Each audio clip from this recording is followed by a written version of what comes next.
I think at some point a maritime security group will be stood up to provide security through that shipping lane.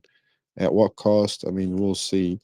I believe that it was a huge mistake to remove Jamaat Ansarullah or Al Houthi off of the terror list.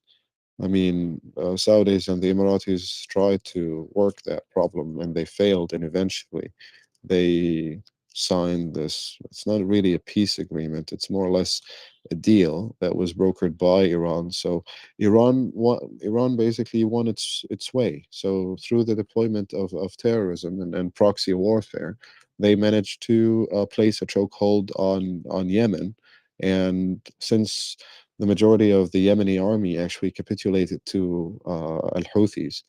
Uh, that means that by extension, Al Houthis now have the remaining capabilities of the Yemeni army. So whatever the Yemeni army had, Al Houthis inherited that. Not just that, Iran has been propping them up, sending them kits, sending them equipment, sending them missiles. Obviously, I mean we're seeing.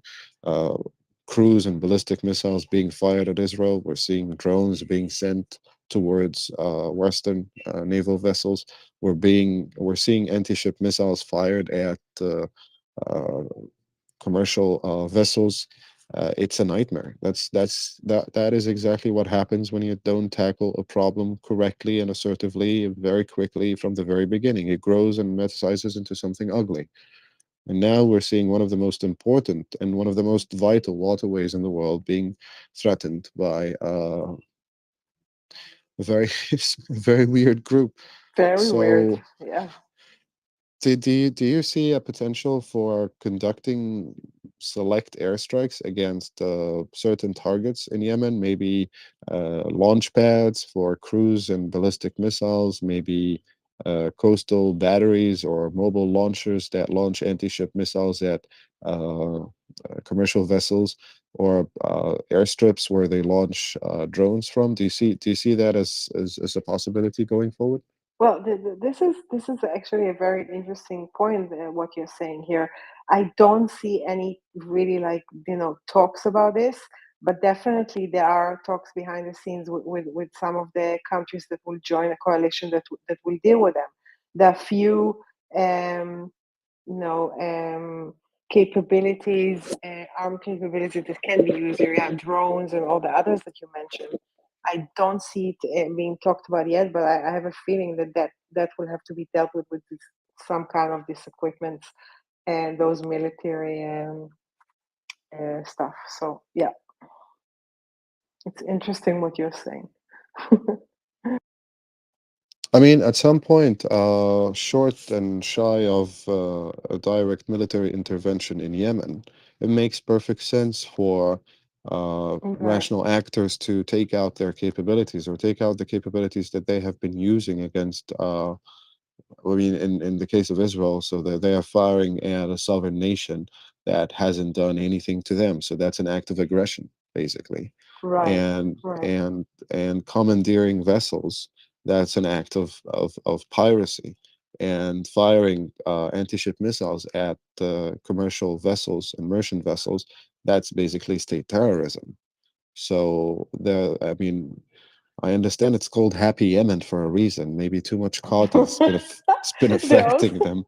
yeah, and You they know, use the ships. I don't know if you saw there was there was something on Israeli TV, but maybe in other places that they use those. They're very bizarre. They're very bizarre. A bunch of people. I don't know what they're thinking, but the way always their spokesman when he talks, he's screaming. It's almost like, oh, here's the guy of the Houthis. But they are quite, they're vile and they need to be taken care of. And I have a feeling that like the stuff that you mentioned and the drones and some other matters will definitely be discussed moving forward because they are playing the game big time, so they don't want to give up, right? So yeah. absolutely. Welcome, Ellen. It's good to have you. We have 3 minutes here. Is there anything that you would like to share with us about what's happening in Israel, how the community is holding? any certain activities or initiatives or any projects that you're working on that you would like to share with us? Uh, uh, Oh, thank you so much. M. Ellen, Oh, you want to yeah, go? Iris, keep going. M. I'm no Yehuda. I'm just here to run the buttons in the background. The only thing I'm watching, M, and Iris, is what I will call the backpedaling coming from Washington, seemingly on all fronts with all allies, and I don't understand it. Okay. Um, yeah, there are a few things that are happening, especially in my world. So, as I said, Steven Spielberg, for quite a while now, is like collecting a lot of testimonies of the survivors of the 7th of October. His team and his people were here in Israel and are still around, going backwards and forwards, interviewing the survivors into this is going to go into his museum, but also it's going to be used to do a documentary moving forward. I don't know how he's going to do it and when, but this is a very, very interesting and very, very important project. That's one.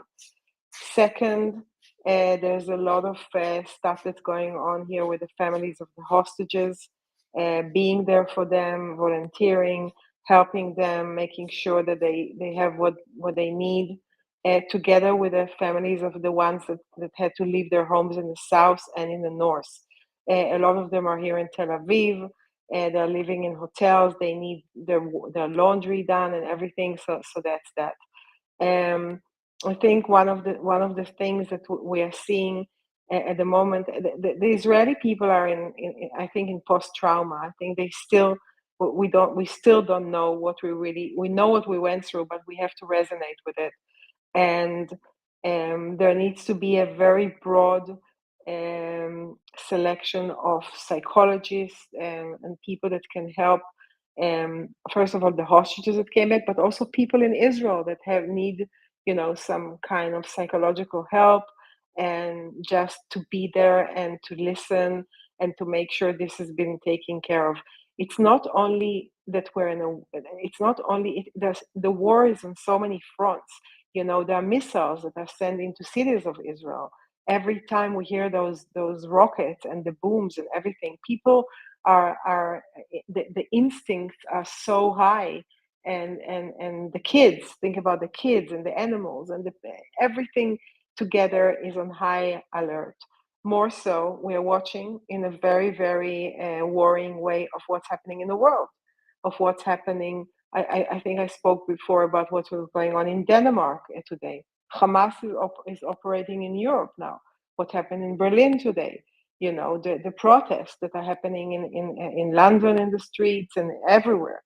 And as Israelis, we need to deal with our own trauma and what we've been through, but then look at the world. So there's a lot of things that need to be tackled. Then people are talking about Hezbollah. What the Israeli people need to be ready if there's going to be something with Hezbollah, which I hope not, because there are many talks regarding options.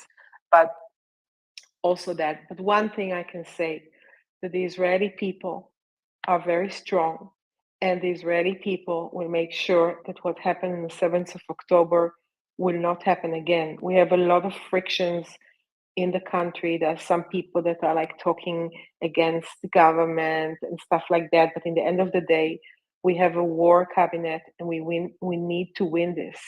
I know that some of the stuff that was said and was told when the war started, I'm not sure this is going to be accomplished, but I hope that it will be, because I think that people here will be very disappointed and very upset, and I don't think they will agree to it.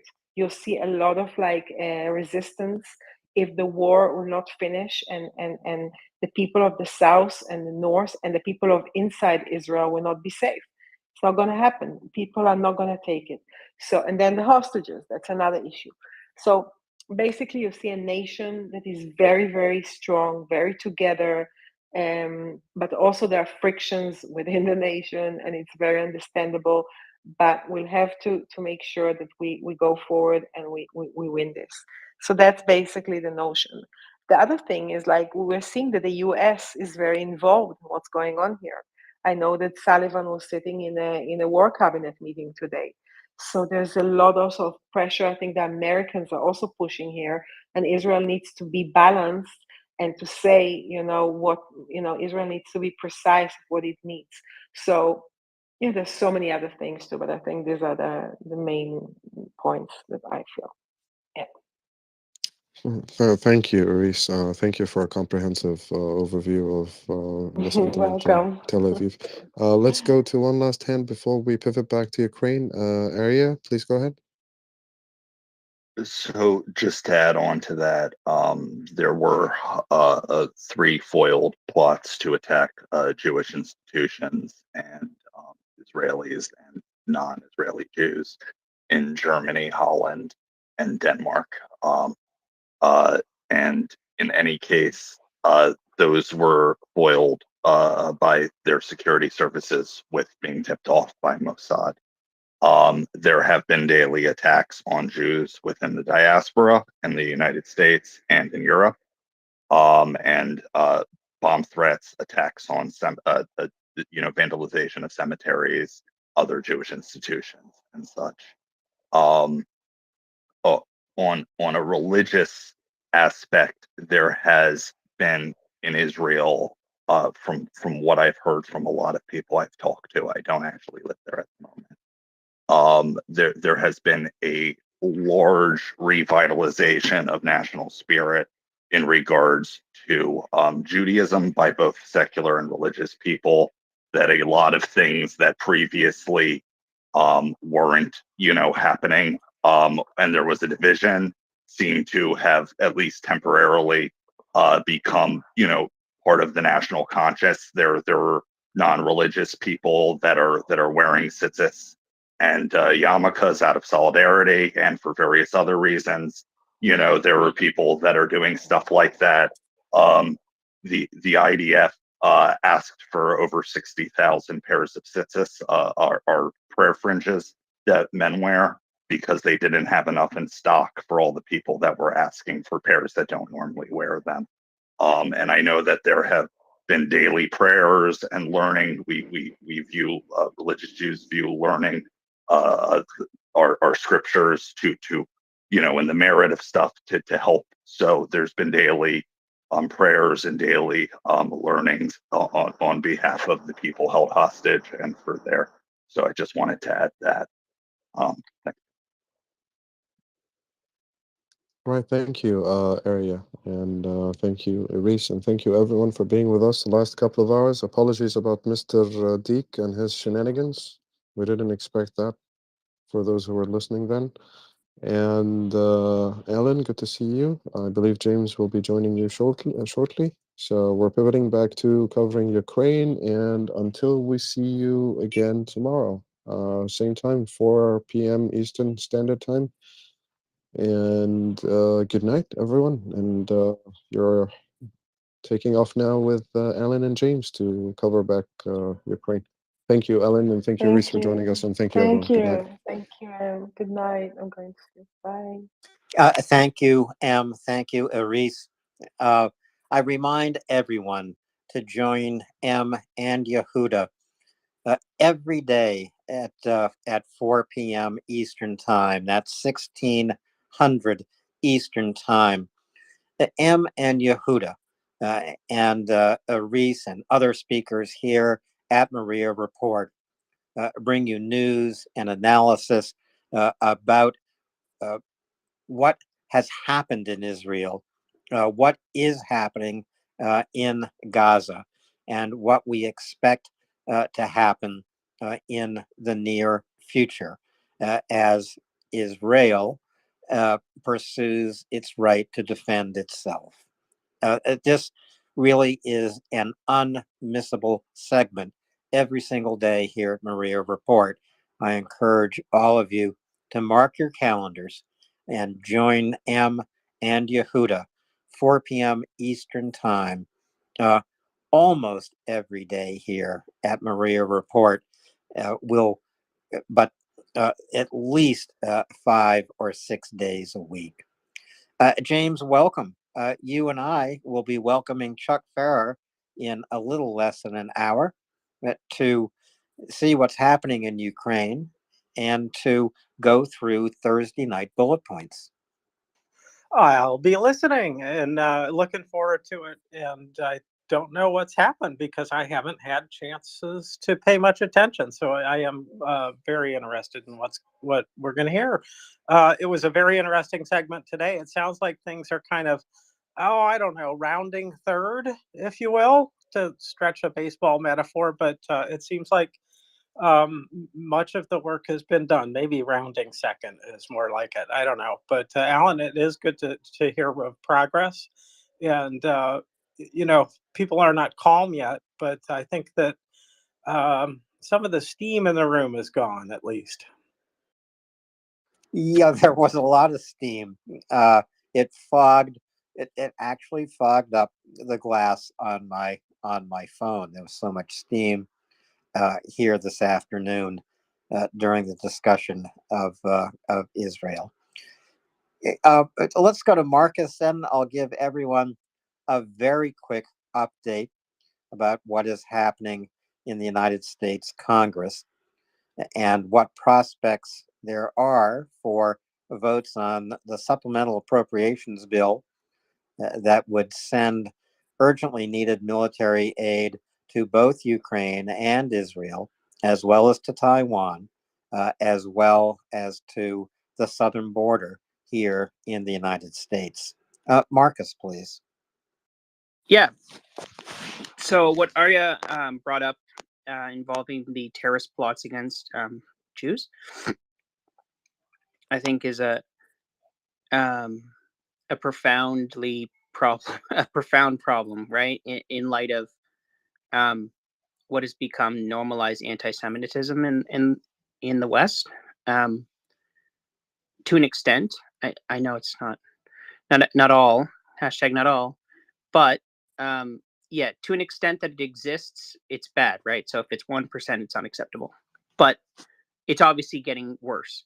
So the question is, what can institutions do to approach this problem instead of looking past it?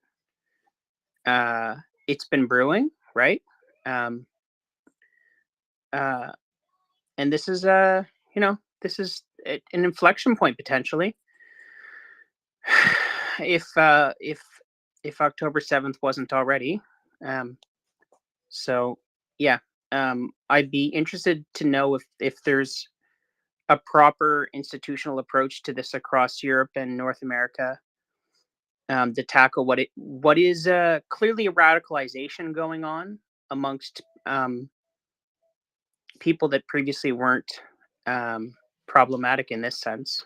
I don't know what else to say. Yeah, I hope there are things going on to tackle this at the institutional level, because this can't be a grassroots thing. It has to be top down.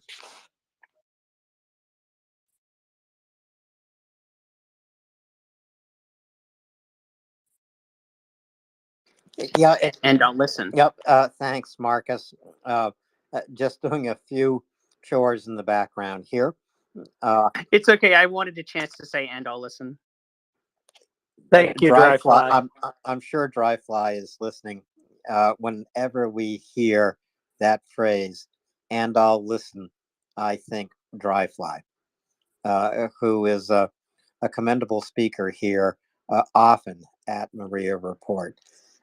So your comment about top down or bottom up, doesn't it really have to be both, Marcus, when we are fighting anti-Semitism? Yeah, I think you're right. That's fair. I just don't want to see the institutions not tackle it. When that happens, it's not systemically done enough, and the failure of institutions to tackle this, especially in the last 10 years, is caused a lot of problems.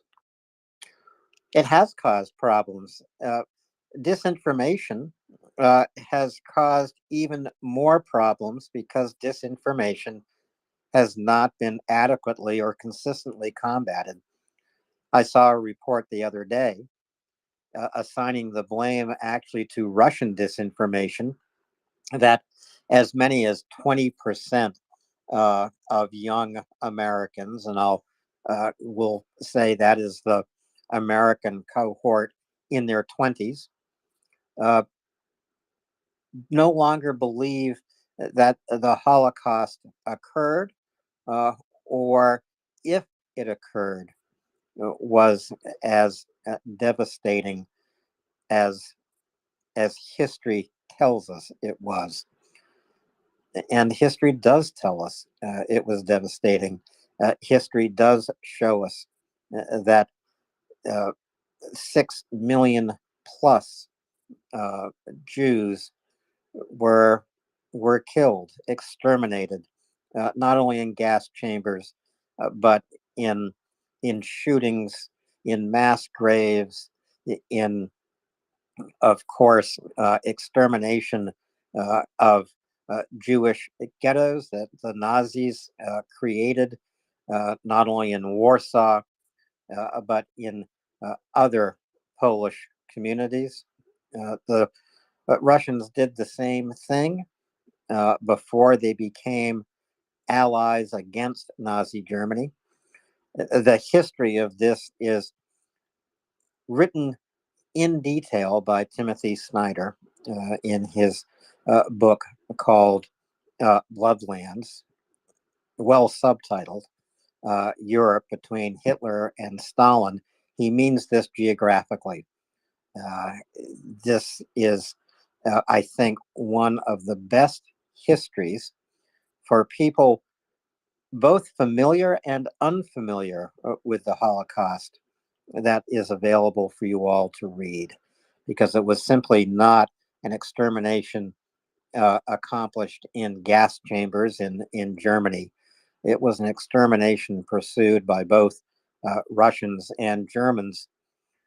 The Germans, as a matter of fact, learned a great deal about industrial extermination from the Russians. That's Bloodlands by Timothy Snyder. Give it a read. I'm particularly troubled by learning that as many as 20% of young Americans either no longer believe the Holocaust occurred or have such severe doubts about this history that they discredit it. Aria, please.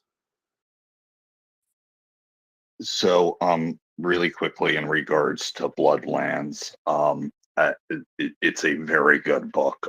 There are some areas it does better jobs of touching on, and some areas it glances over more. But it is a phenomenal book, and I highly recommend it. On a personal note, my great grandmother had second cousins who, after the Holocaust, went back to their town to just try to figure out, if anybody was living there and still alive. Not even try to get property back, and they were both murdered just for returning to the town. There were tens of thousands to hundreds of thousands of Jews who were killed after the Second World War ended when traveling across Europe, trying to find their loved ones and trying to get home. And that's leaving aside the ones that died from disease or committed suicide and such like that. In regards, Marcus, to your question, the biggest thing I would say off the bat is enforcing the laws. And as far as legal, matters, enforcing rules in various organizations, whether they're universities or public organizations or charities or whatever. Most have codes of conduct. Most are have rules, and if they're not following them, there's actions that can be taken, and they should be boycotted. And whether or not it works, it doesn't always. The second is enforcing the laws, right? If you're yelling for genocide, it doesn't matter on a college campus, tweeting about it on Twitter or whatever, and you're calling for it or threatening it, that is a call to violence. That is a threat, Countries in Europe, some do a better job than others. And in America, they need to start enforcing the laws, right? In regards to institutions, they need to stop keeping people who have been recorded calling for genocide or pushing blood libels or various disproven, crazy stuff ranging from, Jews control the world to we have horns and tails. There were people. A good example is that Habiba girl who was on here the other day. She said she works in the defense industry in the U.S.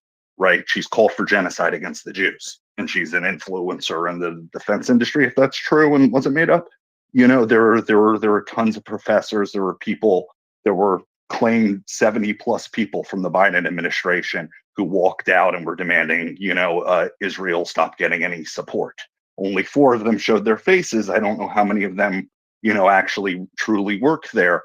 But the point is there are things that can be done and they're not being done. And when they're not being done, the actions are normally the Jewish community writing a letter to the local politicians or the organization saying how disappointed they are, or and sometimes taking legal action if there can be legal action done. There are many cases like this over the last several years where they're not prosecuted.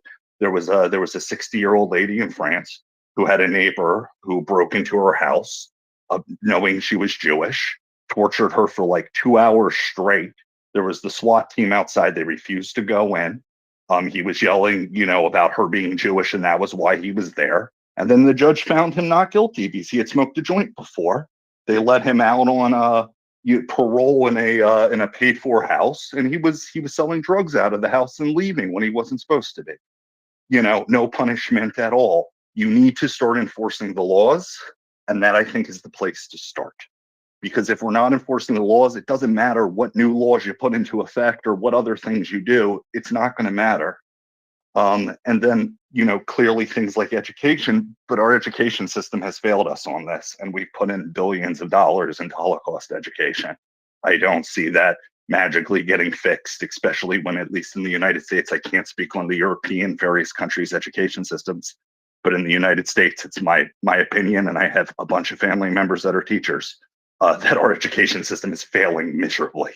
And it is a huge issue. And if kids aren't being taught to think and how to critically think, and they're just being taught, whatever the teacher decides is relevant and whatever they wish to propagate to the students, it's an issue. But I don't see that as an easy fix either.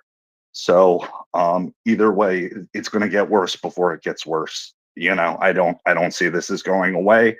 And to all those people that don't have a personal stake in this, who aren't Jewish, who don't have Jewish family, who don't have close friends who are Jewish, who are taking a stand on this because it is the moral thing to do, truly thank you from the bottom of my heart. And I'm pretty sure I can speak for every Jew on that. So thank you. Thank you, Arya. To any parent listening here tonight, here in the season of Hanukkah and Christmas, soon to be the season of Kwanzaa, and I'm speaking to any parent. If you have doubts about the history your children are being taught in public schools or the schools they might attend, I encourage you to bring your sons and daughters to Washington, D.C., not just for the civics lesson they might get by visiting the United States Capitol and watching the U.S. Congress in action or inaction, depending on the day. But while you're in Washington, D.C., please visit the Holocaust Museum. Maybe you cannot get to Europe. Maybe you cannot visit Auschwitz, for example, but you can get a history lesson at the Holocaust Museum in Washington, D.C., and give your children a history lesson. And I will say this, when my daughter was young, and my wife and I discussed at what age should we begin to tell her about history like the history of the Holocaust, I think we started too late. But we all did visit the Holocaust Museum in Washington, D.C. as a family, and it has made a significant difference to her. We visited when she was 12. And I will say one of the reasons why to bring your children to the Holocaust Museum is because this history of evil affected children, millions of children. And while it might be difficult for your son or daughter at any age to grasp this kind of history, and while it raises questions in their young minds and young hearts about evil and the inhumanity of humans towards other humans, it is an issue they need to grapple with early, and I would say throughout their lives. Fusilier, please. Morning, Alan. Morning, everybody. I thought Arya's words and yours were very apposite. Just a very quick point on Habiba Arya. She claims to work for an American-owned entity, but she admits to being in the past an agent of the Turkish state. And she's a very effective speaker, but she is a paid advocate. And I understand, from others that her paymasters are in Turkey and take Turkish taxpayers' money. So I suspect she works for the Turkish government. But she is very effective, and bear in mind her capacity when I make my point. The point I wanted to make, Alan, you're far more learned than I am, so you probably know the quote better than I do, but I think someone once said that to ignore history is to be doomed to repeat it. And I think that's the issue we face, we clearly face with the Holocaust. But I think what's really important to understand about the Holocaust is its very nature, the nature of actually how a genocide is committed. And I have to profess to a self-interest here. My mother is a Holocaust survivor. She was born in Berlin before the war. And when I was stationed in Germany, I actually did quite a lot of research into what happened to my family, who were Berliners. Interestingly, and I won't give you the potted family history, but the family were good Germans. Four of my five great uncles died fighting for Germany in World War One, and the fifth was a decorated war hero. Interestingly, even the Nazis didn't send them straight to the camps, and they lived in Berlin in their house until February of 1945, before they were taken to Bergen-Belsen, where they perished. The process of genocide is really interesting, and you can see it being repeated in both Ukraine and in the current crisis in the Middle East.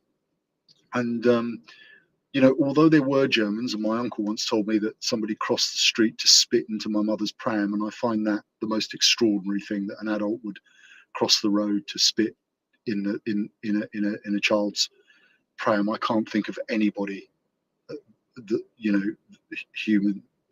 a human being that would think that was an appropriate thing to do. But that was actually quite a rarity. If one examines those individuals who perpetrated the Holocaust, and I'm not talking about the Hosses who ran the camps, but the actual guards, the field gendarmerie, the Einsatzgruppen, many of them had shown no propensity to gross anti-Semitism or hating homosexuals or gypsies or whoever it was that they particularly rounded up. If one reads into it, they felt they were actually carrying out a very unpleasant task, but that somebody had to do it, that they were ridding the world of a disease, and that disease was Jews and gypsies and gays and disabled people. And it's the process of dehumanization that we have to be careful of, and that's the real risk of losing sight of what the Holocaust was or what a genocide is that we allow evil actors, Russia, Hamas, Iran, Hezbollah, the Tutsi government in Rwanda, the Janjaweed in Sudan. We allow those to dehumanize the people they want to commit a genocide. It's only possible to commit a genocide if you have dehumanized your victims first.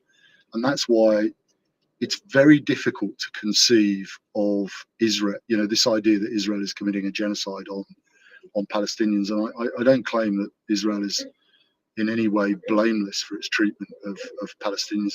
That one will find it egregious examples of behavior from any nation, Britain, America, or whatever. But I don't see a systemic dehumanization of the Palestinians by Israelis or Jews in general, and quite rightly. And I would never. Sorry, and Denjon has just said it's the Hutu government in Rwanda, and you're quite correct. Sorry, Clifton. Yeah, we all have, I'm sure, a great many. I certainly do. Know a great many Muslim people who I hugely respect, and they're sitting on this site now. And forgive me if I get it wrong, but Daryl, who used to host this program, I think is a Muslim man, and I have a great deal of time for him and many other Muslim friends, and would never dream of dehumanizing them or their religion or anything to do with them. It's that process of dehumanization which allows genocides and holocausts to take place. And if we fail to educate our children widely about the actual process of it, and the Holocaust provides us with a fantastic test case to do that, then we risk repeating that again and again and again. And the most dangerous people for dehumanizing are the Habibis of this world, because they're plausible. And the only way we can combat them is by speaking truth, by outing them effectively. She is an agent of a hostile government. I'm sorry, Alan, that was a bit of a diatribe, but that's my point. Not a diatribe at all, Fusilier. I've never heard you give a diatribe ever. Recognize dehumanization. Recognize it when it happens. Greet it with the horror it deserves, but never, ever be inactive in its face. Always speak against it. Always call it out. Always help others understand exactly what is happening. And, I have the story that Fusilier just told of a Nazi spitting in the pram of his mother in the streets of Berlin. Well, I've seen Black people spit on here in the United States. I saw something I thought I would never see as long as I lived, and that was a KKK march in Mississippi. Not that I didn't think that KKK sympathizers continued to live among us, not only in the South, but in all kinds of places. I simply never thought I would see a group of whites in white hoods confronting a community of Black people. As I say, this occurred in Mississippi. It occurred a long time ago in 1978. But it was horrific to see. It is impossible to be on the sidelines or to become an innocent bystander. If there's anything I think that 20th century and now 21st century history and today's current events are teaching us, none of us can be innocent bystanders. We cannot stand by and watch and do nothing. I want to go back to Aria, then to Nancy, then to Marcus, then to Tyrants, then to Skykiss. Aria, please. Fusilier, thank you for sharing that your sorry, that your mother and her family were Judenschultzen, which basically roughly translated into protected Jew. That really is amazing. That alone kept them alive through the war. Otherwise, they would have been with the rest of the Berlin Jewry, who wasn't hit by somebody, and the vast majority of them were killed. So that really is amazing, and they must have had a very good friend, probably somebody who served with your great grandfather or something. Arya, if I could just butt in. No, actually, sadly, please. My mother, her brother, her sister, and her mother were the only survivors. The rest did actually end up in the camps in February of 1945. But yes, they did have a protector. The police chief of their part of Oranienburg had served under my great uncle Abraham in one of the Prussian Guards regiments. He ended up commanding in World War I. Thank you.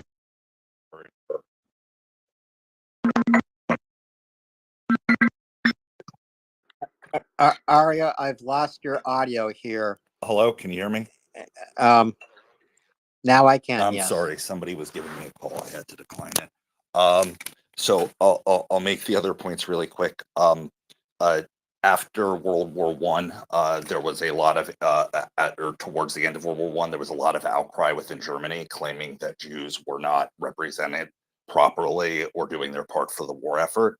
And there was a survey done by the Imperial German Army that found that Jews disproportionately served in the German Army during World War I.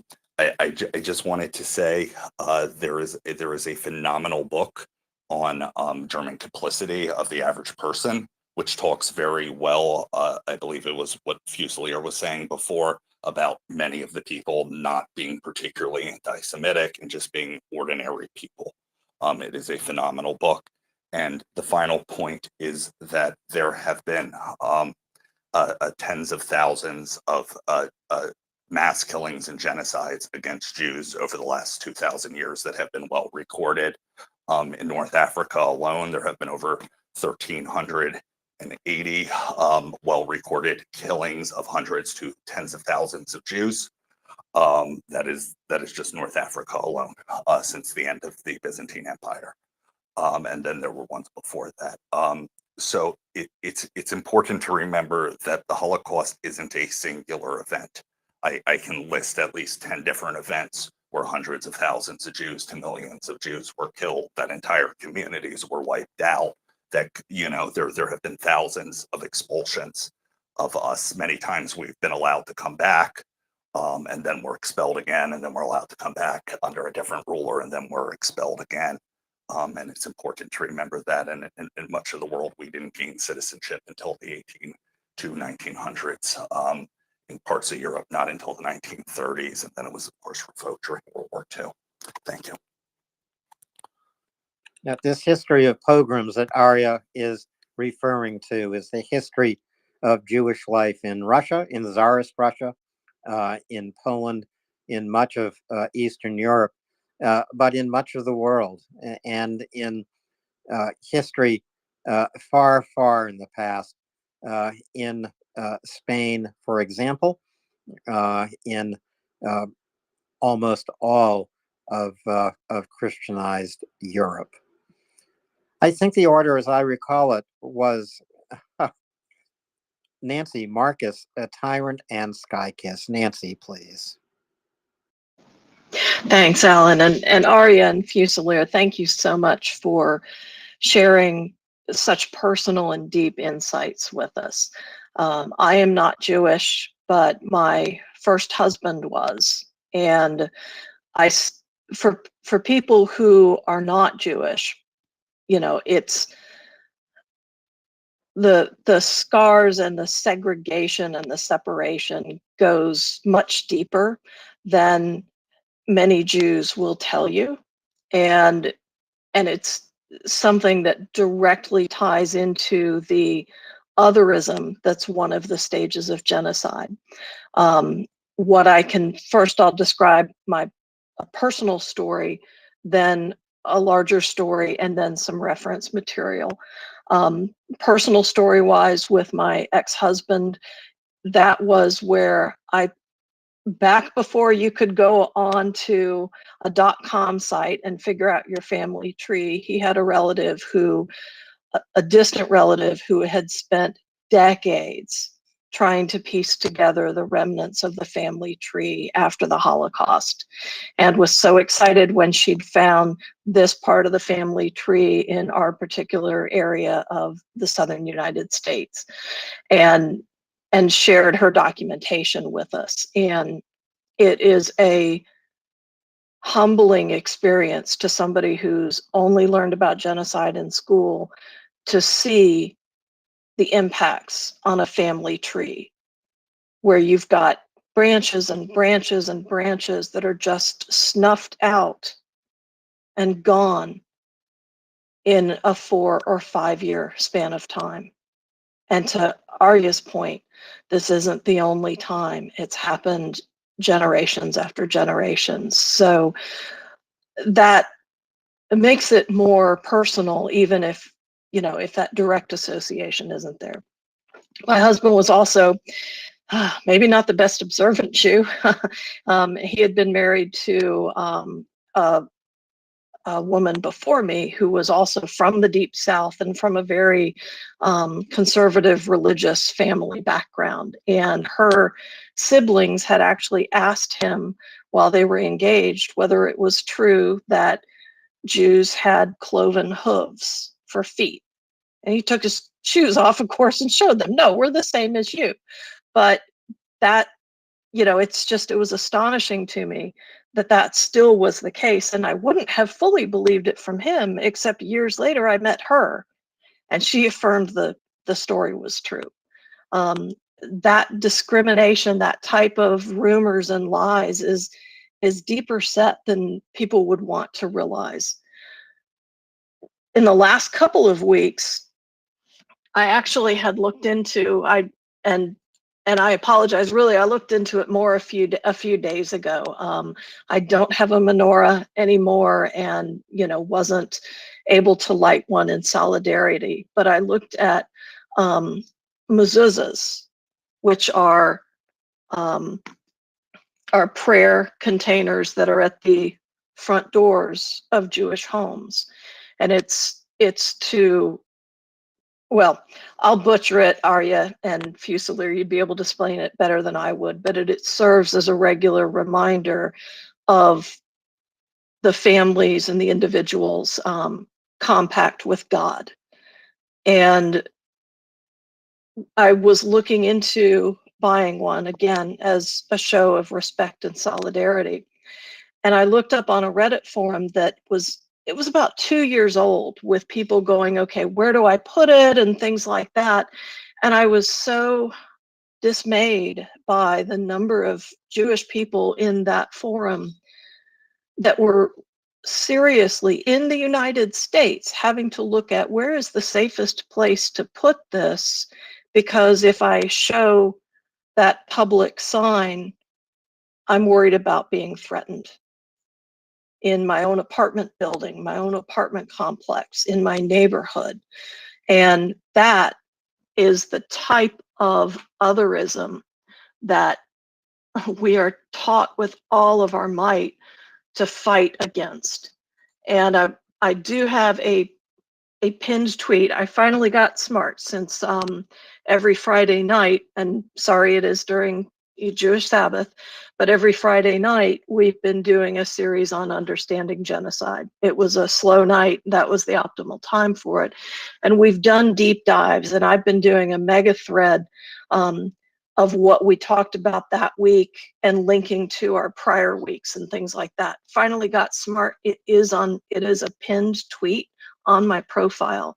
And if you look through that right now, we're focused on the children and the stories about the children in Ukraine, and particularly in Belarus's collaboration with Russia on basically the crimes against children.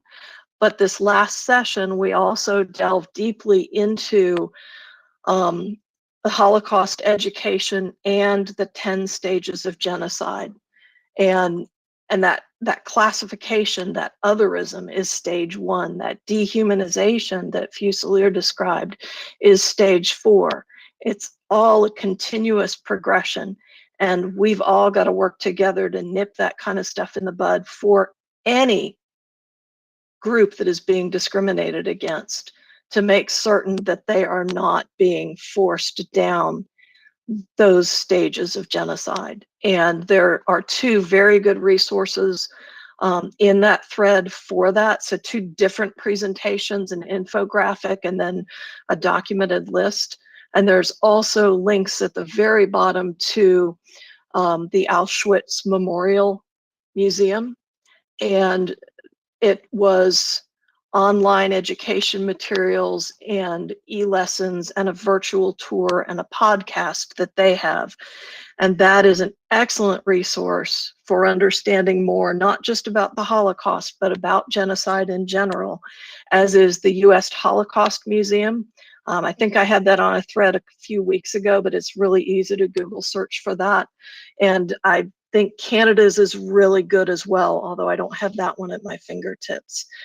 It's just so important that we all do what we need to make certain that those lessons are continued to be understood. And whether it's a simple graphic, whether it's a, hey, here's something so straightforward that your, grade 2 kid can pick it up and understand it. It's a lesson that we've got to get through effectively, because that's how people learn, and how we truly commit to never again, meaning never again. The last thing I'll say, and then I'll drop, is that last September, a Ken Burns 3-part documentary came out called The U.S. and the Holocaust. And much of it talks about where the U.S. had positioned itself during those early stages, well before the war began and as Hitler rose to power. And it's a tough watch, because it hurts like hell. And I can see parallels today with how many in our government and have looked at Ukraine, and that fickle isolationism that becomes a focus in the United States is what we're fighting against now. And so I'd encourage folks to watch that as well, because it's well before that 1938, 1939 moment. It takes you earlier than that, and it's something we all should watch and remember and watch for. And that's it. Thanks, guys. I went on longer than I expected, but I wanted to share that. Thank you, Nancy. James has been kind enough to add your pinned tweet to the nest. It's the first tweet in the nest right now. It's not the pinned tweet, it's just the 10 stages, Nancy. Yes, you can find that on Nancy's profile, but yes, it is quite a mega thread. It's branched. It's huge.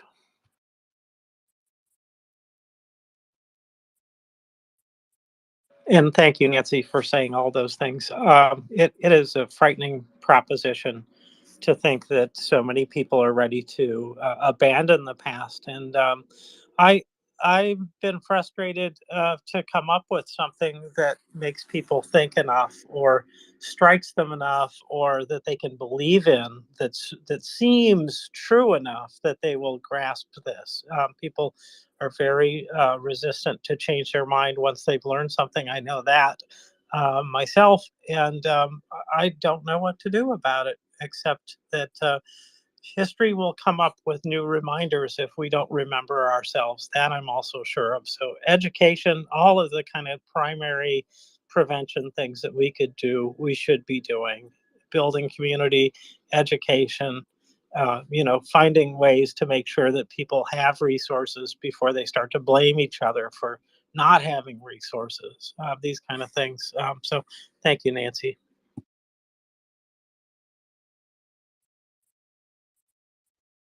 And so then now we are, I believe it is, I'm seeing Tyrants down there, or is it Marcus? I'm sorry, Alan, I did not pay attention.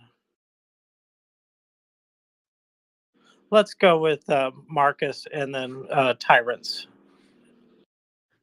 Thanks all. So great responses by everyone. I love it. I appreciate the thoughtfulness, and it's beautiful. The one thing a lot of people don't talk about with the Holocaust is how it was I want to say mundane or normalized. So like it's a thing that a bunch of non-psychopaths did and some psychopaths did. But if you look at the Nuremberg trials and the psychological evaluations of the people there, they weren't Jeffrey Dahmers, right? So that's the scariest part, right? So it starts with little tiny nibbles before you eat that whole cake and become a monstrous society. Maybe it's demonizing children for being trans, and then stuff escalates, right? So I would say any exclusionary language, be aware of those 10 stages, and don't ever assume that that if you were put in a time machine and dropped off with a German mother in the 1920s, you wouldn't be complicit, because societies, cultures can grow and warp people's brains, and then people do horrible things in groups that they would never do if you just wrote it down on paper and showed it to them. So we must be on guard for those sort of things. Case in point, everyone in Russia right now, none of them think they're doing bad things to Ukrainians, or if they do, they think it's mutual, or they believe what happened in the Donbass, in air quotes, as if there's an inciting incident that validates genocidal intent. There is no such thing as that, right? But regardless, we read these posts on Twitter all the time where people justify what was done. And they're doing it again they're saying river from the river to the sea. And then pretending that when Jewish people say, well, we feel that it means this. And they go, I know it means this in my head. Why would you repeat it? Right? Why repeat it if it means something to the other group that's as horrific, right? It's like a racial slur. Like, you can't just be like, well, racial slur is no big deal to me. It sucks that you don't like racial slurs, though. You just don't say it. So we've got to always keep working to not normalize inhumanity towards our fellow humans, or assume that we're special or incapable of inhuman things. Thank you, Marcus. Appreciate that. Tyrants, what happened to the name? Is that you? Hello, welcome. Yeah. I finally decided to change it because I think I've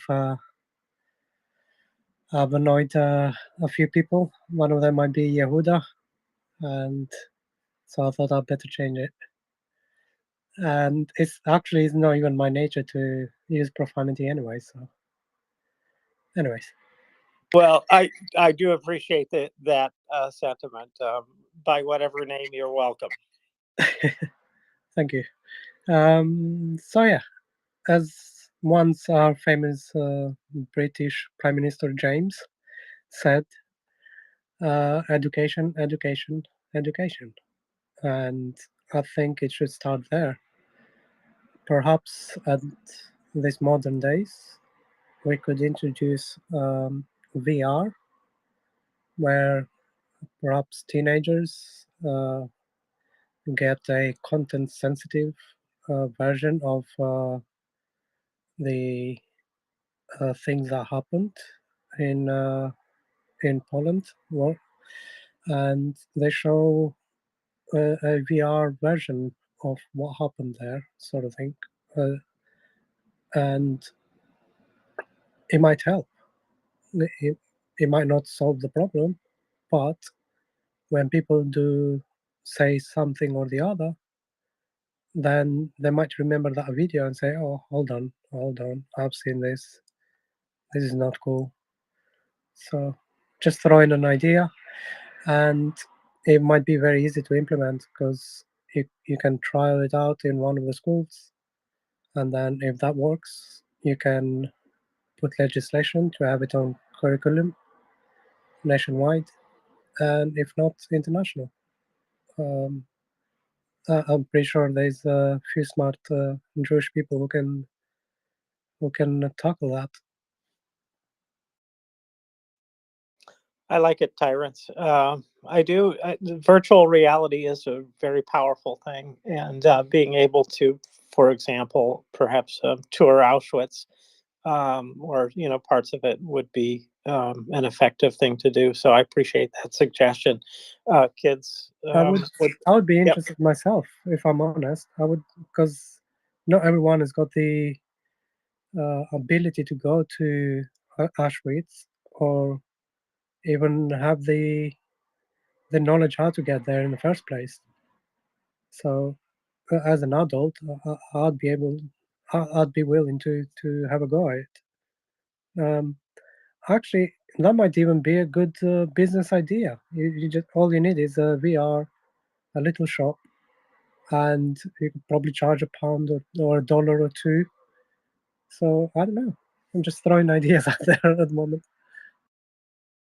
Well, thank you for throwing them out there. Appreciate it. It's a pretty good idea, I think. I hope that things don't go in reverse the other way, like just abandoning teaching American history as it actually happened entirely, and just put in the good parts that we like. That's been proposed here. So I'm not a fan of that. I'm a fan of what you suggested, and I'm a fan of us owning up to what we as a nation have done, and that is the way forward. The difference between tyranny and democracy is in part history, and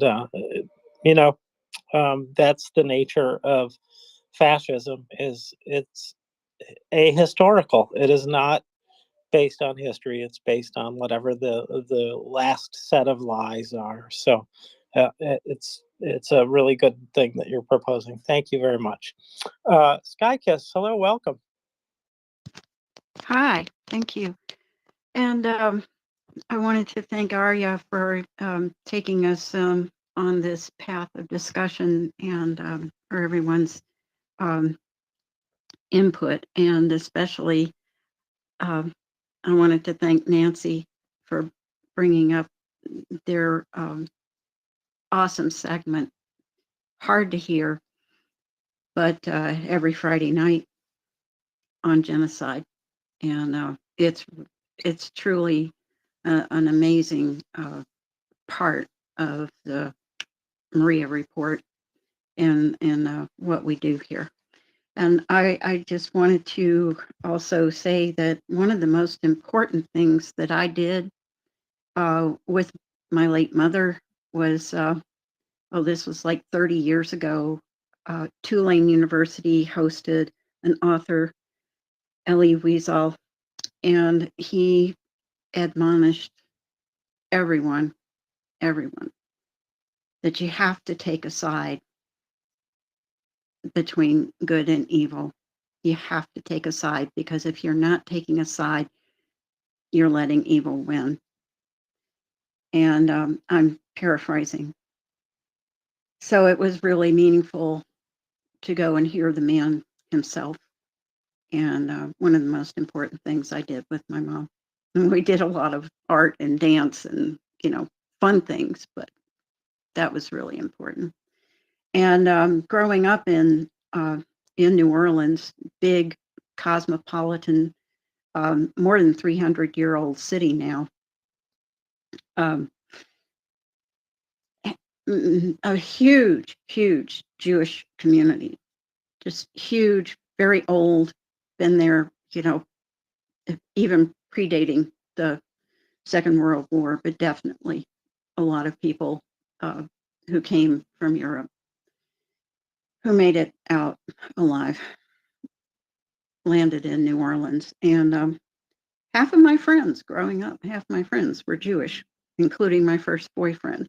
And I learned from his grandmother about the kosher kitchen And why was she cleaning up before she was starting to cook? And what was she doing? And I just sat there and observed, and she talked to me a little bit about what she was doing. So, and it's really important, I think, that we give credence to culture and to the humaneness of the good people of the world, and listening to Yehuda earlier this afternoon, and having Saeed here visiting, and them talking about Yehuda's efforts to bring all of Saeed's family over from Afghanistan, and they're Jewish people and who married Muslims, and it was just really amazing. And yeah, somebody mentioned him, not by name, but yeah. And I think it's a terrific thing that they do every almost every day, a Muslim and a Jew. It's really wonderful. So, thank you, everyone. Thanks. That's all. Thank you, Skykiss. Appreciate that. I'm glad that you had so many reminders of of the past in your past. Those are the kind of things that are foundational for kids to have. And so I remember the De Coloris movement when I was young, which was a Catholic thing, and it got people of different races together. And it was really important to me because, well, I was a child. I lived in Michigan, and I remember that one black man was killed at a factory there. It was a door accident. The door, which moved very slowly, um, came down and crushed him, supposedly. Nobody could be crushed that way unless they were unconscious. You know, that's the kind of thing that was happening, and it was ugly business. So we want to avoid that, and I think the United States is still on a forward path, but there are many difficulties for us, and I think we'll get there. But Sky Kiss, you want to come back on that? Well, I just wanted to say that when I was last in New Orleans, I was a student at a Jesuit university, Loyola, right next to Tulane, next door.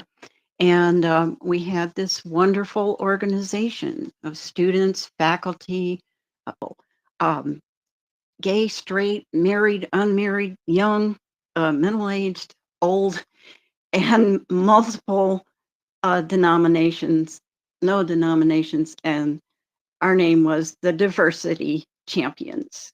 So we championed diversity of all kinds. And I mean, it was a Jesuit university, but it's a hallmark of the Jesuits. At least they try to be very open to educating the whole person, including the spirit, wherever that spirit is, and to learn from everyone. So that's it. Thanks. Well, I see that we are really at the hour. And Arya, I'm going to skip you. You've had some opportunities, but I do want to go to Ben. Welcome, Ben. You're going to be the last person before we get our next guest up. Well, thanks, James. And I see that Chuck is here, so I'll just really be brief. Two things I want to bring up. One has two parts, which is since people have brought up reading to do, I'll plug my brother's books, Hitler's Willing Executioners, which is a really important book on how the perpetrators and how the Holocaust was a national project of the German nation, and that led to another book, which he called Worse Than War, which is relevant to what's going on now in Ukraine. Which is, he did, having looked at the Holocaust in the way that he did, he wanted to see if all what he calls eliminationist campaigns, which some people call genocide, have things in common. And it turns out they pretty much have all the same characteristics. And I won't go into that. You can look at the book or another time. But that's what really concerns me about what's going on in Ukraine and what I got into it, which is, as many of us know, Holodomor was like 100 years ago. And what the Russians are after now is the destruction of the Ukrainian nation. And it pretty much follows a script. And that's, I'm glad Chuck's here, because Chuck talks about how to win this thing or what's at stake. But it's not about, for the Russians, it's not about Crimea. It's about the whole thing. And it's about wrecking the church, and everything else is Ukrainian. And I think I'm really concerned that gets lost in the debate right now. And it's about money or ATACMS or whatever it might be. But you have a war, you have weapons, you want to win for a reason. And in this case, it's not just for land. So I just want to lay that out there. And now the floor belongs to Alan and Chuck. I'm out of here. Thanks. Thank you, Ben. Official, I just want to bring you back for one moment because I've read your brother's book, Hitler's Willing Executioners. If you can provide the author's name as well, so it will be easier for people to find and read that book. Yeah, sure. His name is not like Danny Beneficial. It's Daniel Goldhagen, Daniel Jonah Goldhagen. And I'm Ben Goldhagen, but I guess some people know that. And so and also for this war, it's really worth looking at Worse Than War, because that looks at all of these different ones, Bosnia, Rwanda, the Armenian genocide, and it really will help keep things in perspective as far as what Russia's doing right now. So thanks a lot, Alan. Thank you, Ben. 2 books to add to your reading list. Hitler's Willing Executioners, Worse Than War.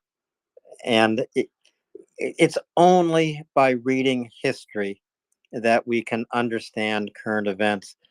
Chuck, I'll say that the past is always with us, but it's not always with us. My father, a member of the so-called greatest generation, ended his life in a Jewish home, which, and my father was not Jewish. I'm not Jewish. It just happened to be the very best place for anyone living out their life. And whenever I visited my father, I met Jews of the same age.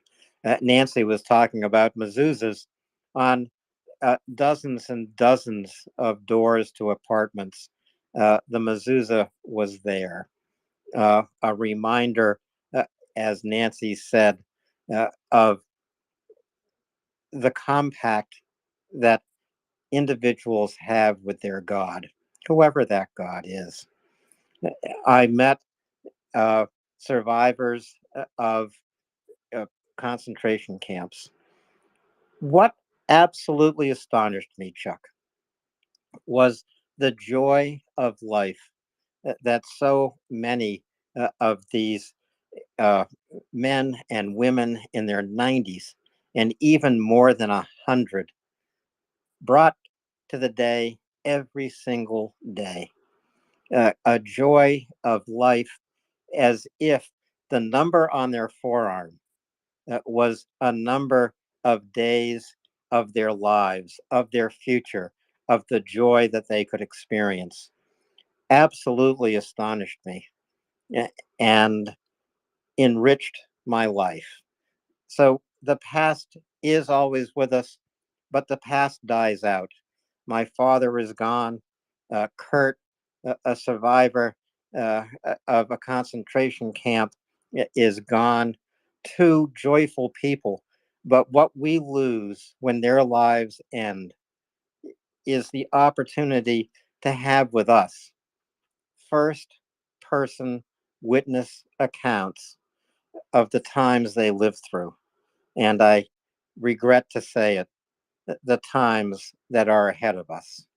Chuck? So true. This is a little story.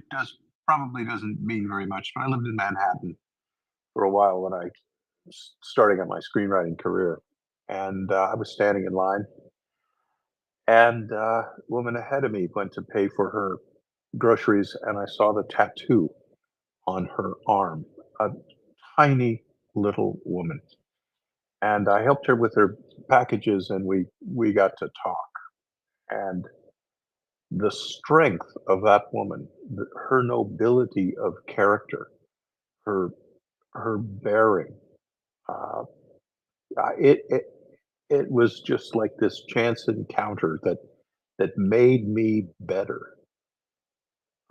And sort of from that moment forward, I always sort of thought, well, what can we do to remember these people? And, we can aspire to be as good as they were, as brave as they were, as kind as they were. You could certainly see how a person who endured what she went through, how she could be bitter, how could she could be full of hatred. She was nothing like that. And just as you were talking, Alan, it's the first thing I thought of. Those and there are so few left now because life had taken so much out of them, but they gave so much back. And yeah, wow. And we're going to do the same thing, folks. Lives. Yeah, we are going to do the same thing, Chuck. Lives come to an end, but we have to treasure what those lives give to us. We have to treasure what Ukrainian lives have given to us, frankly. And right now, Ukrainian lives are on the line all over Ukraine. Civilians surviving in frontline cities and in bomb shelters in Kyiv and Mykolaiv, Odessa, Kharkiv, Zaporizhia. These Ukrainian lives will provide the first witness accounts of the future, the first witness accounts of what they fought for, of how they provided the shield of freedom that so many politicians speak about, but so many politicians don't raise that shield, although it's the easiest thing to do. Chuck, let's talk about the shield that Ukraine needs right now. It's air defense. It absolutely does. There's an attack going on right now, including UCAVs, suicide drones, Kinzhal missiles, cruise missiles. Can't really get to the information right now, the extent of the attack, but there have been explosions in Kyiv. This is Putin's plan. Amazingly, he got on today and was talking about how Russia and Ukraine are one nation. If you can imagine the psychopathy that is necessary, schizoid, which means separation, right? The separation in that guy's mind to say Ukraine is one nation with Russia, extending our fraternal hand. And right now, he is targeting population centers. That's what he's shooting at. That is what he's shooting at. Apartment buildings. They're entering the 8-digit grid coordinate of apartment buildings. Tell me, Vladimir, where's the brotherhood? I'm just not getting it. If he's shooting at Odessa, you might, in some extent, say, well, there's a port facility there, but most of those weapons are not targeted on the port facility. He's going, as he did this afternoon in Kherson, and we'll get to that. I don't know, 7, 8 fire missions directed at downtown Kherson. Full stop. That's just it. Let's hit the population centers. So it's so easy to call your enemy evil, and most people will flick a switch. They'll think that's hyperbole. You don't have an understanding of the situation. Uh, it is more nuanced than that. But I don't need any more nuance here. I know what war crimes are. I know what unlawful military orders are. I know that targeting civilian areas, strictly civilian areas, I know that that's not, that's not allowed in the rules of warfare. There is no way to justify that. We have another basic night from Ukraine, Alan. I'm sorry to say, but we have some very encouraging news from the zero line tonight. And if you want to hear about some Ukrainian valor, folks, you have come to the right place. We do talk about Ukrainian valor every Tuesday and Thursday, Chuck, and many days in between when you join us here for bullet points or special bullet points. Let's go to Marcus, and then we'll start with the very first map of the night. It's Kherson, and it's significant because this is the area of battle where Vladimir Putin claimed today in a nationwide call-in show, which he holds annually for the benefit of propagandizing Russians, that Russia has suffered 16 casualties. The truth is much, much different. First, Marcus, then the map in Kherson. Marcus. Yes, I'm here. Well, first of all, hello to all my party people. I'm here to remind you all, every single one of you, that in the nest, there's a post from our friend Cece, and she has some numbers that I need you to call as soon as you can today, and make sure you talk to these senators and tell them that you want Ukraine aid to go through. This is one of our last chance before the holidays, and we need to make a strong, clear statement to these people. And that's it. I'm eternally grateful, and I love you all from the bottom of my heart. Thank you. Thanks, Marcus. We'll get to those numbers. We'll get to the action you can take tonight, and we'll get to the situation in Washington. I'm going to say in a couple of hours' time. That will give you time to both listen to bullet points here tonight and to make that crucial call. I want to welcome Michael up as co-host. Michael, you and I have a lot of ground to cover tonight with Chuck.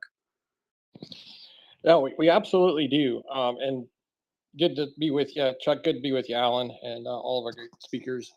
See so many familiar faces that I've come to really appreciate and respect over the course of the past several months. It's really interesting because we got just so many updates right now. And, Chuck, I'd like to ask you, and you don't have to answer this right now, but maybe you could answer this, kind of at the right time when you have your remarks. And that is, you're listening to the general staff and their updates of Ukraine. And I just want to know, is what you're hearing now in terms of just attitude and in terms of confidence, in terms of just their general remarks, do you see any pessimism, or do you still see the same type of optimism, determination, and resolve in those remarks now that you saw 6 months ago and a year ago? Thanks. Good question, and good to see you tonight. The tone is remarkably consistent in good times and bad. And although the general staff will generally try to accentuate the positive, if things aren't going well, you can definitely see that in the things that they say. So if they were sort of shading towards the positive, I'd also say they just as often understate their accomplishments. And when we get up to Avdiivka today, the things that were sort of clinically stated in the morning report, when you look at them and plot them on the battle maps, uh, they've understated a terrific. At least today, they had a terrific victory today. They had an incredibly brilliant day tactically on the Avdiivka battlefield. There was no gloating, there was no pumping up the numbers, and they speak for themselves. And when we get there, I'll share that news with you. It was a very hard day fighting, and it was even harder for the Russians. That's great to hear, Chuck, and that's so heartening to hear because we hear so much. The stalemate word has been bandied about, and you hear talks about just morale and flagging and everything, and that's so good to hear that that's the case. And it sounds like the results on the field today also bear out the general mindset and attitude of the general staff. Yeah, there, and folks, I encourage everybody. I mean, it's right there to read. It on most days there's two reports, 6 in the morning and 6 p.m. And also with the narrative from the general staff, the twice daily briefing.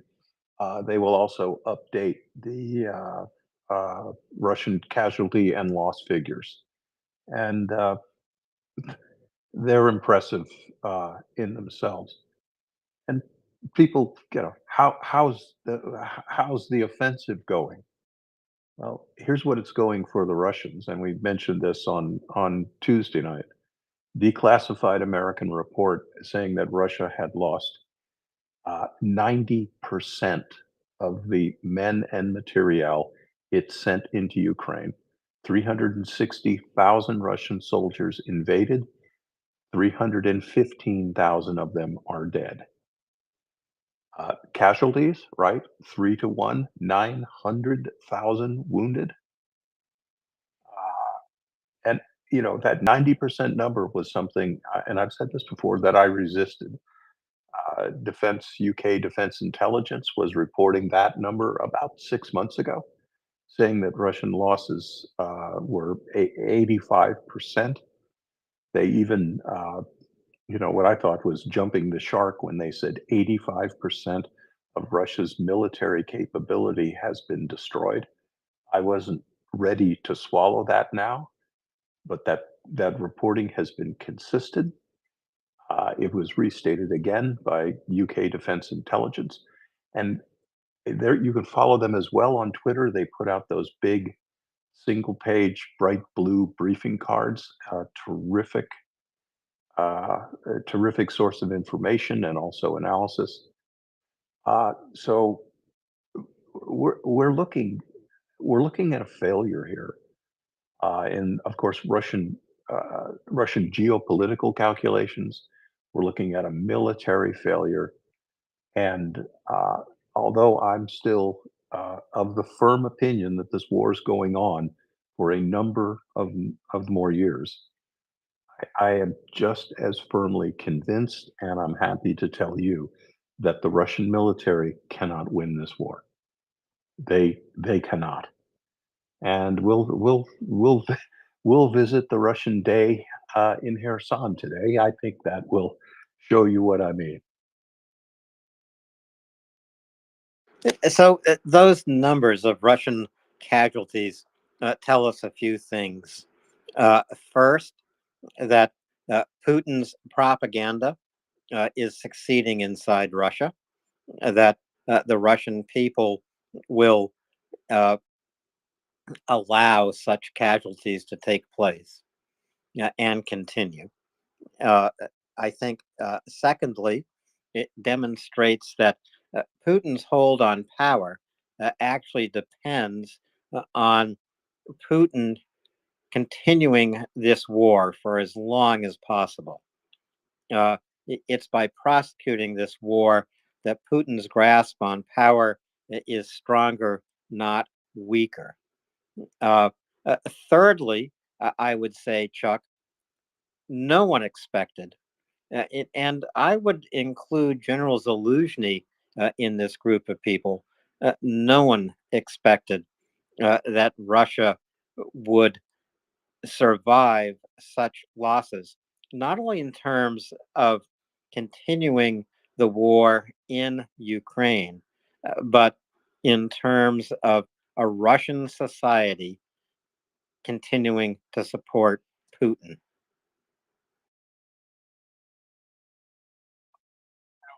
He has to, he is a strongman dictator, and he has to project that omnipotence, that power, that he has to convince the people that he subjugates that he is in absolute control. But today on his, I gotta laugh, on his call-in show, he said that thus far on the south bank of the Dnipro, 6 Russian soldiers had been wounded. I've reposted a tweet. There was a very savvy Ukrainian blogger that then proceeded to show a series of maybe 20 or 30 first-person drone strikes on Russian vehicles that have occurred in the last 36 hours. It's what he has to say. He has to convince the Russian people. And what's better for us actually is if he does exist in this bubble where Shoigu is telling him that everything's fine, everything's in control, we're doing great. Losing 90% of your original force, and that's pretty bad. Just polarize that for a second. Imagine an American Army unit deploying into a country, right? Let's just say Vietnam, and 90% of the original force has been wiped out in 2 years. I don't know. In the United States, we probably have a change of command. But in Russia, Putin is married to the buffoons that are conducting this war for him. Don't let the Wagner mutiny. Don't forget about that, because Putin doesn't forget about it. His command over these forces and the willingness of these forces, if not their ability to perform the assigned tasks, look, it's in the toilet. It's in the toilet. So, and they're not getting better. As he mobilizes more people, and notice I'm not saying soldiers, he mobilizes people and throws them into the furnace in Ukraine, the ability of his units to complete the objectives that they're handed, it's nil. I mean, we're going to hit Kherson today, we're going to hit Kharkiv, we're going to hit Avdiivka, and we're going to hit Kupiansk. And that's almost the length of, in fact, it is basically, it's the length of the whole battle space. And this was a bad day for Russia. Let's take a few more hands here, then go to the first map from Kherson, from the south bank of the Dnipro, to Arya, to Lexicon, to Oyvind. Arya, please. I just wanted to thank Chuck for being here. Sadly, I have to get going in about 4 or 5 minutes. And I just wanted to thank you, Alan, for the discussion before. It's truly appreciated. And I pray for a day these spaces aren't needed, and my people and the Ukrainian people aren't living under rockets and threats of genocide. So thank you all for being here. And please remember, even if you have to step down for a second, make those calls. It's about 7:30 Eastern, in the East Coast, and nobody's in their office right now. So it's as simple as calling. You don't even have to talk to anybody. 1 to 4 or 5 sentences even, and you're done. You can have it done in under 5 minutes, and you can be back on listening or doing whatever else you plan on doing once you get off of here. Thank you, everybody. Have a great night. Thank you, Arya. Marcus will get CC's list of numbers of the senators back up in the nest in a little while. There's plenty of time to make these calls. I say plenty of time. We have overnight tonight. We have all day tomorrow. We have all of the weekend. To all appearances, Congress will be in session next week. And as I said earlier tonight, we'll bring you an update from what's happening in Congress after bullet points, and we'll get that list of senators' numbers back up into the nest towards the end of bullet points tonight. To Lexicon, to Oyvind, please. Thanks. I just wanted to ask a question when we get to Kherson, so I'm going to hope we get to that map soon. Thanks so much.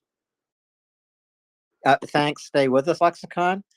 We're going to be going directly to that map after Oyvind. Yeah, thank you. Hello, Chuck. I'm back again. How are you, buddy? Hello to Norway. Yeah, thank you. Yeah, hello. Just a quick one. These guys, the special operation guys, the ones that raided these offshore platforms and the ones that also raided Crimea beaches on the Crimea and destroyed some S-300 batteries, etc. Where are they now? I guess they are not in the front of Avdiivka. I guess you don't want to risk them. So what is your suggestion that these guys are doing now? That is a great question, and you made a really good observation. If they were Russian special forces, they would be being fed into meat assaults in Avdiivka. And those are the means by which Russia has almost completely destroyed its own special operations forces. And with the destruction of those forces, they have lost the considerable capabilities that they had. Russian special forces were, they weren't the greatest, but they were good. And some of their reconnaissance forces were outstanding because, like the highest levels of American special operations forces, they went from, they merged conventional military capability with what would traditionally be intelligence gathering operations, meaning clandestine and covert capabilities. But Russia started out with its Spetsnaz battalions, used those as firemen. They were wiped out. They used their Marines in the same manner. They've been decimated. And now, and we'll get onto this in Kherson, their paratroop and air assault forces, the VDV, the same thing. They've been wiped out as well. So what about Budanov's boys?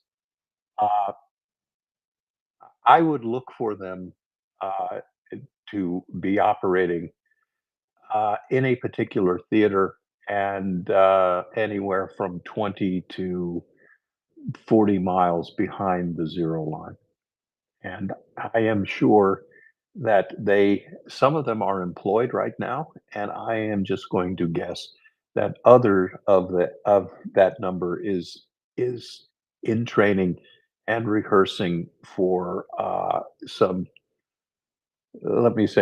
very interesting coordinated operations that are going to facilitate the operations of more conventional forces, so that everyone wants to board an airliner and take out the hijackers, but the best thing that your special operations forces can do serve as an exponent, to a facilitator, as a fulcrum point to aid your conventional military operations. And that's what I expect them to do here. And within the next month, I'd guess. Thank you very much, Chuck. I'm looking forward to that. Absolutely, Levin. You and I both, brother. Thank you. Chuck, I want to ask you, there was a lot of reports on the British Ministry of Defense in this segment about a newly trained VDV. They call it the 104th. And they noted that it was pretty quickly combat ineffective and was hastily trained.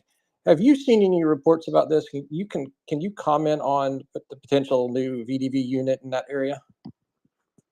Yeah, absolutely. And that is the perfect segue into the Kherson battle map. The 104th Guards Airborne, we're talking about a division. So the regular number for a division, which is comprised of a number of regiments, which in themselves are a number of battalions, right? So we're talking about 10,000 people, maybe a little more. The floor, there is no number for what a division is, but it's generally taken to be about 6,000 to 25,000 people in a division. So the 104th Guards Airborne Division. So this is, and we've talked about this. A Guards unit is an honorific that is used in Russian military circles. It just sort of means you are one of the better units with a long battle pedigree. In fact, the 104th goes back to World War II. Newly reconstituted under the command of Colonel General Mikhail Tepelinsky, it's been thrown into the South Bank battle. And British Defense Intelligence indicates that entire division has been, the word decimated, which means 1/10 of your soldiers have been killed. That's what decimation is. But I'm going to go for the more civilian definition, meaning that this force is almost been rendered combat ineffective through losses. So much so that General Tepelinsky, the Russian mill bloggers are calling for his head. Here's what's fascinating. If you are looking at the Kherson map, you can see the area around Krinky and that forested area. Russia has applied the forces a division level, somewhere around 10,000 men, and they cannot take Krinky. The number of Ukrainian forces south of the river is measured in the high hundreds. So let's just pick that 10,000 number, right? Which is the middle of what a division would be. I'm not going to say there's 25,000 Russians in that division or 6,000. Let's say it's 10,000. So at the point of attack, these Russian paratroopers outnumber their Ukrainian opponents 10 to 1. And they still can't dislodge them. This is what I mean when I say Russia can't win this war. They can't. So if you could imagine, and again polarizing this, imagine if I told you that the entire 101st Airborne, one of the most storied units in the American military, the battling bastards of Bastogne, right? The 101st Airborne Division couldn't take a town in South Ukraine against somewhere around 1,000 Ukrainians. That would make you wonder, why are we giving paratroopers funny red hats if they cannot deliver? And this is exactly what's going on here. At least on paper, Russian paratroopers are supposed to be a notch above their counterparts, right? These paratroop forces their elan, their esprit de corps, their equipment, their training, it's all supposed to be top notch. And it isn't. And it isn't. And the Russian forces there themselves, they're complaining that they don't have enough artillery. They're complaining that their attacks are not adequately coordinated. They're complaining about the level of supply they're given. They're complaining about the lack of counter battery fire. They're complaining about the effectiveness of Ukraine's first-person drones. Everything we see everywhere else in the battlefield. But the takeaway from this Kherson map is a Russian division has been fought to a standstill. Pretty good achievement. Let's go to Lexicon, Michael, who is particularly interested in the Kherson map, then to Will Teal. Lexicon. Yeah, I don't know. Should we ask Chuck to introduce the Kherson map first? Well, let's go through the Kherson map by questions, Lexicon. Okay. Because I know Michael, Will, and I all have questions about this map. It's the first tweet in the nest for those of you who want to take a closer look at it. But Lexicon, continue. Okay, thanks so much. Because I was really reflecting on this because there just popped up very recent last few hours on Times Radio. A guy Times, he used to be a foreign editor, a guy called Maxime Tucker, and he left that job for Times and went to report on the front line. So he spent a lot of time in Kherson. So I got another question about these fighting little river boats that Ukrainians have serving way up north at the Belarus border. But about Kherson, so one of the things he's talking about is he's saying that morale of troops is just as fine as he's seen it when he was around before. But he's saying in Krinky specifically that he's talking about how Krinky, as they say, was had a huge element of surprise, and that this ammunition hunger, they're actually rationing ammunition. Imagine they're doing this offensive operation in these amazing on these amazing terms, the amazing bounds of forces, and they're rationing ammunition. And as a consequence, he said, so Lexicon, who is rationing ammunition? Ukrainians. The Ukrainians? Oh, not the Russians. So what he's saying is that this element of surprise that they had, they feel like it dwindled and disappeared, that they lost it because without the kind of supply of ammunition you need to do surprises, to launch offenses, it's not there. So it means that this choking effect, your water hose, yours or somebody's analogy, is happening to them. I guess Chuck's analogy. And so he's saying that he's hearing this, or in his reporting, he's a journalist who's been visiting the front line there.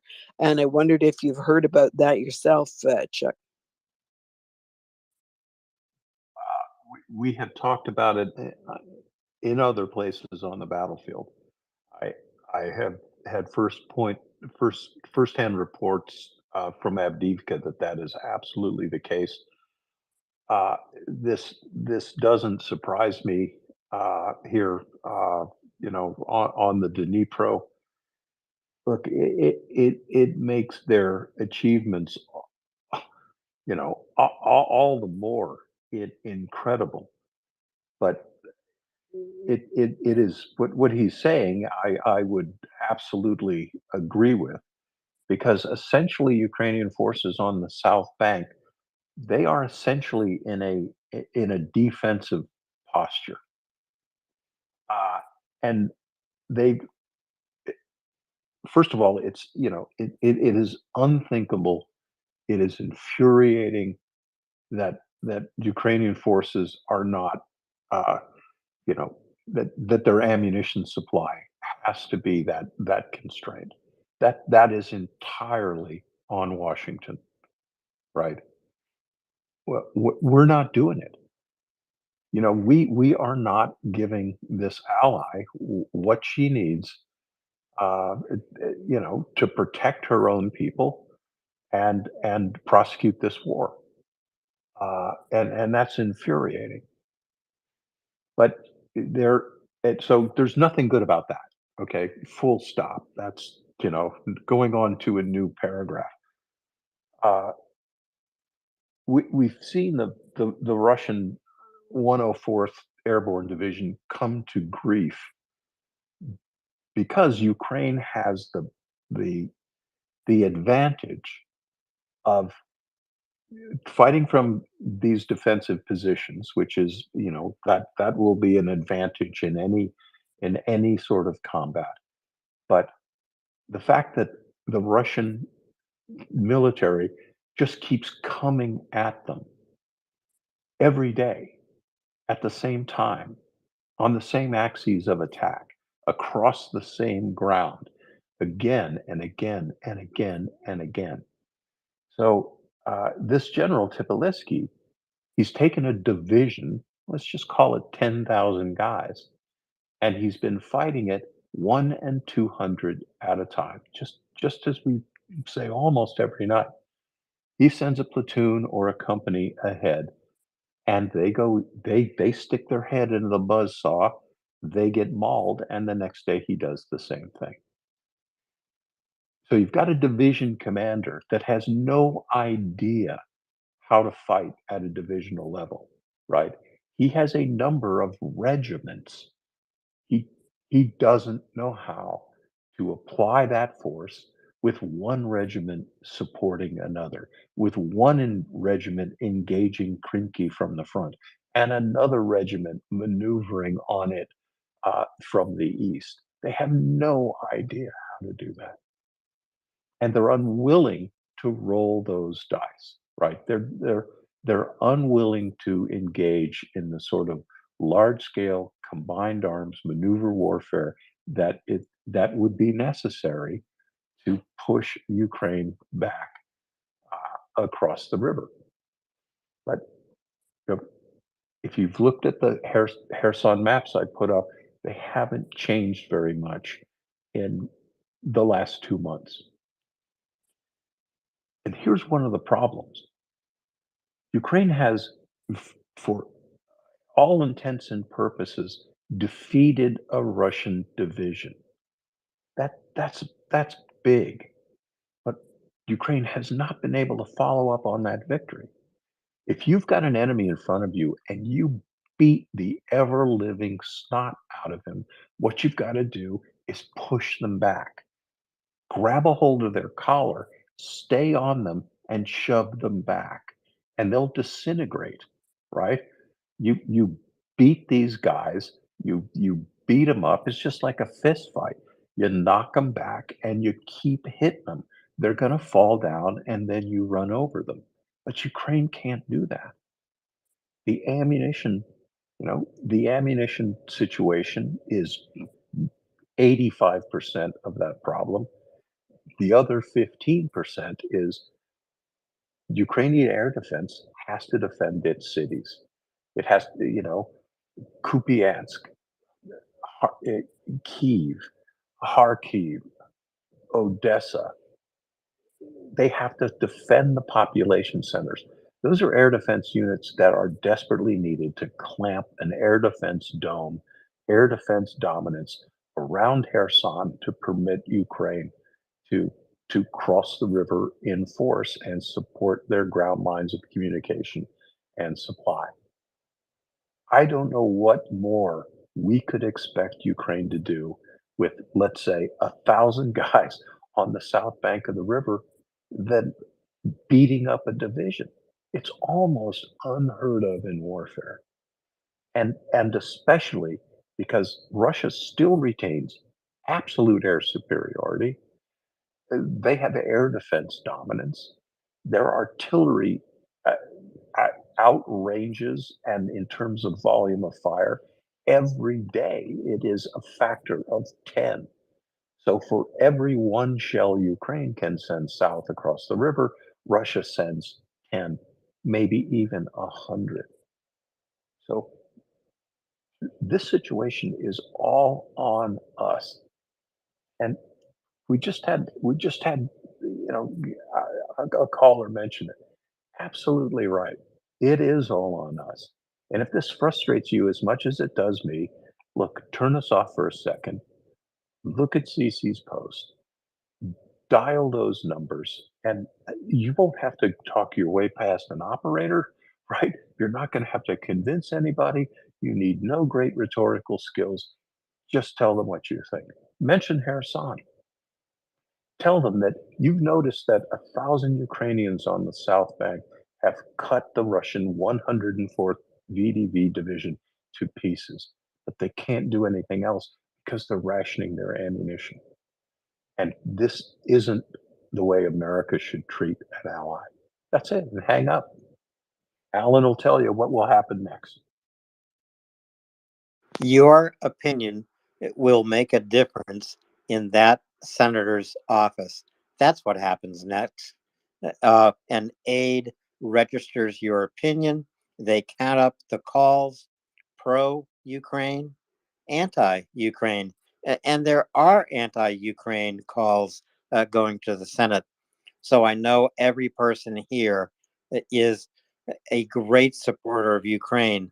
That makes your call significant and important. So please do make it. We will get those senatorial office numbers up in the nest shortly. And just before going back to Lexicon, Chuck, I have two questions about the Kherson map. It is the first tweet up in the nest. Are there signs of desperation? I see two signs of Russian desperation. First, the number of strikes against civilian targets in Kherson City. Secondly, the use of gas by Russian forces. That strikes me as desperation.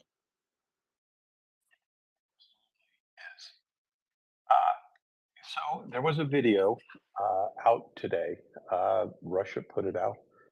It showed it showed a drone dropping a piece of ordnance that produced a cloud of white smoke into a Ukrainian position, and it showed Ukrainian forces fleeing from that as fast as possible. We had this saying in the Navy when something was absolutely idiotic. We used to say, "Tell it to the Marines," meaning you're probably going to get a sock in the nose because you're tinkling on my shoes and telling me it's raining. Uh, the Russian summary of that video says Russian drone drops smoke on Ukrainian positions and sends them running. White smoke isn't going to send you running, but what will send you running are CS agents, tear gas. There are other anti-riot agents as well.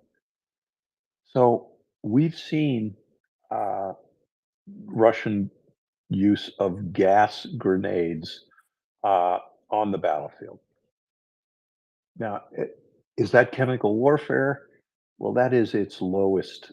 Uh, that would be the lowest example of chemical warfare. Someone throwing an anti-riot tear gas grenade at you.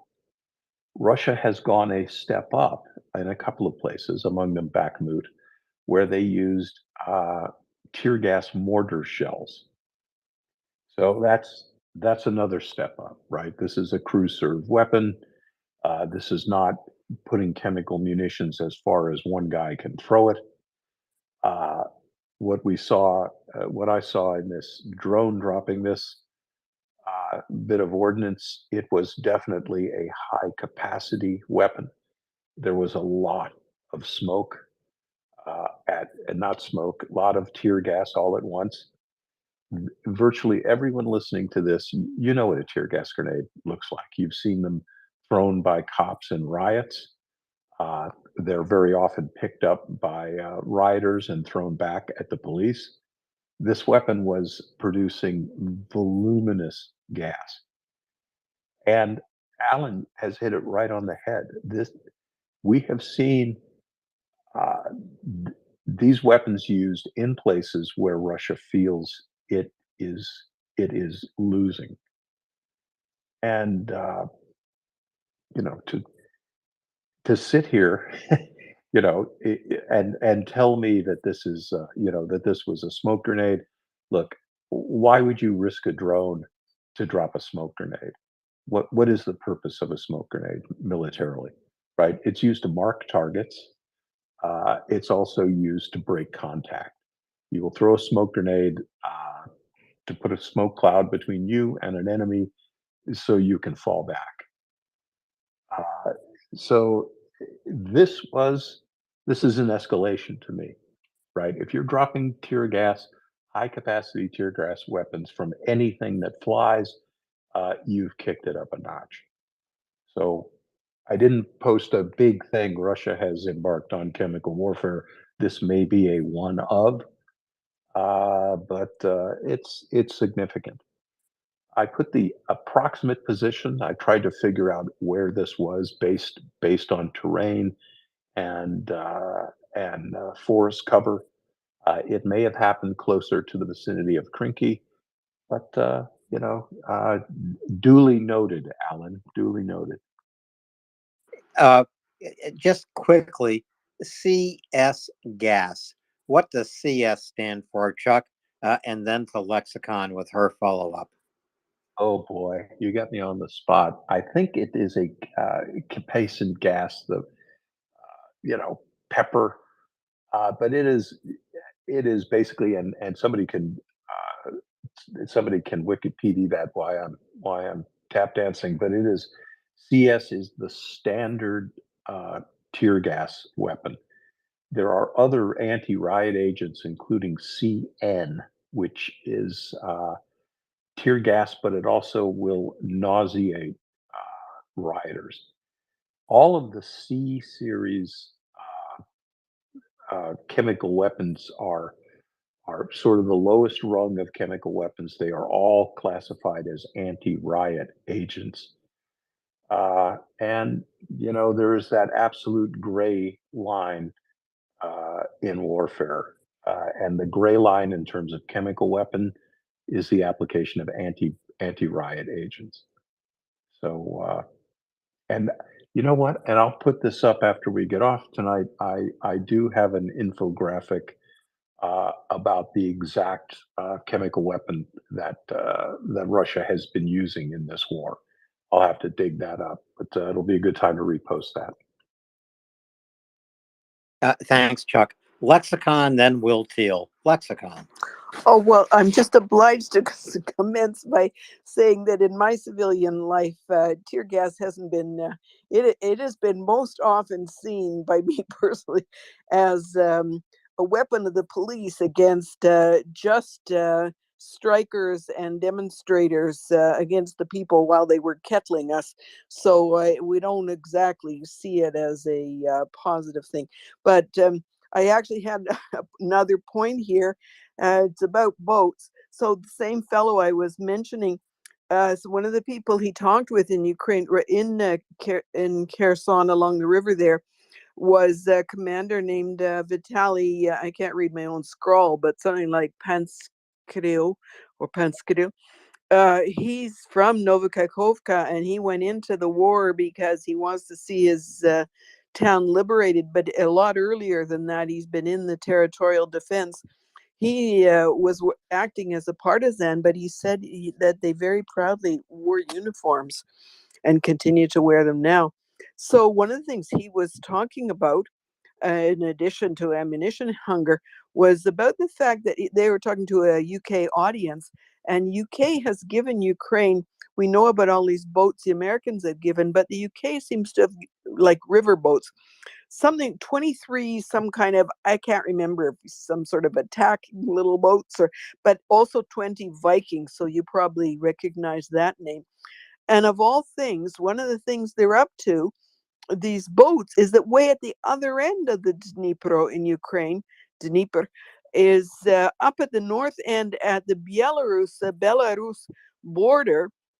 they're operating boats because the bloody Russians are sending boats down the Dnieper to do nefarious things. I just wondered if first I'd heard of this, that there's, and I saw yesterday something saying that a lot of the ballistic missiles coming into Kiev, they looked at a quadrant and said that they had to have been fired from Belarus. It just the ones coming the last 2 days. So I just wonder. So it seems damn Belarus is really active, or allowing its territory to be very actively used. Have you heard of this? Boats of Russians coming down the Dnieper from the Belarus portion of the Dnieper. Thanks so much. And of these Viking boats. I have heard of the Vikings. I am not surprised to hear of the Russian reconnaissance and sabotage units. They have been very active in the north, and these are, these are the Russian special forces on penetration missions. A river is a good way to move. Special operations forces. However, if you have an alert opponent, think of a river as a road. You can have an alert opponent, and you're not going to get too far down that river if your opponent's paying attention, and the Ukrainians are. But I think everyone would be amazed how much is possible on a dark, moonless night. If you know what you're doing, you can get pretty far. So this is an example of Russia using its special operations forces to their intended purpose. But there is so little left of Russia's special operations capability. At least they are using them in for missions to which they are suited up north. Unfortunately, Ukraine still has an espionage problem. I mean, there are Ukrainians who are sympathetic to Russia, or have been co-opted or coerced, compromised, or simply taken the money. And just as Ukrainian special forces do, these Russian special operations forces, they're delivering agents. They are servicing espionage networks. I mean, they're doing everything that we're doing. And unfortunately, they've got some willing accomplices.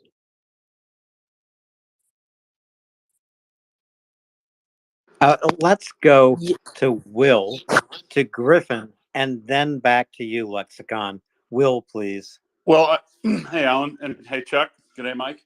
So I almost put my hand down because you covered it and Alan covered it, but perfectly in that I see two more signs of desperation that I'll add to what you, Alan, and you've said, and that is, the first is, I'll note that the number of attacks has peaked in the last 2 days. If you look at Avdiivka, they're hitting from the southeast and the northwest. They're trying, absolute push on right now with these telethon going on in Russia, and so the attack numbers there and down in Kherson are peaking, and that clearly shows that they're trying to do everything. They're throwing gas into it like they have done before when they absolutely want to try to get a breakthrough.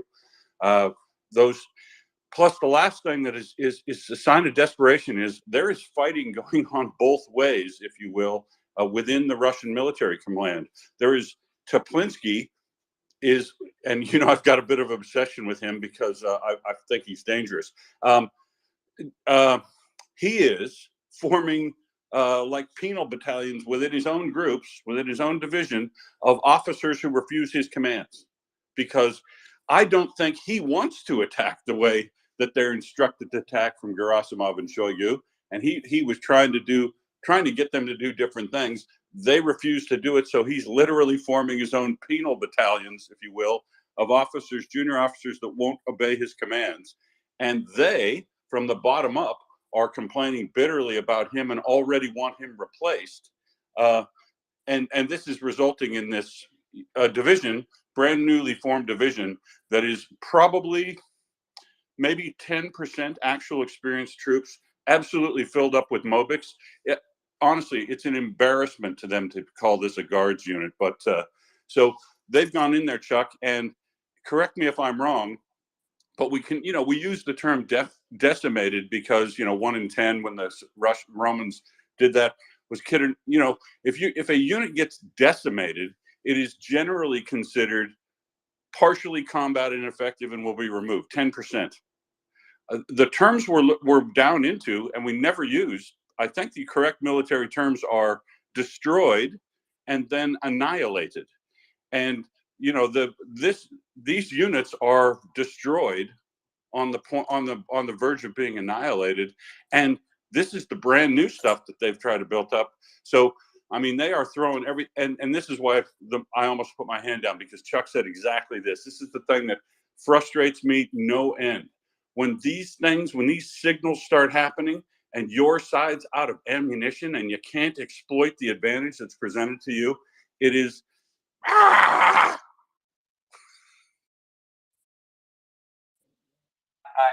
that's all. Will, I'm absolutely with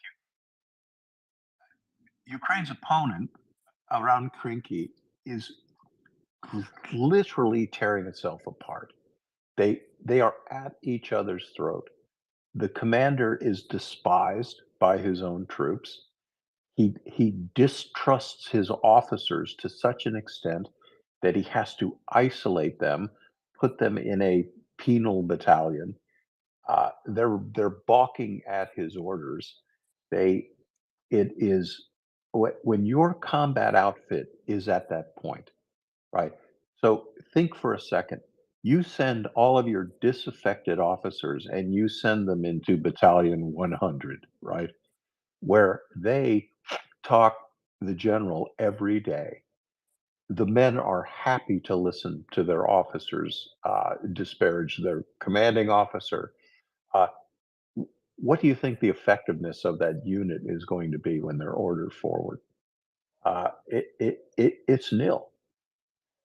And it's easy. Civilians say the unit was decimated. That's great, and Will's right. That came from the Roman legions, and they'd kill every tenth of their own men as a punishment. But the 104th has lost so much more than 10%. The War College term is their hors de combat. They're out of it. They have, as John Spencer would say, they have culminated, but it's so much worse than that. Culmination is you've sustained 25% casualties. You pull back from the line in good order. You get back, you lick your wounds, you resupply, you get reband, you work yourself back up, and you go back into combat. These guys aren't doing it, right? Somebody gave this clown a division, and he has destroyed it. He has destroyed it, although he outnumbers his opponent 10-1 in a confined space, right? And I mean that. I want you to imagine you're the president of the United States.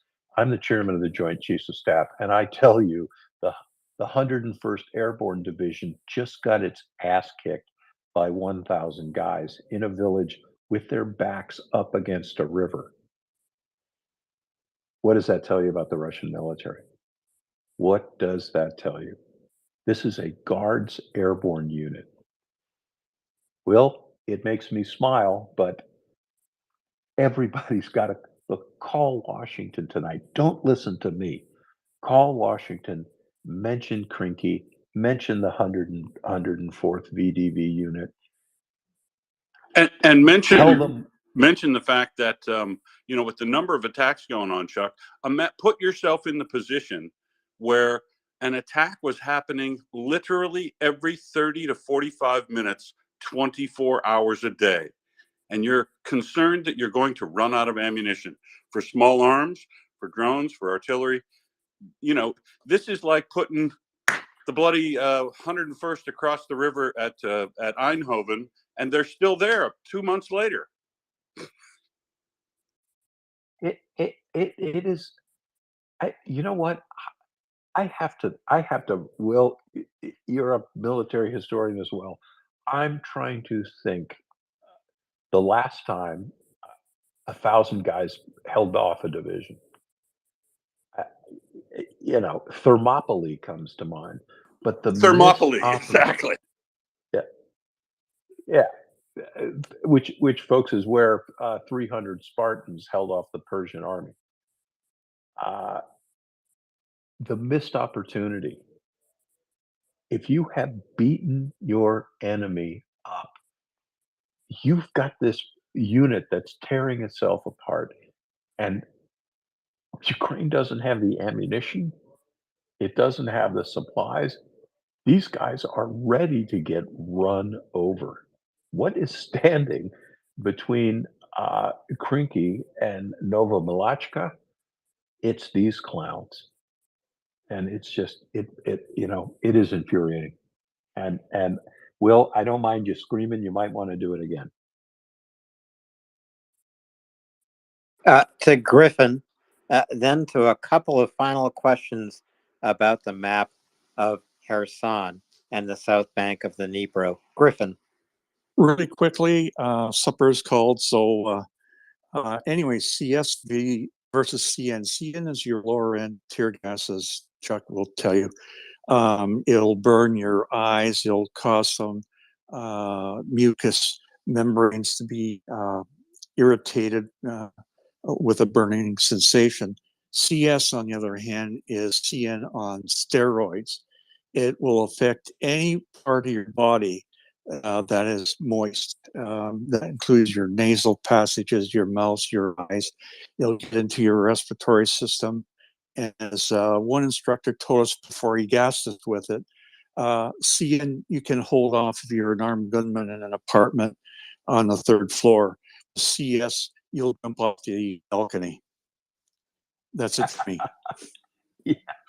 And it sounds like you, like me, and certainly like Will, we've tasted a bit of it, and I didn't like it very much. Oh yeah. First he did it with us linking our arms in a horizontal line and through CNS, and then the evil boogers, they went and got us into a single column and gassed 32 of us with a CS, and you had to run through it. And that was just, you never want to have that experience again. With that, I'll leave you guys to it. Thanks. Thanks, Griffin. Chuck, as we look downstream on the Dnipro here from Nova Kakhovka to southwest of Oleshki, there's an opportunity here for Ukraine to link forces up, but the forces have to be reinforced. In other words, thousands more Ukrainian troops have to cross the Dnipro. Is there an opportunity for this crossing? And when they cross, what is the opportunity for linking up these forces? I wish I had a more encouraging assessment. But what I think right now is the preconditions for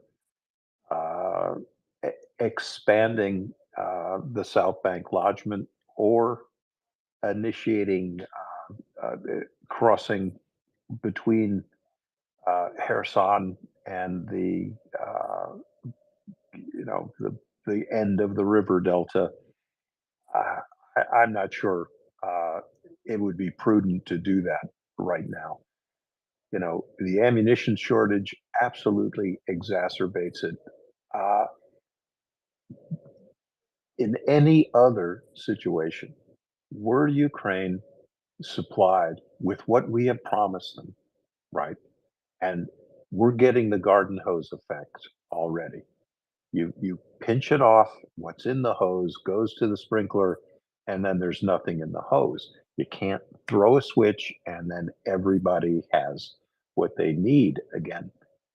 Uh, you know, it's great that 1,000 people have, for all intents and purposes, defeated a division, but to make everyone listening just that much more furious, an opportunity like this may not present itself for another year, right? To have a division defeated in front of you is an opportunity. We talk about we talked about the brittleness of our Russian opponents in many places. This is an absolute example of that. This unit, for almost every purpose, is shattered. We've seen a couple of golden opportunities slip away. During the Battle of Vuhledar 1, two Russian Marine infantry brigades defeated. There was an opportunity to charge down their throats. Ukraine didn't take it. You know, perhaps in hindsight, they couldn't. Here in Krinky, the opportunity exists again. But it isn't just the ammunition shortage, which is sufficient to call off a larger crossing. Air defense, Ukrainian air defense is not sufficiently robust in this area, in my estimation, to you know, to defend a river crossing, to secure the ground lines of communication, and it's just, I don't know, it's incredibly frustrating. However, Alan, you're right. Down, we head out to the Dnipro River and into the Dnipro Bug River estuary there. There are probably still some raiding opportunities for the Kinburn Peninsula, which is basically a big sand spit that goes out into the Black Sea. There are only a limited number of roads going in there. If they are severed, you would have those Russian forces trapped out there. But again, if you are pulling up and looking at the larger scale map, that would be it would have to be a fairly large Ukrainian source landed at the foot of the peninsula. And were I a Ukrainian commander, I mean, there's an opportunity there, but given that resources are limited, manpower is limited, given Russia's propensity to keep throwing everything it has at the South Bank lodgements, I mean, I don't think the time is right for that yet either. But again, these are the direct results of our representatives, our senators, our congressmen and women screwing around. And I never touch politics here, you guys. It's the third rail. I just point to Washington. The D's and the R's and the I's. Everybody needs to get it together and give Ukraine what it needs. We'll touch the third rail in a couple of hours, Chuck. But I'll You take know the I want to, electrocution, Alan. not you. You know I want to, but I never do. So let's walk west to Orkiv. It's the second map in the nest. And again, we see Ukraine on the defensive, round trip attacks by Russian forces, attempting to take ground and failing to. This is one of the salients that Ukraine managed to create, I'm going to say 8 weeks ago. And in that span of time, not much has changed here, but what we continue to see is Ukraine inflicting daily casualties on Russian forces? That is exactly what's going on here. Looking back over the past couple of months, this big gouge that has been taken out of the Russian lines, look, that used to be the front line used to parallel the H08 highway, even farther north, the T0815. Ukraine has managed to push itself south. Robotny is in their hands. Novoprokopivka, this is still in that red stripe zone. It goes back and forth. But Russian attacks against Robotny, and first we'll deal with Robotny. They continue. They are across along the same axes, covering the same ground, and with the same result. So again, we've got a Russian commander feeding his forces piecemeal against Robotny, operating against this salient. More and more, it's it's obvious to me that Russian commanders are avoiding operations that would be sufficient in scale to, for example, take back Robotny. And that's for a couple of reasons. It's almost impossible for Russia to concentrate forces near the zero line. If you want to stage a battalion attack, right, 1,000 guys, you got to get those 1,000 guys to the battlefield. And they've got to be in communication with each other, right? Which is war college talk for they've got to be all located near each other. Ideally, in a military operation, you concentrate your forces, you position them so that they cannot be detected by the enemy. You use deception, camouflage, everything you possibly can, incremental movements, pre-positioned logistics. And when you shoot that red flare in the air at 4 o'clock in the morning, open up your artillery barrage. In an ideal world, with a good plan, the enemy has no idea you are coming. That has not happened for the Russians in 18 months. And I predict it will never happen again in this war. They will never surprise Ukrainian opponents. So here in Robotny, the same thing. A sort of platoon / company sized attack that is rebuffed. Ukrainian first person drones are operating in this area as they are everywhere else to terrific effect. And Russia isn't doing it. So we'll go to the eastern side of the salient. Russia launched a series of attacks west of Verbove. You can see one to the north and 3 battle icons directly to the west of Verbove. When you see battle icons arrayed like that, you see the one at the top of the triangle they form. That's the greatest point of penetration for the Russian forces.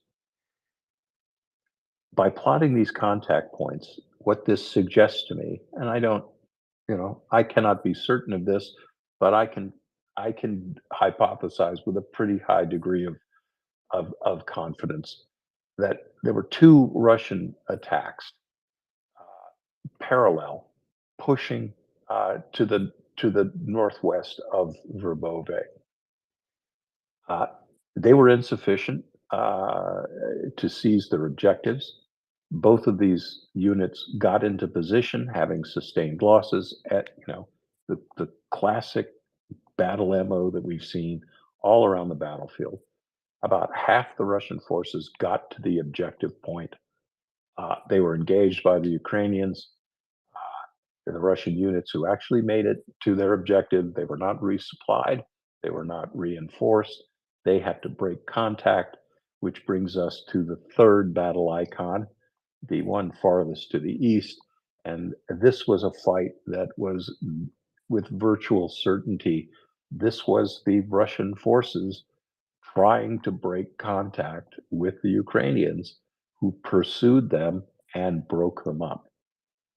You can see a number of burning armored fighting vehicles there. Again, these were taken out by Ukrainian artillery. They were taken out by first-person drones. They were taken out, in close combat.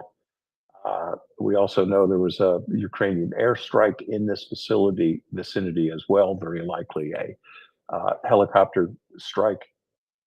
But you've got operations on both sides of this Ukrainian salient.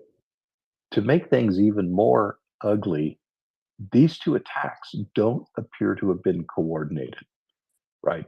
The Russians don't seem to have hit Robatny and the Verbove series of attacks simultaneously.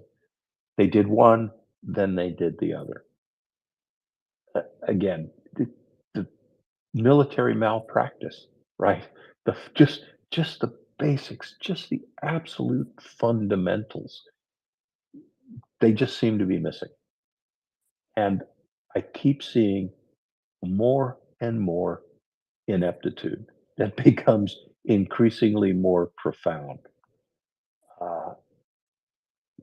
So thus or heave. And as you can see, looking around, number of Russian artillery strikes striking positions and ground lines of communication positions, hoping, I think, to hit valid military targets.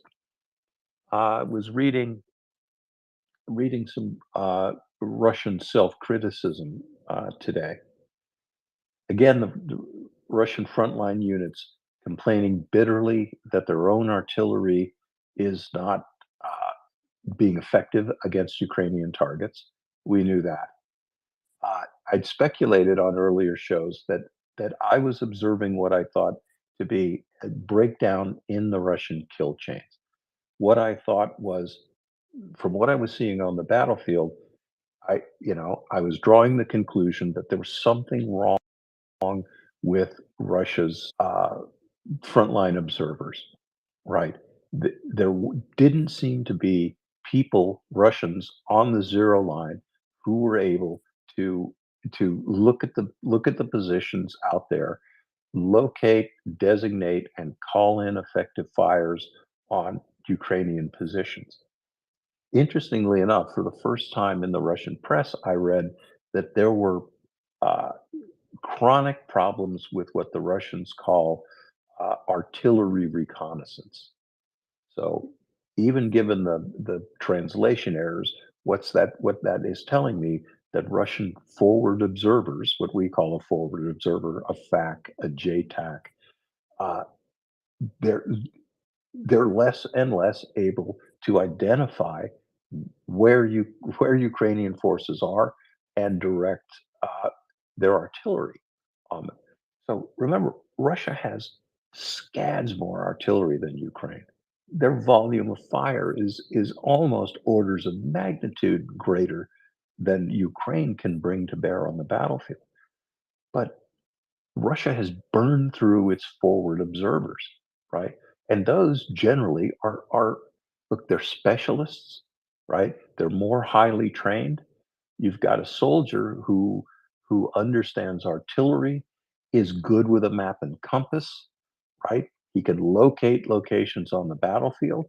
Ideally, he's a cagey old veteran who knows what to look for: dust trails, heat, everything that an old soldier can look at looking at the battlefield. This is another one of those. This is the diminishment of Russian combat effectiveness. They don't have the forward observer corps anymore. So it was it was interesting for me to read that because it's the first time I've heard them complaining about it. Not just problems with counter battery fire, but problems with their own calls for fire, right? So it, and we've also seen another symptom of that is in that you see Russian self-propelled artillery pieces way too close to the zero line, right? That this is a big tracked vehicle, looks kind of like a tank, but it's not. Looks like a tank, but it's not as heavily armored. Its metal sheathing is only designed to deter splinters and rifle fire. Self-propelled howitzer. You want those away from the zero line. You want them to move, but you want them to engage the enemy and then reposition themselves. But I've seen time and time again systems like their Matsubi, big, capable, self-propelled guns, and I'm seeing them within 600 or 700 meters of the line of contact. That is not where those guns should be. So I'm asking, why does that idiot drive his gun so close to the front? It's because there's no one else there to observe his fields of fire or to call his falls of shot. And that's a big problem, Alan. Michael, you are with us in Robotnik. I know you have questions. Then to Dryfly. Michael. Yeah, so Chuck, Robotnik is such an interesting area because we know when the Ukrainians were taking that area and they took the town, fought hard for it, they were fighting uphill. And it looks like under the TO 508 that the Russians are attacking, up a pretty steady elevation. Do you see that the forces there are in a position to be able to do that? I mean, it seems like on top of the fact that you're using artillery that we know are having barrel fatigue, so they have to get close to the front, plus they have to get even closer because they're having to shoot uphill. I mean, are you seeing any signs that Russia's adapting to having to attack uphill there? Wow. To me, it's, first of all, attacking uphill is, as we all know, it's extremely difficult. It it's almost harder than I can describe to you. Uh, an infantryman carries at least 20 pounds of gear, at least. And in my operator days, just my shooting gear, right? My magazines, my weapon, my radio, my first aid kit, the small amount of water I carried, it weighed 60 pounds. That wasn't my backpack. It wasn't my secondary gear.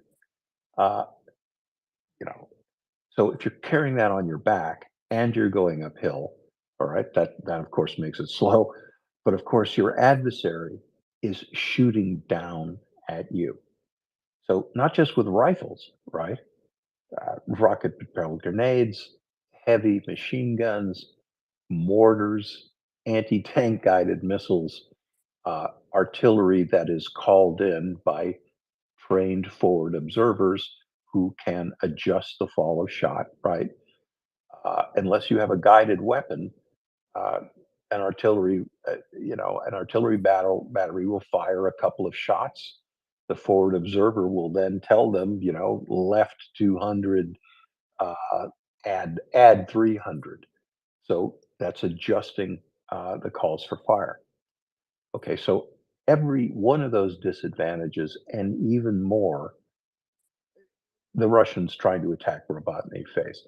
And not the least among them is these attacks that are ordered by tactically inept leaders. And you can't attack in the same place, across the same ground, with the same force posture that was defeated yesterday, the week before, the week before that, and the week. It doesn't work. It just doesn't work, and it can't work. But this is what Russia does everywhere. So again, unfortunately, this war is probably going to go on even longer than I think. But in the meantime, Russia keeps fighting like this. It's going to lose. It is going to lose. And as we've seen with the 104th Airborne Division, these units are starting to tear themselves apart.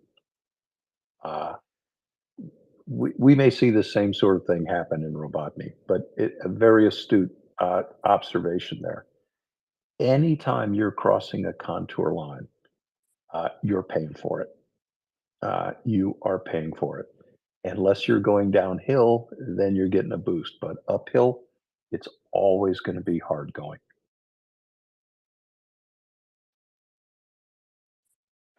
Thanks, Michael. Keep going. Then to Dryfly, Marcus, and Yehuda. Michael. So yeah, my last question is, Chuck. This is a little bit of a softball, and I was going to juxtapose this against a couple of questions. I was going to talk about the folks, the good folks that are crossing the Dnipro, and that is, it looks like the new Russian forces from there, attacking, downhill into the river valley and into, that shoaly area, and then they're having to attack uphill at Robotny. I mean, it seems like that they when it comes to where they're picking, they are not looking for anything in terms of an advantage. They are just, I mean, it just looks like they're throwing mass at this, and it looks absolutely senseless. I mean, do you see any thought out process as far as like where and not talking about the commanders on the field, but the folks that are sitting there on the map and moving the little pieces around the board? Do you see in your mind any coherence in what they are doing?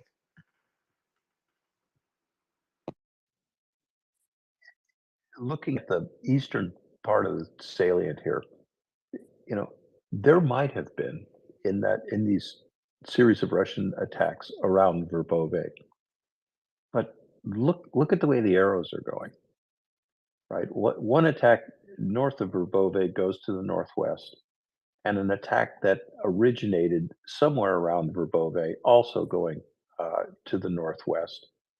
And plotted on the scale, these attacks are about 2 miles apart. I'm sorry, 2 kilometers apart. So that's a mile and some change. And what that meant is these two prongs of this attack, they were not mutually supporting, right? Effective range for a rifleman in combat, it depends on your rifle and how good your rifleman is, but 300 or 400 yards is a pretty good number, especially if you've got an AK pattern rifle. They fire a bigger bullet, but they don't have as good a range as the American M4, which shoots a smaller bullet. Right, the AK shoots a 7.62 by 39, and the American rifle shoots 5.56 millimeter, but it's more accurate at greater ranges. Okay, but all that is sort of moot here. Those two attacks did not converge, right? They actually diverged. So I'd ask the local, probably lieutenant colonel in charge, and I do hope you're listening tonight, sir. Please DM me and explain to me, why didn't you take these two prongs and converge against the Ukrainian forces? Why did you think that picking two objectives a mile and a half apart, virtually ensuring that your guys did not have interlocking supporting fields of fire? They were not in communication with each other. In fact, Colonel, I just want to commend you. They were just exactly as far apart as they could be, and not, they were just at the level where they don't support each other. If you change the compass bearings that you launch the attacks on, if that upper level, if you set that on compass bearing 270 and the other one at compass bearing, I don't know, let's say 315, 320, they would have converged. And I don't know where you went to military school, but I tell you what, write them and try to get a tuition refund.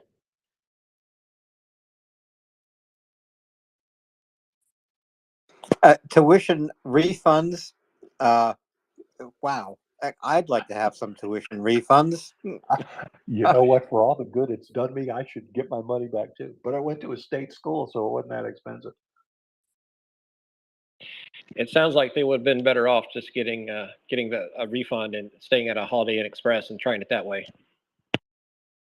Well, that means you'd have to be in a seminar with Yehuda, who I hope will come back, to dry fly to Marcus, and then we'll keep going west, and the next map will be Avdiivka. Dry fly. Good evening. Chuck, got a question for you. I talked with Language Learner last night when he was on, and one of the things I asked him is that, has he seen with his communication, because he talks to people on the ground there too. He's got contacts. And he said, have you seen a drop off in the use of cluster munitions? And I said, versus say high explosive in the artillery mix. And he says exactly the opposite. He says, we started out with quite a few cluster munitions, and now it's actually more and more and more. And he says there's two reasons. One is that they don't have anywhere near enough of the high explosives, like fragmentation type that they had before. But even more importantly, with the meat waves, they found that they're highly successful. They're really, really successful. So do you think that that's part of the compensation that Ukraine is using, is that they're relying more and more on clusters just to hold back these meat waves? And then maybe some of the ammo hunger is actually self-inflicted to hold ammo for later in case it really gets ugly? That just popped into my head while you were talking, and I was thinking about my question that Language had asked. It may be that they're kind of doing what the Russians did 3 or 4 months ago, actually are holding on ammunition because they just are not going to know how long this famine is going to last. And I will listen. Thank you.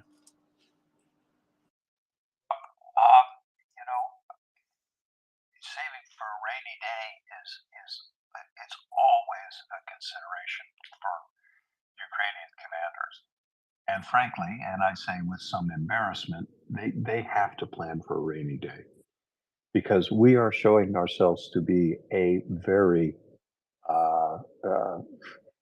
flaky friend, right? Ukraine has to worry if maybe Congress takes Christmas off and then decides to go to the Sundance Film Festival afterwards. And I say that, with exactly that much flippancy, because who knows when they're going to come back? Who knows when they're going to pick up the ball? And, when they do pick up the ball, you can't snap your fingers and get FedEx to deliver this stuff next week. And regarding the cluster munitions, I'm glad to hear they are in wider spread use. But generally they're not they're not always the solution. However, they are generally one of the first weapons you want if you have an enemy approaching you, uh, in a formation of vehicles, whether they are coming in column or whether they are coming in echelon. And column means they're bumper to bumper driving straight at you. In echelon means they could be coming on in a wedge, or in another linear but not perpendicular manner. As everyone knows, a cluster munition will burst above the enemy and scatter submunitions down on them. Every one of those submunitions is designed so that when it lands on top of a vehicle or anything, it'll blow a hole in it because it has a shaped charge facing down, and around it, it has blast fragmentation effect. So it's extremely effective against vehicles. It's extremely effective about infantry, against infantry in the open. And there's another thing that plagues the Russian soldiers. First of all, the design of their tanks, as we all know, with a carousel ammunition storage, which is right under the turret. And the Soviet Union decided that they could build smaller tanks that cost less money if they cut the loader out of the crew. So they have a tank commander, a gunner, and a driver. So without a loader with that smaller turret, because they built smaller tanks, that means the ammunition is right there in the crew compartment. That's why we see turret tosses. The Soviet Union invented the infantry fighting vehicle. There was no analog to NATO when that first came out in the late 50s, early 60s. It scared the hell out of NATO. They were great vehicles, but they were never adequately armored. They're also, because Russia wanted to keep them small and their profile low, they're extremely cramped inside. If you're a fully equipped soldier, your chance of getting out of that vehicle, if it turns upside down or catches on fire, good luck. So they're also not adequately armored. So that an American machine gun, like the one I used to carry, M60 or a M243 variant, will go right through this this infantry fighting vehicle. If you have a 50 caliber machine gun, it'll go through both sides of it. So we see Russian forces charging in the battle, and they are not inside these vehicles. They're sitting on top of them, right? Because you're definitely going to get dead if you're inside it. Okay. I'm sitting on top of this thing. We're riding at 25, 30 miles an hour towards the Ukrainians. I hear a boom overhead, and raining down on me are cluster munitions. And the military term is these munitions are doing great execution against the enemy. And there's one more moving part here as well. I'm glad to hear that Ukraine has these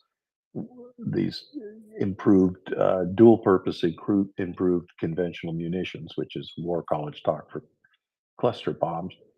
But what they're also doing is those cluster munitions are being cut out of 155 millimeter shells, and there are generally about 90 cluster munitions in there of two different kinds, and they're strapping those to their first person drones. So they've got enough. I don't know. There are sufficient of these munitions for right now, but they're burning them up. And when we talk about ammunition shortages, this is one of the munitions that is in short supply, even though they're being used, right? Hearing from soldiers on the front line that they're not often getting the timely artillery support that they need, and it's because of ammunition shortages. So again, that's all on us. And boy, if you got a minute tonight, folks, lob that call in. We can do something. Back to Dryfly for a quick follow-up, then to Marcus. Yeah, thanks. That was kind of what I thought. And I was really surprised when Language told me that, because I expected he was going to say, no, they're short of those. They're really, really short. They're really, really short of those. And he goes, you know, they never got enough of anything, he said, first off. So we know that. I mean, that's standard. That's standard boilerplate, right? You know, you ask a guy if he's got enough ammo, and if he can carry it, his answer is no. You know, but in his case, as he says, that's actually one of the bright spots, and that they do seem to have more of those. The dark side is, like he said, is they don't have enough heavy, high explosive fragmentation, traditional artillery. The question I was going to ask you talked about filling the pipeline, and I see Ravers down there because he was involved in the military too. On the Army side, I do believe, and he may know more than I do. How could they expedite the move of ammunition if all of a sudden the paperwork is all done in Washington? And secondly, what are your thoughts that it's probably already in Poland? In other words, if it were me and I were Biden administration, I'd be stockpiling shit in Poland like goddamn crazy, with the anticipation that I'm either going to use it in Ukraine, giving it to the Ukrainians, or we're going to use it in Poland against the Russians eventually. Do you think I'm crazy, or do you think that they're doing that? And I'll listen. Thank you. Absolutely. There are also munitions and material in the Baltics, Estonia, Lithuania, Latvia. There are pre-positioned vehicles there as well. Poland is the primary conduit, but we just need more. So, imagine this. So you've got one Ukrainian gun. It faces probably 10 Russian guns. There are problems with the accuracy of Russian guns because they've been fired like crazy. There's problems with Russia's ability to use forward observers to adjust fire on Ukrainians. The volume of fire for Russian guns is at least 10 to 1, often 100 to 1 in terms of volume of fire, outgoing fire versus incoming fire. Ukraine is using some of NATO's best 155 millimeter artillery systems. They outrange the Russian guns. They are more accurate, and they're capable, with the right shells, of being incredibly accurate. The Excalibur 155 millimeter shell will go into the part of a house, basically, that you want it to go in. With that kind of munition, here comes 100 Russian artillery shells from 10 Russian guns. 10 Excalibur rounds could take out each one of those guns. So that would be great. Ukraine's not getting enough Excalibur rounds. They have, they are like as rare as radioactive hen teeth.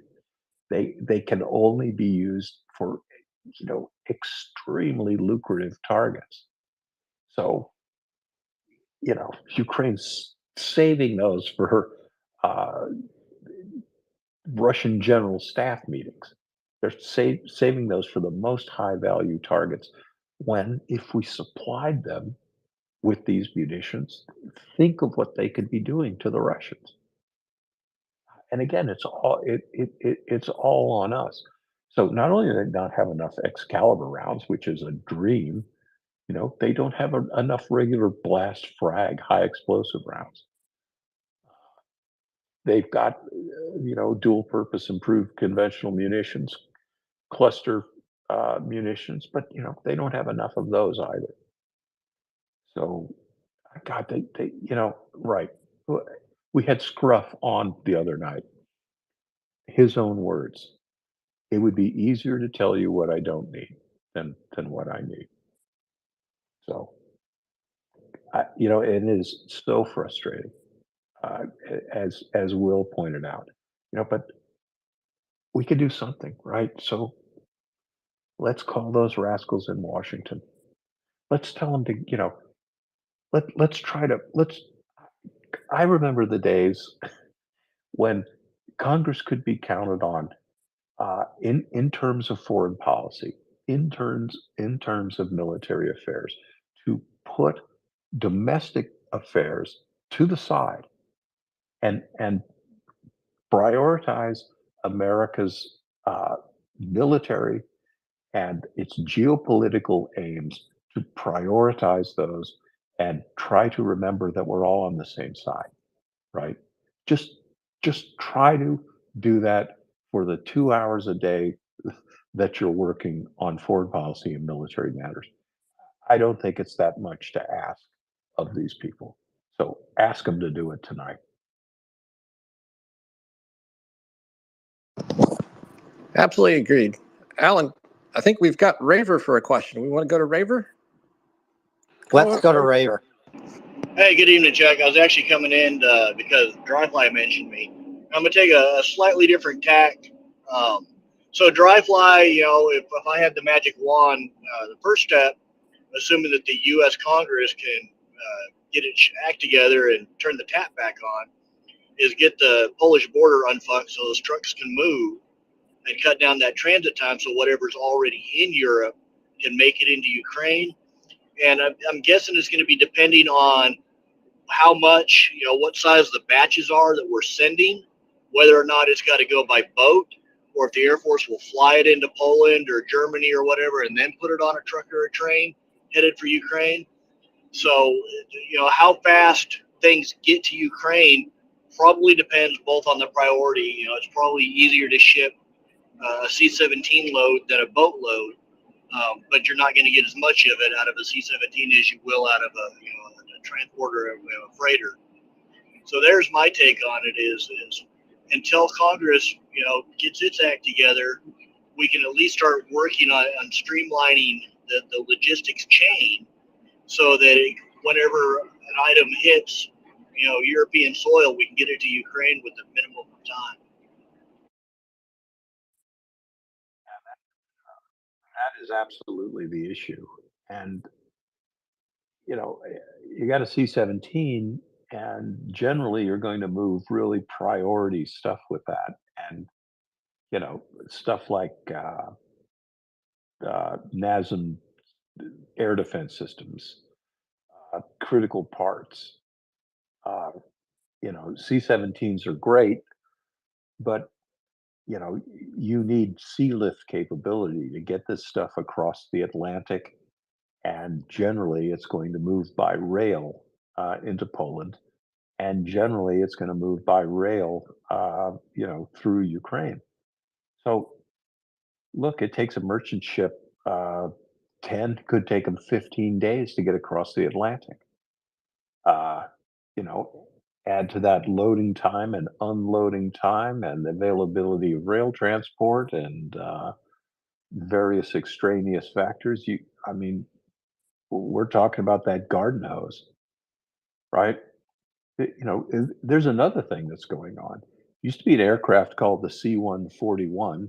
Some of us old guys will remember that. It was the Air Force's leading cargo plane, long distance cargo plane in the 80s and 90s, expected to serve into the 2000s, but the commitment that the Air Force to service American wars in the Middle East, the C-141s were all flown into, they just wore out. There are no new C-17s in the pipeline, right? So America's got to switch to a completely different logistical system here. Got to start shipping more ships, literally ships, and get this stuff going. So you can see you get, this is a machine you got to turn on, warm up, let it idle, get it into first gear. It just takes a long time. So we could easily be looking at a 6-month space in which Ukraine is going to be hungry for material, spare parts, ammunition, new weapon systems. Then this war doesn't happen with no Ukrainian losses, right? Ukraine loses vehicles, they lose artillery pieces. I mean, this is war. Those losses have to be made up as well.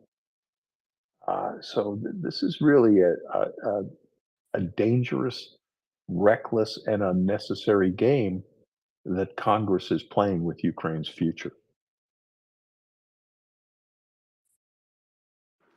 Let's go back to Raver, to Dryfly, to John. Raver. Hey, thank you. And as bad as the situation is right now, there is a small silver lining, but it's a diminishing one, and that's as we are heading into winter and the mud season, and so that's going to give Ukraine some natural advantages that will keep Russia from really being able to exploit any type of a shell or equipment shortage.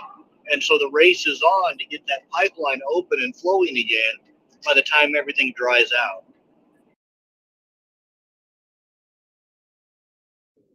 yeah, there's a, you know, I was shooting my mouth out, my mouth off earlier about the what I considered the likelihood of a Ukrainian offensive between about this time now, middle of December, to Valentine's Day. Uh, you won't hear me shoot my mouth off about that anymore. I see the likelihood of that as diminishing rapidly. An offensive is not what you want to undertake when you've got, you know, a lack of ammunition. That is not what you want to do. And it's, you know, there's also this triply frustrating thing. Supplies to Ukraine are retarded, they're delayed, they're diverted, they're argued over. And then some of those same people turn around and say, well, look, Ukraine can't win this war. And they've got absolutely the people who say that, first of all, they don't understand anything about military operations. They don't understand, and they couldn't refute this. The United States Army could not operate in these conditions. You tell me the last time the United States Army operated without absolute, complete, and total air superiority. Just tell me the last time they operated without superiority of armor forces, without superiority of all of the military specializations that go into combined arms maneuver warfare. Tell me when we didn't have artillery superiority. Tell me that we didn't have armor superiority, that we didn't have uh, number superiority at the point of attack, air defense superiority. And tell me, Tucker Carlson, put your finger on the map and show me where Ukraine has just one of those things. Just one. You can't. You can't show me a place on the battlefield where that happens. I'm telling you, as a professional naval officer, there is no place the Army has ever operated under these constraints. Nowhere. So how can you expect Ukraine to do any differently? And I defy you to find another place where 1,000 guys have held off a division of Russian paratroopers. Go to the library, bring me the freaking book, and show me where 1,000 guys have held off 10,000. I just want to see it. Chosen. Yeah, hasn't happened. Exactly what the Chosen Reservoir, right? One of the greatest stands in the history of warfare. 1,000 United States Marines held off a Chinese division. Wow, you're right. And you know, Raver, I'm glad you brought that up. That makes Ukrainian valor even more impressive. Absolutely. So Ukraine has done several stands, Severodonetsk, Bakhmut, and Divka, that are all worthy of being counted alongside battles like Jalalabad, Chosin, Bastogne. And Ukraine just keeps knocking these types of heroic stands, marathon type battles out of the park. And it's nobody had a right to expect that, and yet Ukraine keeps doing it.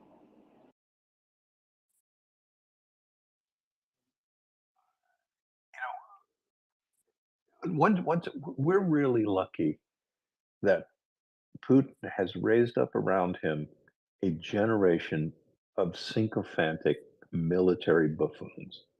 We're so lucky because these clowns are never going to win this war. And Raver just mentioned Severodonetsk, Bakhmut, Avdiivka. Eh, Russia showing that even though it cares nothing for its own casualties, right? They lost 50,000 people trying to take Bakhmut, right? They took it, and congratulations, uh, it's not the springboard to anywhere. They've lost approximately 40,000 troops, and probably more, in Avdiivka to the same end. There is no superhighway out of Avdiivka. I don't think Avdiivka is going to fall, but if it will, it'll go just like this. Russia will push and push and push. They will finally get a toehold into the urban area of Avdiivka, and it will cost them 20 or 30,000 more casualties. And should the battle eventuate like that with the loss of Avdiivka, they'll be left holding the bag of doo-doo that they're holding in Bakhmut. There's no way out of Avdiivka. They fight, Raver, they fight so stupidly. It's unbelievable. And there's a lot of talk where Russia is learning from its mistakes, and it is. But above the 06 level, above the level of colonel, get into general officers, I don't see them learning a single thing. So one final comment, Chuck, and then I'll let other people get their chance.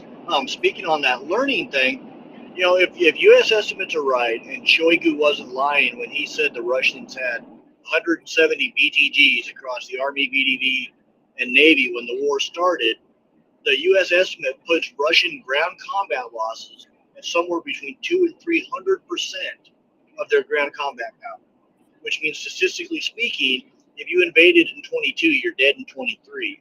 It's really hard to learn with that type of loss rate. And that number was just confirmed by that declassified report. So if you were among the 360,000 people who rolled across the border on the first day that the MriyaReport opened its broadcast, 87% of that force is dead. So there are 13% of that force lived, if you call that living, and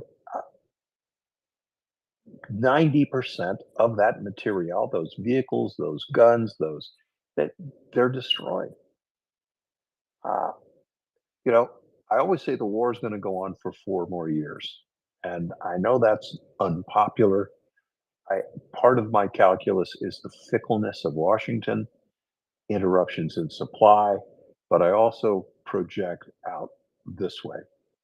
I don't see Russian losses diminishing.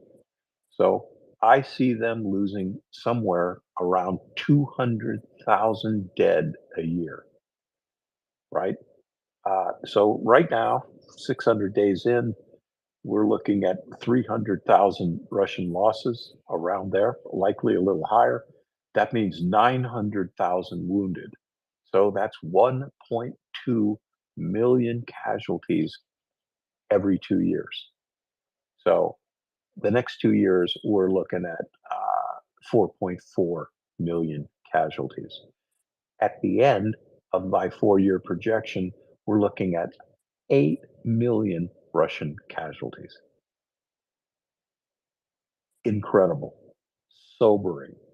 That's going to have an effect on the Russian economy because there won't be young men to man their factories, jobs.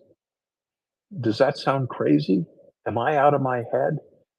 Putin's last week's news conference, he was telling Russian women to have 8 children. I'm not making that up. If you have 10 children, he'll make you a hero of the Soviet Union. Why would he say something like that? Because he can see that sociologically, economically, he's ripping the guts out of his country. The one person who keeps this war going is Putin, right?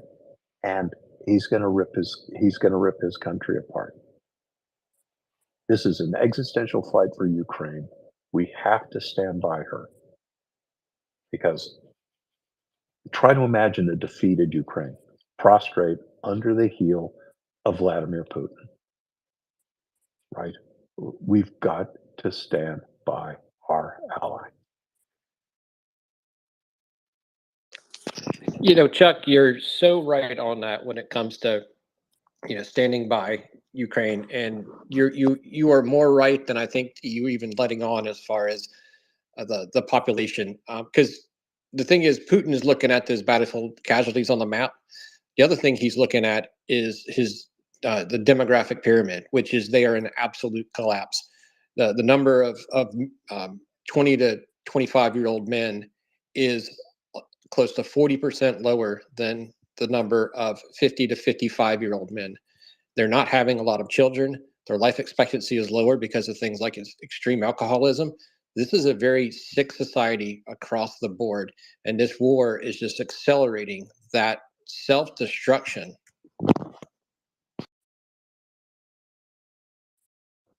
And in his first mobilization, he got 150,000, maybe 200,000 people into his armed forces. 400,000 left the country. Right. His workforce, everyone who possibly could fled. And I see Putin's hold on the country as being solid, not as solid as it was, but there may come a time when he's going to throw a war and no one's going to come. And I've said this a lot. He may never run out of people to send into his armies, but he's already starting to run out of army. Right. The 104th VDV division at Krinkate, it's a good example of that. I expect a lot more from a division of paratroopers, right? How did they get their ass kicked by 1,000 Ukrainians operating with the river to their back, right? It's incredible. It's incredible. And we're going to get to Avdiivka here momentarily, and we're going to see more of the same.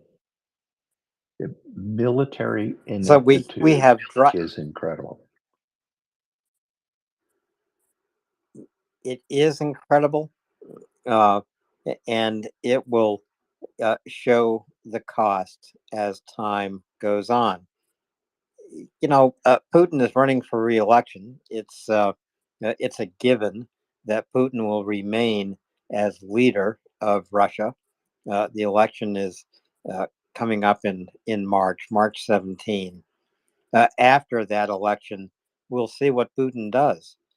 Will he conscript hundreds of thousands of more Russians into the army and make some kind of desperate final push into Ukraine?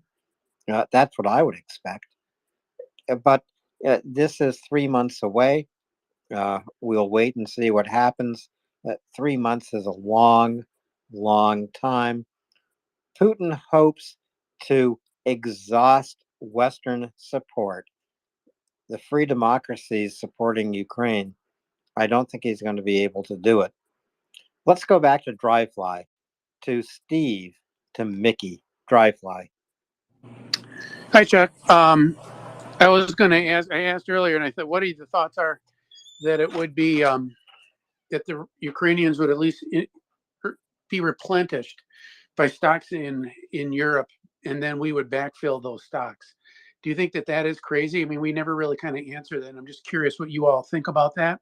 And then the other question I have is, we were talking about an offensive, and I will never have an offensive because there's a shortage of ammunition. Well, there's one kind of offensive that doesn't need a lot of ammunition, and that's when you do asymmetric warfare. So as you're thinking about it, you fought asymmetric warfare. What would you look for if you were to see that? And if you don't want to answer that tonight, that's fine. Let's have it for another night.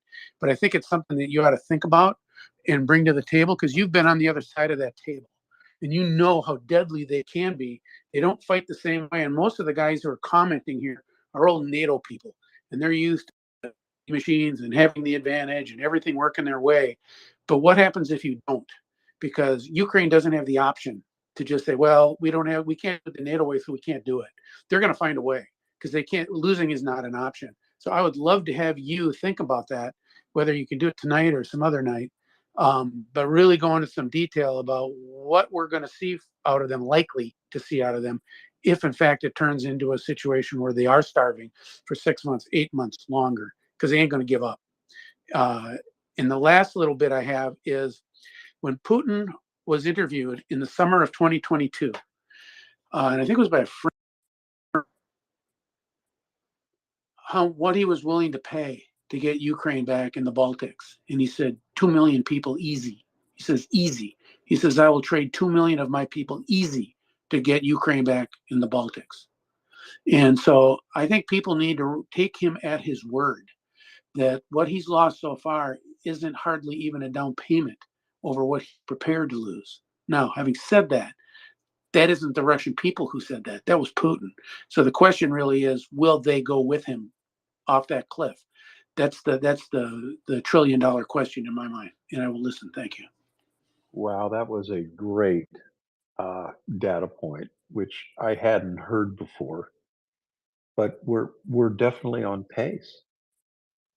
So let's take the 300,000 dead number, right? Just the most conservative ratio of killed to wounded is 3 to 1.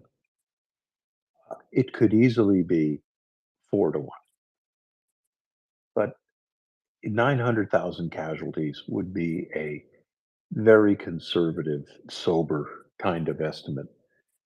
So he's almost there now, right? He's almost halfway there. And I talked a little bit before about the effect of rhetoric and calling your enemy evil, right? People turn off. They think you've drunk whatever Kool-Aid there is. But try to imagine a Western leader saying, I'll kill 2 million, easy. Who on earth leading a nation says that? That's not saying the quiet part out loud. That's absolutely psychopathic. But you look at what he started, right? I'm always happy to tell people I didn't think he'd do it. The geopolitical dominoes were going to fall against him. Finland getting off 70 years of neutrality, Sweden, formidable members of NATO right now. How did that work, Vlad? All the border crossings from Russia into Finland are now closed. They're now closed.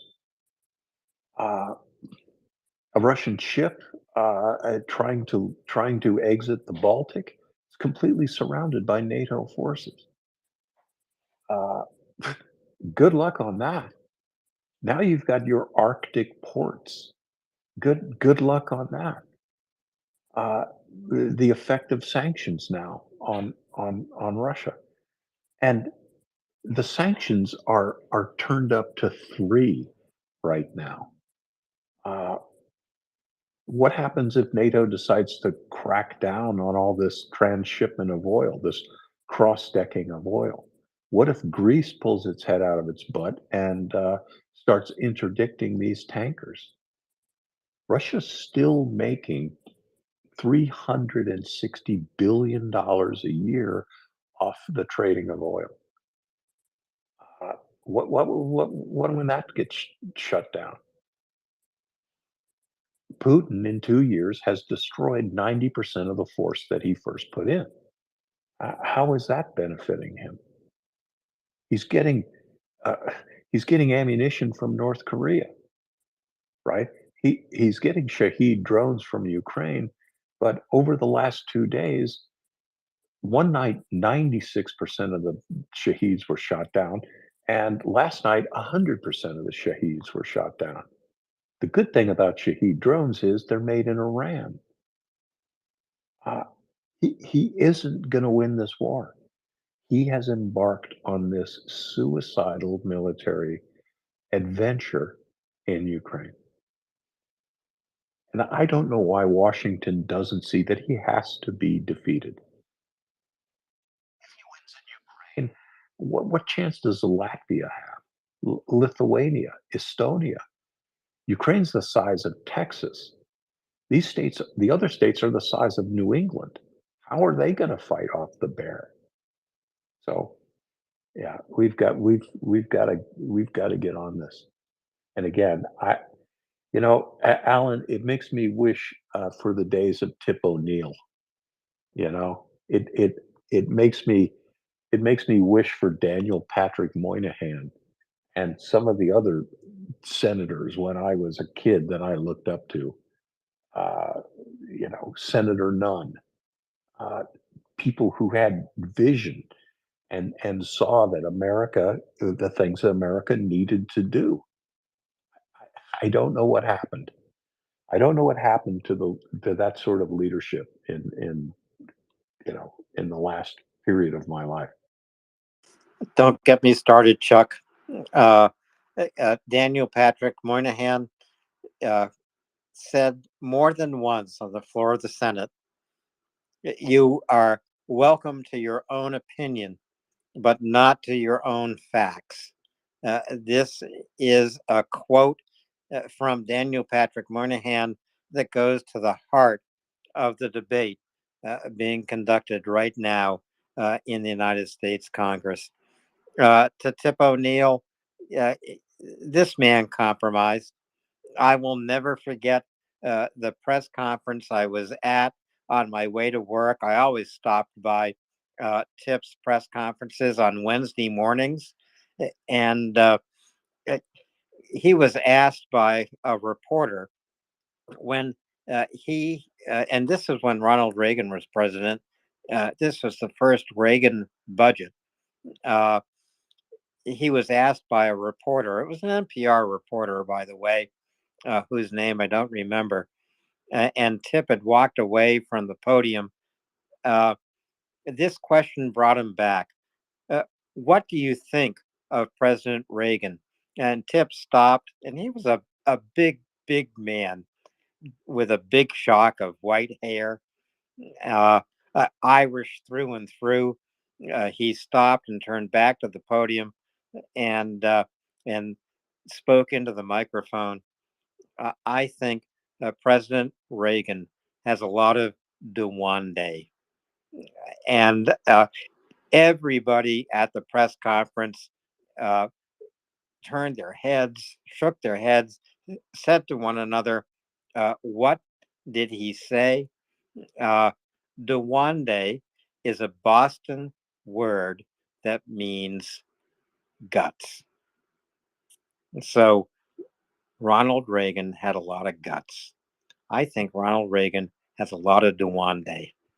That's what the United States needs right now. Tip O'Neill said it. We need it. Let's get some Dewande. That's Duonde. It's a Boston word meaning guts. To Steve, to Mickey. Well, many thanks. How is my mic check? Loud and clear, brother. Appreciate it. So I would just like to, well, I'm going to ask a question or two, but I would like to push back on nothing that has been said here tonight, but a significant part of the narrative that has been being pushed for a while with regard, for example, to the counteroffensive. So I do not personally consider, I defer to my, well, to the, well, shall we say to Chuck, to anybody here, if they think otherwise. I do not think the counteroffensive has been a failure at all. What you have is a military which has beat been from the beginning at a position of disadvantage, and during the entire period of its own counteroffensive, been at a position of significant disadvantage. There have been suggestions that generals or military advisors of the West have suggested, well, have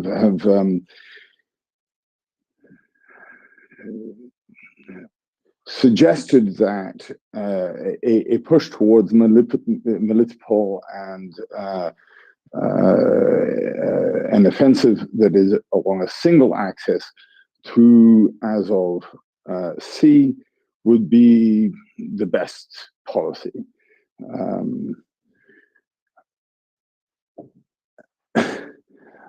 How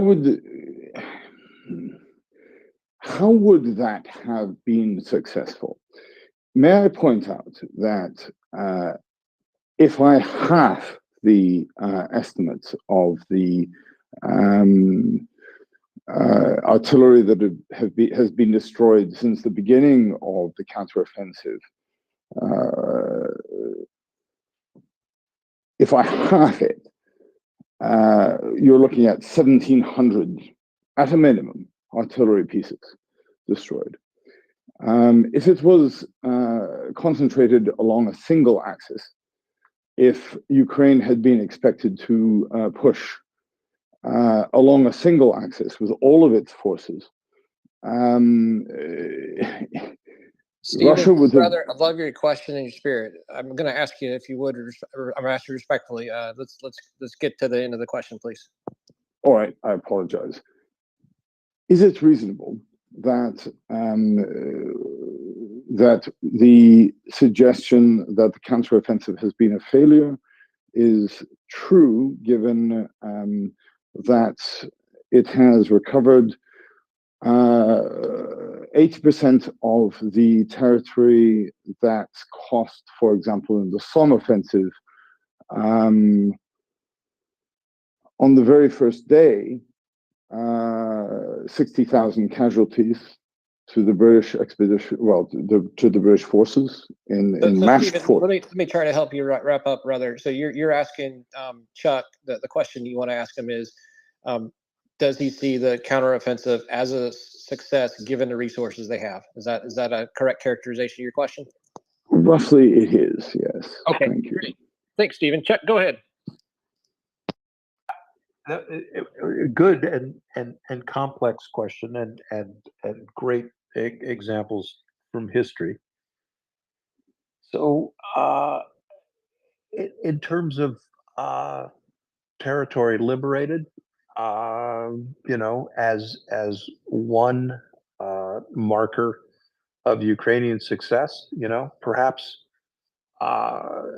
disappointing to people who expected much more. For a lot of reasons, big changes in territory captured didn't happen. But here's something that did happen. Russian losses are assessed at 90% of the original invasion force. So in the last 10 to 12 months, 50% of Russian forces have been destroyed, right? Let's call it 40%. That's incredible. That is incredible. The other thing that we've seen is in the last 12 months, Russia has been placed into a position militarily and tactically where it is virtually unimaginable that they are in a position anymore to launch large combinations of maneuver warfare elements. And by that, I mean, what might have been expected of a paratroop division operating in the Kherson Oblast, I would expect that division to have been able to force a crossing of the Dnipro and attack Kherson. That's what I would have expected them to be able to do, but they can't.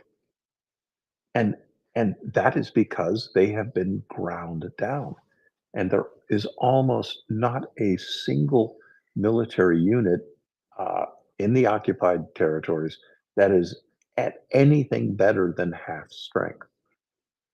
The exception proving the rule, the 104th was revamped and fully manned and equipped, although albeit undertrained, which is another one of my hobby horses, and they just couldn't get anything done. And so, you know, we don't see, we see a bit of stasis in terms of territory gained, I would add, or lost, but we're seeing a great diminishment of Russian combat potential, combat power, and that I lay that squarely at the feet of Ukraine's valor. But everything I mentioned earlier that hamstrings the Ukrainian military, puts them under conditions that the United States Army could not operate in. And I think they've actually done pretty well, all things considered.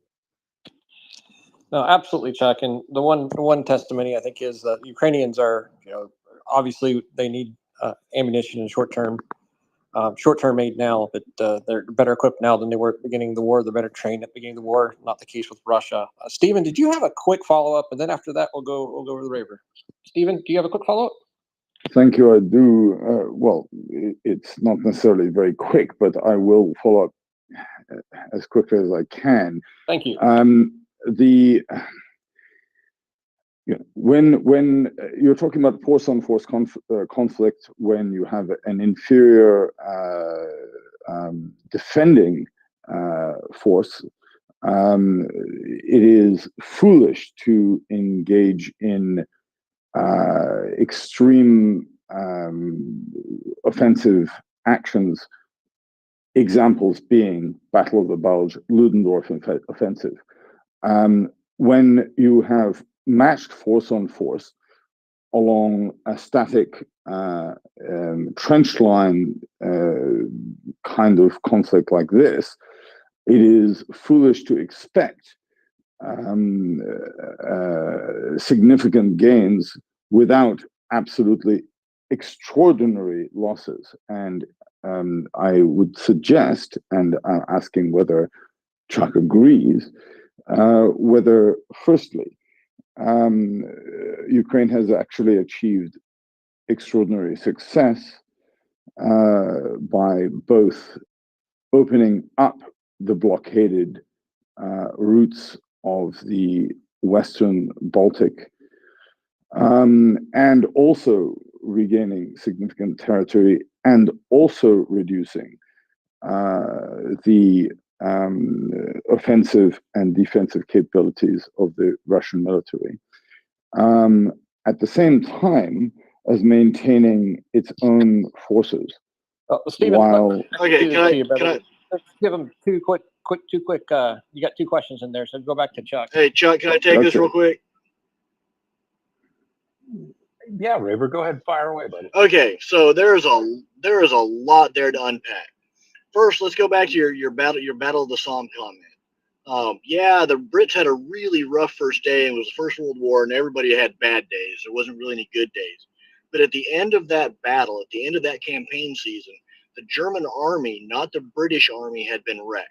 So attrition is a valid tactic in war. It sucks. It's bloody. But so offenses aren't necessarily measured in ground taken, but in objectives achieved. Now, that being said, I am on record going way back that it takes 2 years to train up an offensive force. I did not have high hopes for Ukraine blowing through and pulling a blitzkrieg. Neither did Chuck. Chuck's been predicting a long war. There was a lot of political pressure put on Ukraine to move fast. It didn't work. That doesn't mean it failed, because the Russian army has been wrecked.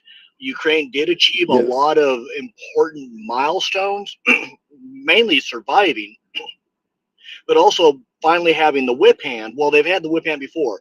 They had the whip hand when they retook the Kharkiv Oblast, when they liberated Kherson.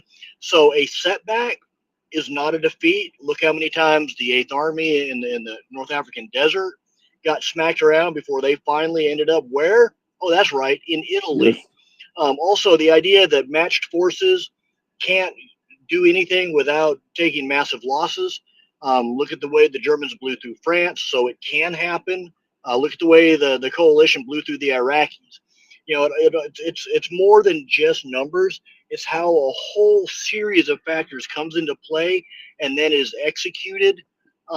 So there's a lot there that I was really like, man, are you a Batnik or not? Because of the way you were leaning, and I just want to make it very No, my friend, no, absolutely not. okay. My point was actually that I object very strenuously to the way in which the counteroffensive has been characterized in the media as a failure. I completely object to this, and I'm very much in line with your reasoning. What was demanded of them was nearly the impossible, and in fact,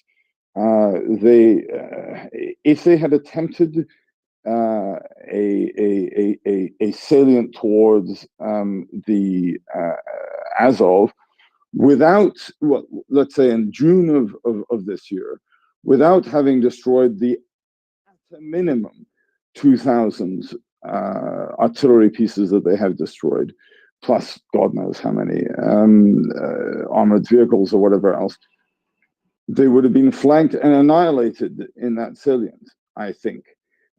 So I'm not a Vatnik.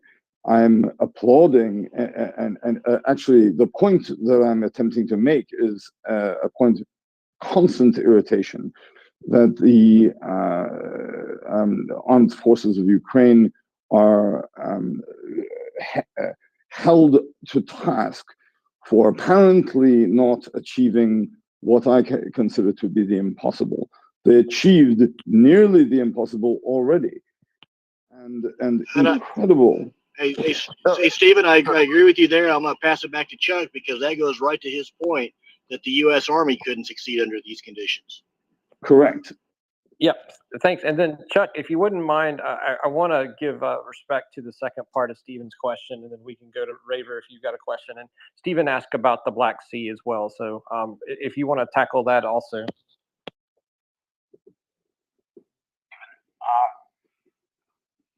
That's one of the most underrated successes of Ukraine's struggle. Russian naval dominance in the Black Sea has been absolute for the last 200 years. Ukraine doesn't have a single major surface combatant, not one. Operational, not a destroyer, not a cruiser, not a frigate, not even coastal missile boats. They've got nothing. And they have functionally defeated the Russian Navy in the Western Black Sea. We see, it was Putin's intent to shut off Ukraine's maritime trade, shut off its sea-based commerce. It was his goal to starve the global South. He can't do it. He's had to evacuate the majority of his ships from Sevastopol. There are still forces there, but he only exposes what he thinks he can lose. That's been just an incredible, eye-opening achievement. That listen, the navies of the world are paying very close attention to it. By unconventional, asymmetrical means, Ukraine has managed to defeat the Russian Navy in the Black Sea. That is amazing. And it has changed naval warfare. Just as the first-person drone has changed land warfare, again, Ukraine has inflected tactics. I would even say this. the United States Navy operating in the Black Sea against that unconventional threat, it wouldn't have fared very well either. And I think the US Navy understands that. So again, an incredible Ukrainian success. And Stephen, I see listen, you've asked absolutely valid questions. I think you're on our side. But again, this is the this show is all 100%, about talking. without any question. I I'm know it. simply annoyed that the narrative has suggested that the counteroffensive was a failure, when in fact, if you analyze it correctly, it was an astounding success. Thank you. No, thank you, Stephen. And I think we're all on the same page. And I think it was a great question. I definitely think you were Vatnik. I just think, Stephen, we have this, idea that people can ask soundbite type short questions and things like that. And you have a long, thoughtful process. And I think that thoughtful process, sometimes as you get to your point, maybe people are trying to understand your point. And then once you got there, I thought it was an outstanding point. And I thank you very much for your question. I know Dryfly was after Raver, and Raver's just left us. So let's go back to Dryfly, and then we can go back to Mickey, and then we can go back to the maps. Dryfly. Yeah, I want to tell Stephen that we all agree pretty much. There's not many people on this forum who think it was an abject failure. There's people who are disappointed that it didn't break through. I mean, I was hoping for a breakthrough, but I really didn't expect it. But I'll tell you, I'm an American. I grew up as a child during the Vietnam years. My father was in the military, like Chuck's. My dad didn't go to Nam because my dad was actually in the Civil Defense Board, watching for nukes coming over the top in the Midwest. But I remember sitting with my dad watching the Tet Offensive, and he came to the conclusion after the Tet Offensive that we lost the war. And if you understand the Tet Offensive, the U.S. military actually cleaned their clock. I mean, it just wiped out the North Vietnamese, almost everywhere. Now, it took about, what did it take, 6 weeks to clear way? But other than that, I mean, and then to break the siege of Khe I think it took probably a month. But the reality is that it was a complete wipeout for North Vietnam, but they won the war as a result of it. After that period, the U.S. government, it toppled a president. It completely shook up politics. It forced the U.S. government to fight the war entirely differently on a completely different level. And it eventually left to the U.S. leaving with its tail between its legs, but not for 4 more years. So when I saw the offensive and I saw the pain and the suffering and the disaster that's occurring on the Russian side, just hanging on as the Ukrainians pushed forward, I kept thinking to myself, my God, this has got to be shaking up the military in the Kremlin. Whether or not it shakes up Putin, it's got to be shaking up the next tier and the tier down and the tier down, because they're looking at this thing and they're thinking, oh my God, this is not a cakewalk. This is not 3 days. So I 100% agree with you that this is a situation where, yeah, they lost every battle, but this may be the actual effort that wins them the war. It may end up being more important than Kharkiv. It may be more important than Kherson. It may be the most important, because it's taught the Russians that they cannot take Ukraine for granted, and they're changing. They have changed, and they'll continue to change their practices because they have to. In fact, I think it's lost them the war. The offensive that the media says Ukraine wasn't successful, I think was enormously successful, but it's not on terms that you're going to see on kilometers squared taken, or trenches pushed out. And I'll listen. Thank you.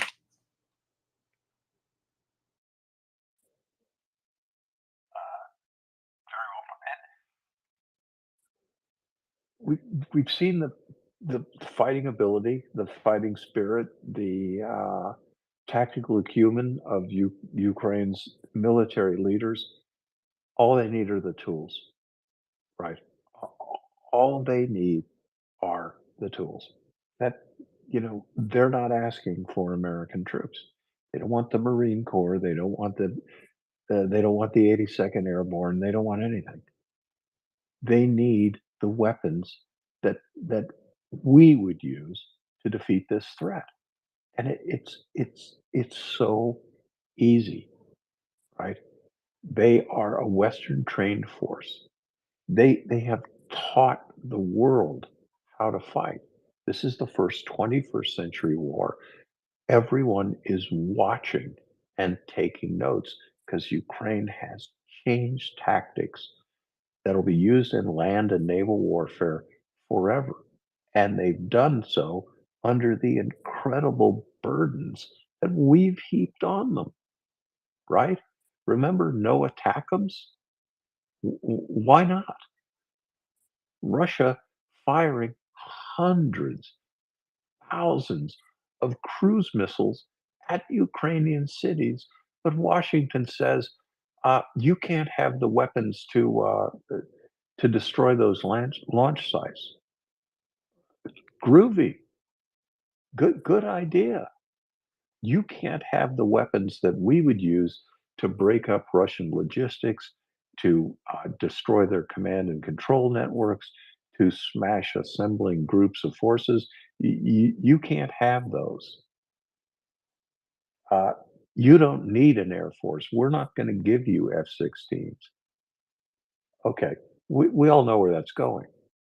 It starts out with this hard no, then it goes to the slow roll, and that's why I say the war's going on for at least 4 years. Those F-16s are not going to come online until the earliest is June of the coming year, right? When are the ATACMS going to get there? I don't know. I don't know. Are they needed? Absolutely. More HIMARS? Absolutely. Just more.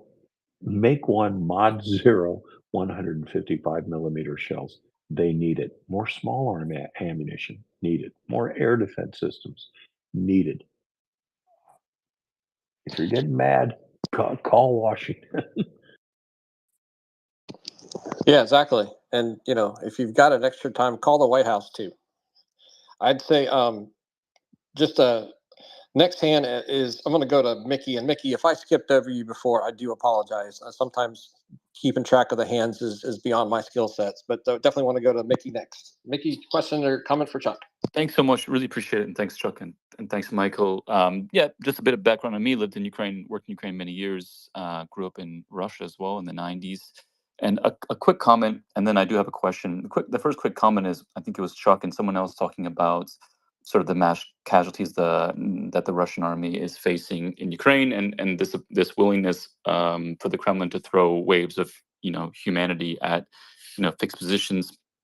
And of course, this is historically not something new, but just to understand demographics of this military and the attitude in Moscow towards the soldiers is these soldiers that are being sent to their death are not from St. Petersburg, they're not from Moscow, they're from Buryatia, from Dagestan, they're from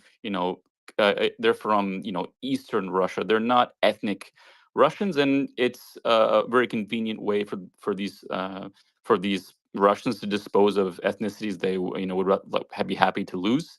The same with the prisoners. It's sort of a kind of backdoor ethnic cleansing, and I think that they're happy to send them to die. I think it's not. They don't weep over the death of these people, and this is like nothing controversial.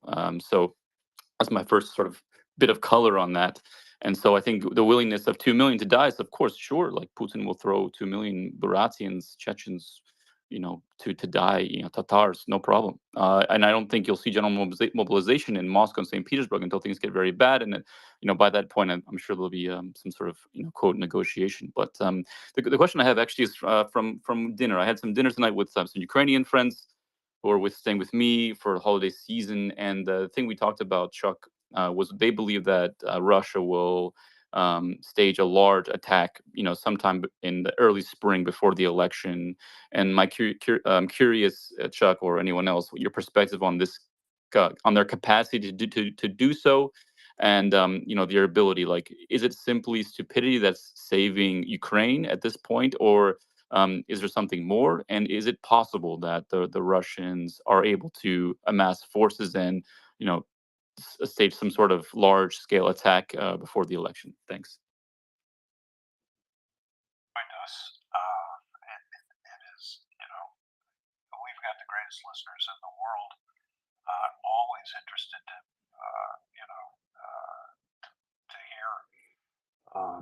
your comments informed by living there, speaking to Ukrainian friends, always welcome to come up. Here is the thing. I wouldn't disagree with your Ukrainian friends. I think Putin is highly desirous of a major military effort, especially in time to carry him to victory in this tough fought presidential election. And look, could Russia stage, this major combined arms operation? Could they make a monkey out of me? They could.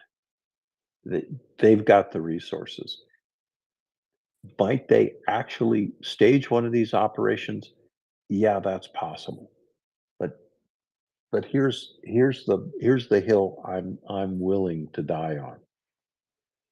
They won't be able to achieve any surprise with this operation, right? Everything they do is watched by NATO satellites that are practically bumping into each other in low and high Earth orbit. All of the intelligence capabilities of NATO and the United States are focused on Russia's ground lines of communication and supply into Ukraine. Russia cannot hide all of the tells and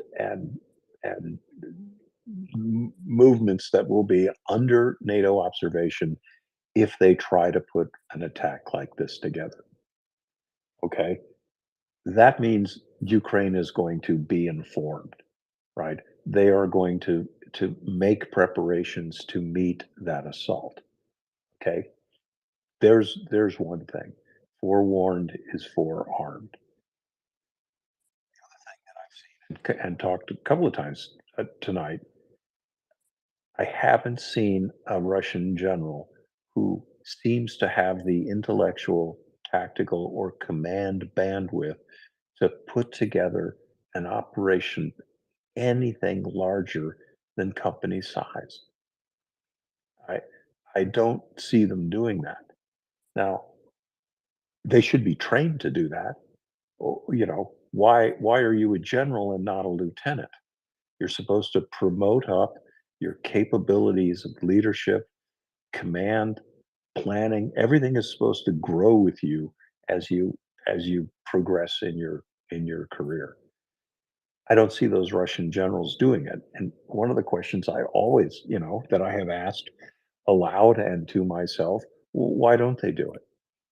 Why don't they want to be the hero of Russia? Why don't they want to be the guy that leads the new assault and takes Kyiv? My estimation is they're afraid to roll those dice, right? They are afraid that the troops that they have, undertrained, disaffected, led poorly from the ground up, that they're not going to be able to carry out this attack. An entire parachute division, a force likely as big as the 82nd Airborne, they can't take Krinky. British intelligence thinks that unit is out of the war. I don't know the exact numbers of the 104th. Divisional strength is somewhere between 6,000 and 25,000 men. Let's just say it's 10,000. 10,000 guys weren't able to evict 1,000 Ukrainians on the South Bank. And just to make that a little uglier, all 1,000 Ukrainians are not fighting in Krinky. So it looks like 10,000 Russians have been defeated by, let me get serious, maybe 300 or 400 Ukrainians. So a divisional force like that, with its own artillery, with some of its own infantry fighting vehicles, with all of its capability, a guards unit maybe representing the pinnacle of of of Russian military in terms of training, elan, esprit de corps, everything else, and they can't do it. So, I mean, that's a very long-winded answer, but will Putin demand that his generals carry out a sort of attack like that?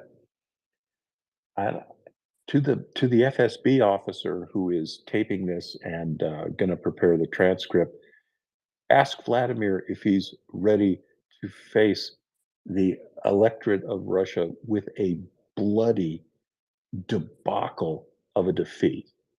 If he wants to have his ass kicked and wants to face another epic retreat, as we saw in the Kharkiv offensive, and if he wants to see the initiating event of a large resurgence of the Ukrainian forces, if he wants to see a failed divisional ground maneuver effort get broken off and have his forces pushed back, then I don't know.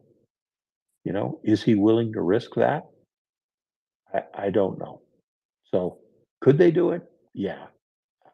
I think it would be incredibly ill-advised, but they might try it. Can I ask a quick follow-up? Is that okay? Yeah. If you can't make it quick, we're going to go to James, and then we'll go to Coach, back to the mouse. Just a question, Chuck. Just follow Absolutely, up. Vicky. Thanks so much. You talked about basically the element of surprise being not there, and my question is, and I'm not a military person, so maybe this is a dumb question, but how important is surprise?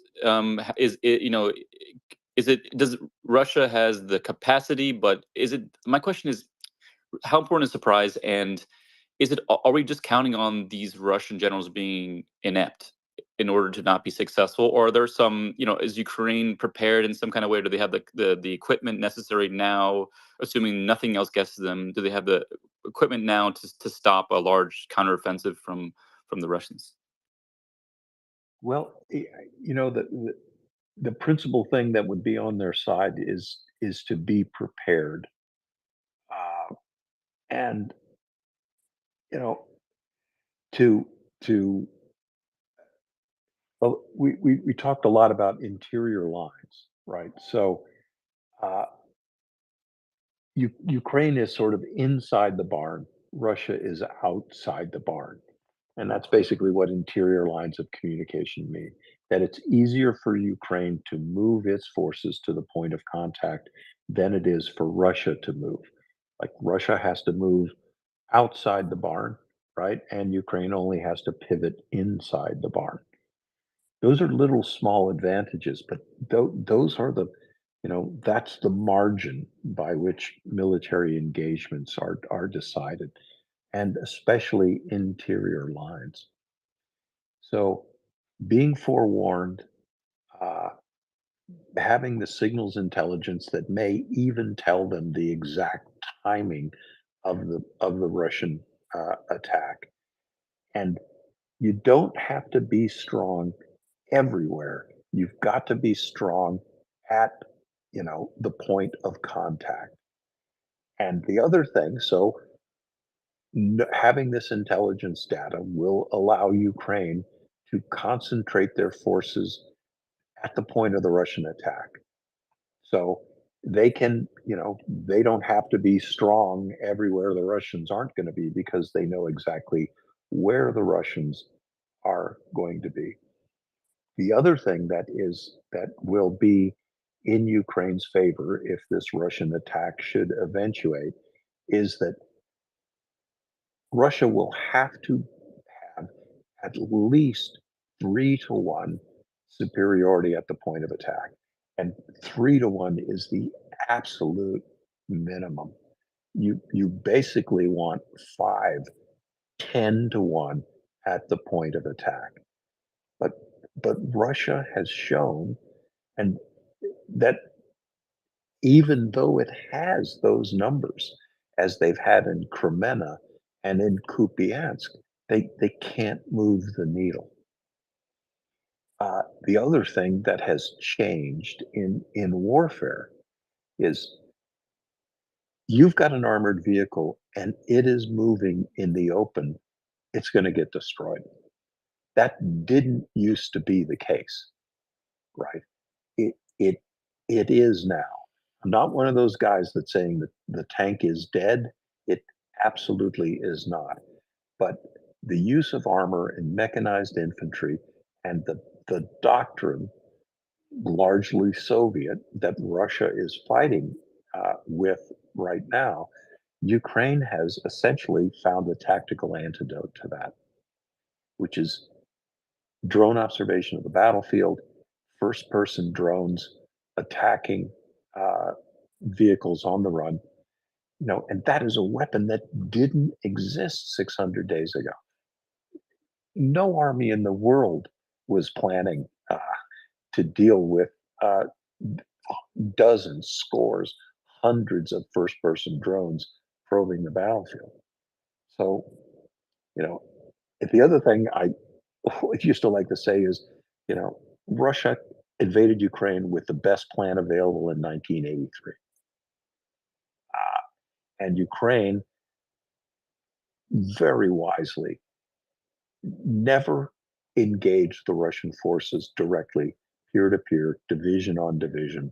They never did that. They knew they were in overwhelm, and they avoided direct contact with Russian forces who outnumbered them, out-equipped them, outpowered them, and they operated against ground lines of communication. They fought an asymmetrical war, and they were able to hold Russia off. And in terms of the Kyiv salient, that's something that's going to be studied in military academies and war colleges forevermore. So will Putin order his generals to carry one of these things out? You know what? He is a cagey guy, and he may show this bluster and confidence and blithe ignorance of what's happening on the ground, but I think he would understand the consequences of a major Russian military defeat, and I just don't know if he is going to be willing to bet his presidency on it. We have two really important maps to go through, Avdiivka and Kupiansk. We also have a lot of hands. I want to go to James, to Oyvind, to Jeff, then back to Steve, and welcome Prince as co-host. Good evening. I don't sound like Mickey Mouse for now, and I'm hoping it lasts. Hello, Prince. You do sound a little froggy, and I feel sorry for you, but I recommend bourbon and hot cider. I'm just saying, last night, literally in the middle of a sentence, I went from Heather's voice to Mickey Mouse in the middle of a sentence. I actually clipped it and made an audio recording of it, so I have proof. So I'm gonna sit here and push buttons and let Alan run things while you guys finish things up. And Prince, if you're going to be Mickey, I'll be Daisy. So, two. Well, we lost a speaker here, and now I'm confused. I think it is to Oyvind, to Jeff, to Steve, then to James. Oyvind. Yeah, thank you. I want to follow up this comment that these people who die on the Russian side, they are the kind of colonial forces. But Chuck, the officers, aren't they from Russia, like St. Petersburg, Yekaterinburg, Moscow, and Central Russia? And these dies too. And that must be recognized in their neighborhood, because these are officers, and I guess in Russia, officers have a high value, and they are the respected guys in the street, aren't they? What do you comment about that? You look at the casualty pictures. There are a couple of Twitter accounts that are in the habit of posting the portrait photographs of fallen Russian officers, and they are overwhelmingly ethnic Russians. Just as you were saying, they are from the bigger cities. They are from the upper echelons of Russian society. Often, these are the people like myself from multi-generational military families. However, they're not exclusively ethnic Russians. One of the legacies of the Soviet system was that it was possible for other ethnic groups to ascend the ranks in the army. For example, the war criminal who commanded Russian forces at Bucha was of an ethnic minority in Russia. And you're right, Putin is going through a lot of officers, especially junior officers. But I think he is hoping that people from the military, military caste, I would even say, they are going to bear their losses in patriotic stoicism. Here's an interesting and telling fact, and I think you brought up a really good point, and that is 2 Russian soldiers are wounded on the battlefield. Only one is going to be evacuated medically, and that's the officer. And we have that because Russian soldiers are telling us that's what's happening. If you are an enlisted soldier, you don't get medevac. You get treated at a forward aid station, not in the care of doctors, but in the care of medics.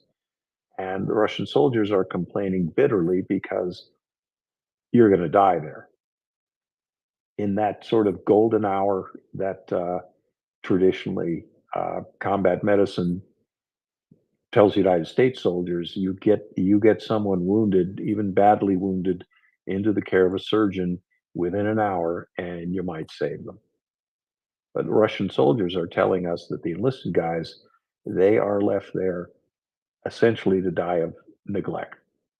And a great many, disproportionate number of their wounded die of things like sepsis, gangrene, blood loss. It's disgusting.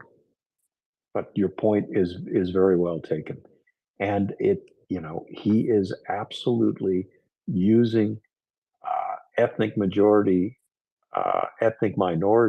forces from Siberia, from the Far East, and not using ethnic Russians as much as possible, because for that exact reason, he doesn't want 100,000 Russian mothers marching in Moscow.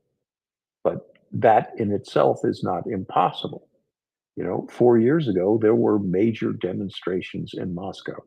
Look, they were broken up brutally by the Russian police. And Oman, they're specially trained riot police. But that's another tiger that Putin is riding.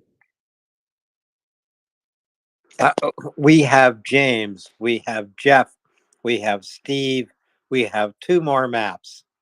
James, go ahead, please. Hey, thanks. I hopped on when I heard all the talk about the effect of the counteroffensive, and I just wanted to relate this, that somebody sent me an assessment. I think it was Ulia Mendel, if I'm pronouncing it right, had an assessment a couple of 4 weeks back or something. And it was pretty dire and, not horrible, but pretty dire. And then I thought about it a while and I thought, this is still way better than the assessment that like 2 days before the war started, the full scale invasion, I should say. So that was one thing. The other was your next stop is going to be somewhere to do comedy, because you talked about the tough fought presidential election that Putin faces. That was really funny. And then your assessment about the time of the war. I thought a lot about you and Budanov, because Budanov is saying, well, you know, if you think it's going to be you know, long, well, I don't think it'll be long. But if you think it's going to be 9, 10 months, a year, or something like that, then yeah, then you'll think it's long. But you're really, it feels like you've almost snuck in an extra year there, because I thought you were saying the same thing last year, and I apologize if I'm mistaken about that. But I was just wondering if your time frame had changed at all because of the increasing problems with the supply chain. Thanks. I'm still looking at 4 years total. I'm sorry, 4 years total, or from now? from now. Okay. But you know what? I started saying that almost a year ago. So, and you know, nothing I'm seeing out of Washington makes me think the war can be shortened. Although General Budanov, a man I truly admire, he's got some tricks up his sleeve. And this was a question I didn't answer earlier, and we could probably go into this more in depth on another show. But General Budanov he has got 1,000 special forces operators trained to an extraordinarily high standard. So if you have undergone in Britain 8 or 9 months of training from the Special Air Service and from the Special Boat Service, which is the UK's analog to the SEAL teams, the troops that were sent over there to train, they were not conscripts, right? These were battle hardened operators who already had a special forces background, had in almost every case had years of combat experience, and then they spend 6 or 8 months with the SAS and the SBS. They are trained. I won't go into how many tier 1 special forces operators that the United States has, but I will tell you this: if you have 1,000 men trained to that standard, you are a player on the world stage in terms of special operations forces. The SEAL teams are smaller than Hell's Angels, right? We'll put it that way. General Budanov debuted his force by taking down 2 offshore oil platforms in the Western Black Sea in what I would call a non-permissive operational environment, and that was an achievement. Look, I was a SEAL Team squadron leader. That was a seriously good operation. He's still got those guys. I expect him. Actually, I expect an ongoing and expanding unconventional warfare operation to take place in Kherson, and frankly against Crimean targets as well. And that, I think, is one of the things General Budanov knows will shorten the conflict. You know, it's great being a commando, but the most effective commando conducts missions that facilitate conventional force operations, right? That can pave the way for conventional forces. Because quite frankly, if you're a special forces operator, you can seize a target, right? That's your job. But holding on to it takes conventional forces, right? as a SEAL, I can confidently tell you, I could almost certainly seize any target you wanted me to seize. How long I could hold it, you know, it isn't long, right? It isn't long. So I'm going to be delighted, happy, and I will be buying rounds at the Crimean beach party if the war is shortened. I really want it to be. But the fickleness of Washington, that's another characteristic that I feel is going to lengthen the war. And also the fact that as long as Putin is in charge in Russia, this war, it's going to go on. To Jeff, back to Stephen. Jeff, please. I'm going to keep this quick, and we can park these questions until after the maps. But I just wanted first question is, have we seen any increase in the use of Russian barrier troops? And the other is probably more of a conversation than anything else. And that is, what signs would we see if Russia was working its way up to a 1916 style mutiny of its military? Listen. Wow, that's great. You know, I'm one of those guys that thinks the sort of narrative of Russian blocking forces, although they absolutely existed in World War II, I'm not sure they're really that prevalent in Ukraine. You know, however, they do exist. There are units, and some of them quite large, composed of Russian felons, convicts. I think evidence has shown that these people are not always under what I would call perfect military discipline. Just in the last 2 weeks, a bunch of these guys killed a colonel with their bare hands. Almost daily, we see somebody standing there with 30 of his friends reading a list of demands into a cell phone video and posting it on the internet.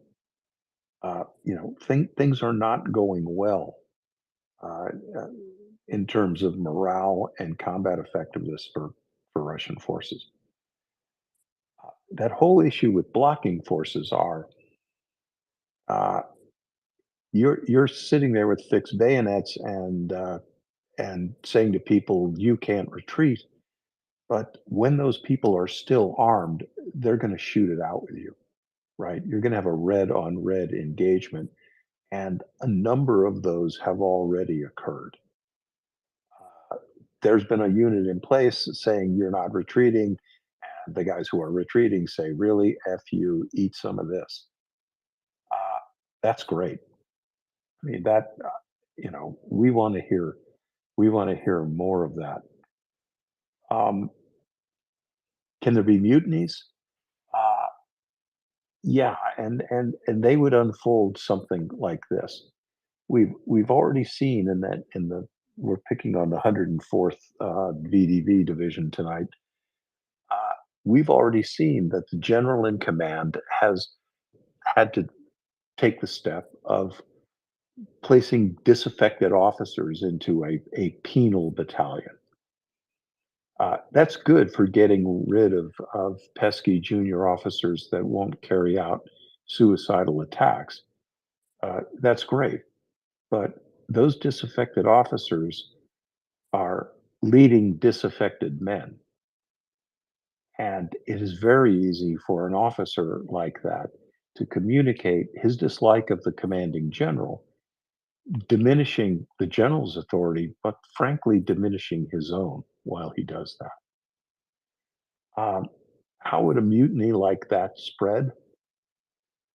It can spread if a general in command of one of these Russian units, a large unit, regimental, battalion size, if he thinks he's not going to go back to Moscow for consultations, if he thinks he's going to be relieved for cause, punished, killed, we may see large-scale mutinies.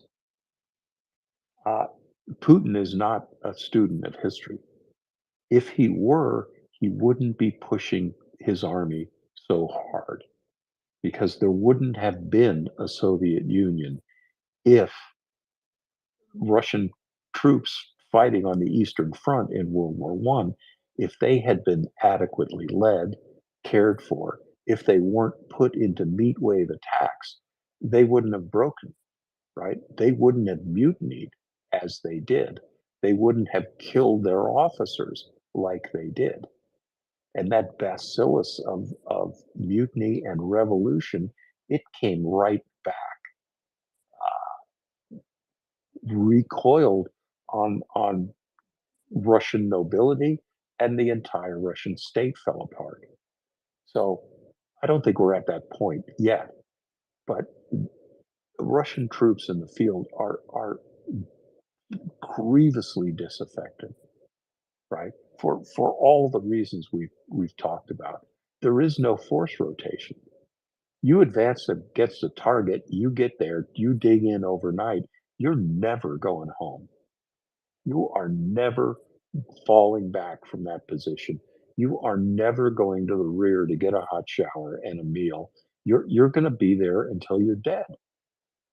And history shows no one can lead an army to defeat, to defeat, to defeat.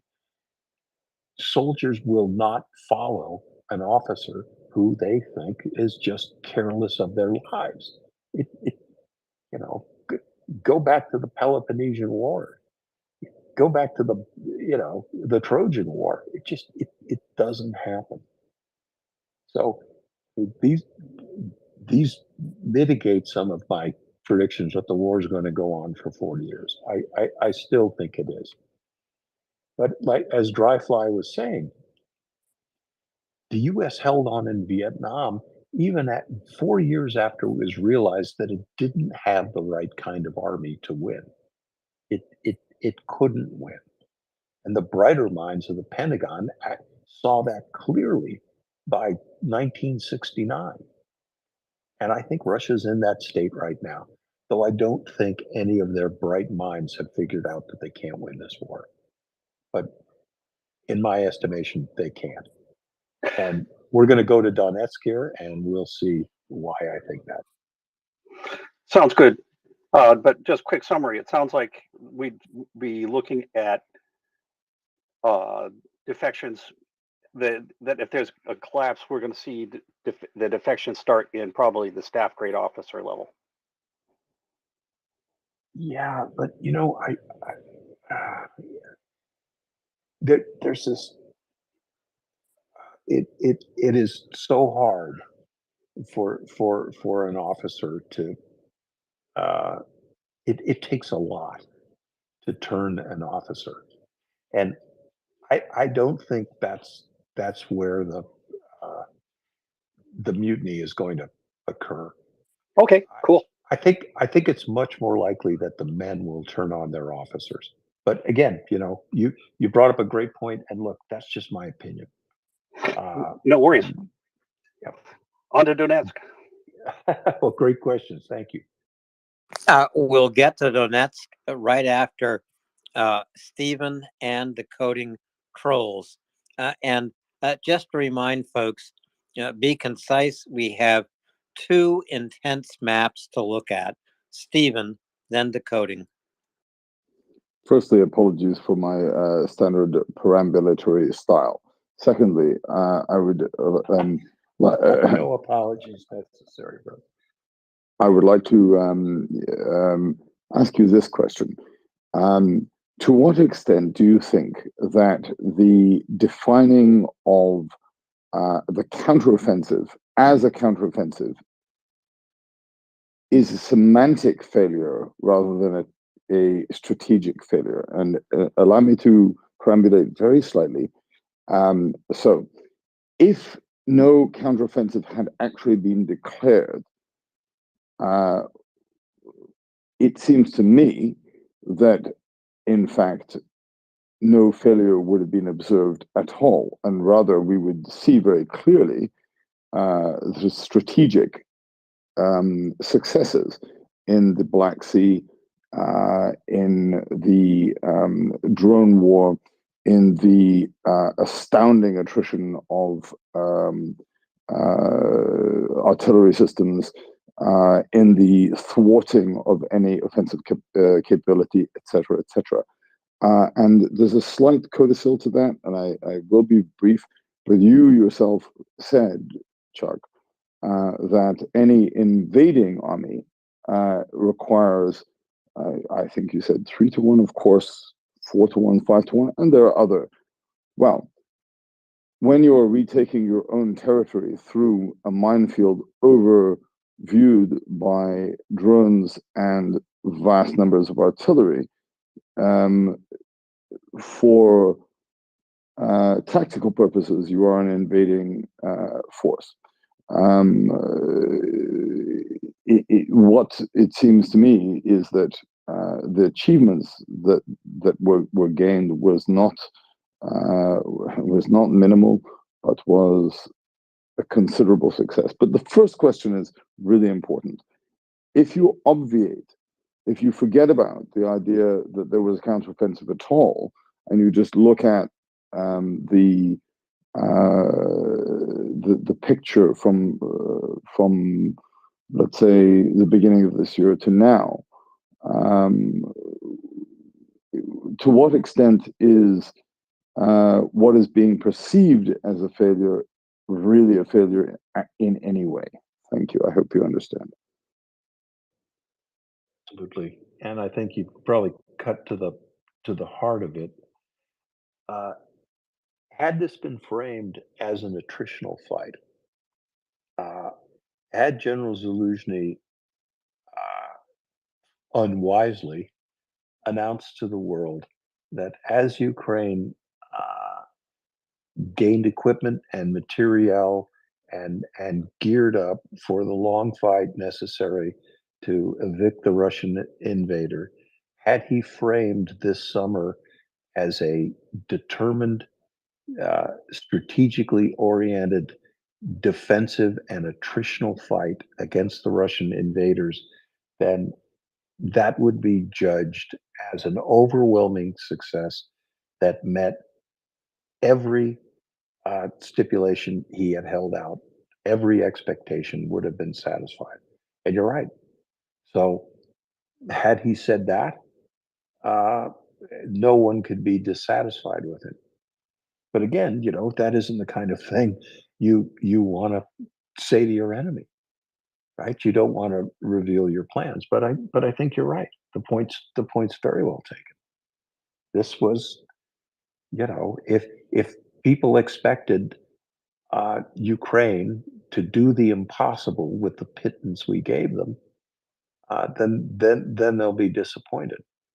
But I don't think that judging that 90% of Russian forces that invaded 600 days ago, that 90% of them have been killed and defeated. So in the first year, 45% of them were defeated, and in the second year, an additional 45, so that virtually 100% of the Russian invaders have died in Ukraine. How could anyone not be impressed with that? So your point's well taken. Agreed, Chuck. And every day now, more than half of the Russian casualties inflicted by Ukrainian forces occur in Avdiivka. We're going to go to that map next, right after Decoding Trolls.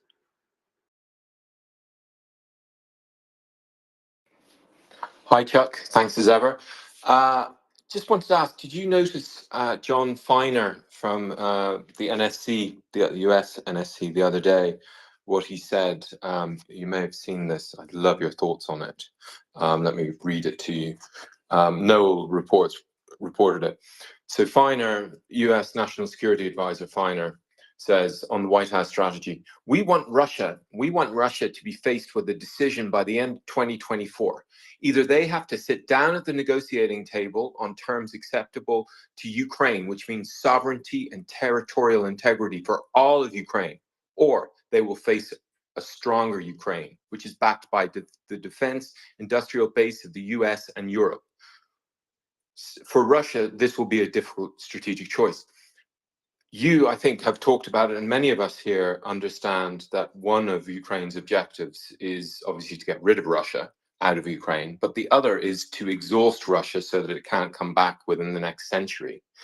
So this statement from Feiner seems to add credence to this idea that we're slow walking this thing through 2024, but then, you know, just after the presidential election, we'll put the accelerator down. Did you notice this? How do you interpret this statement out? Yeah, you know, I did read that. It was extremely disappointing to me. Russia should realize now that the entire industrial military complex of the United States stands behind Ukraine. His pronouncement was, you know, next year we're really going to do this. I also didn't like that it's framed in Russia will have to sit down at the negotiation table. He seems to have a very, very naive perception about Russian negotiations.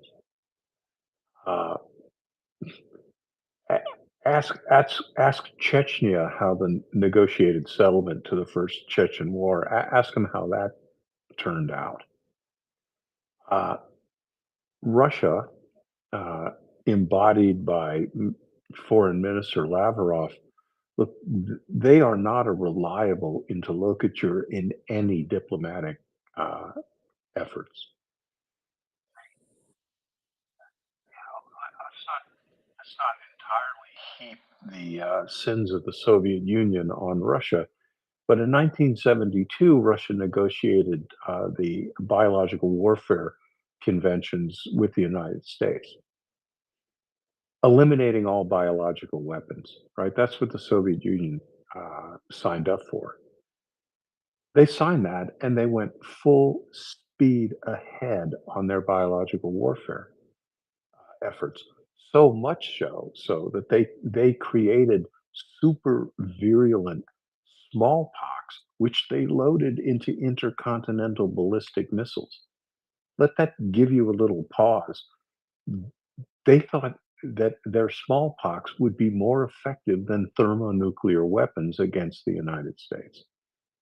In short, you cannot trust the Russians at all. You just can't. And for a guy who sits on the National Security Council, man, you gotta smell the coffee. And I'm Russian phobe. No, I'm Russophobe. I'm just a realist. If the United States is waiting till 2024 for Russia to realize Ukraine is backstopped by the United States, and by 2024 I mean this time next year, what do they expect Russia to do in the meantime? It just seems so backwards to me. And I read that and I thought it would have been much better to say nothing than to say, if you don't knock it off, we're going to get serious.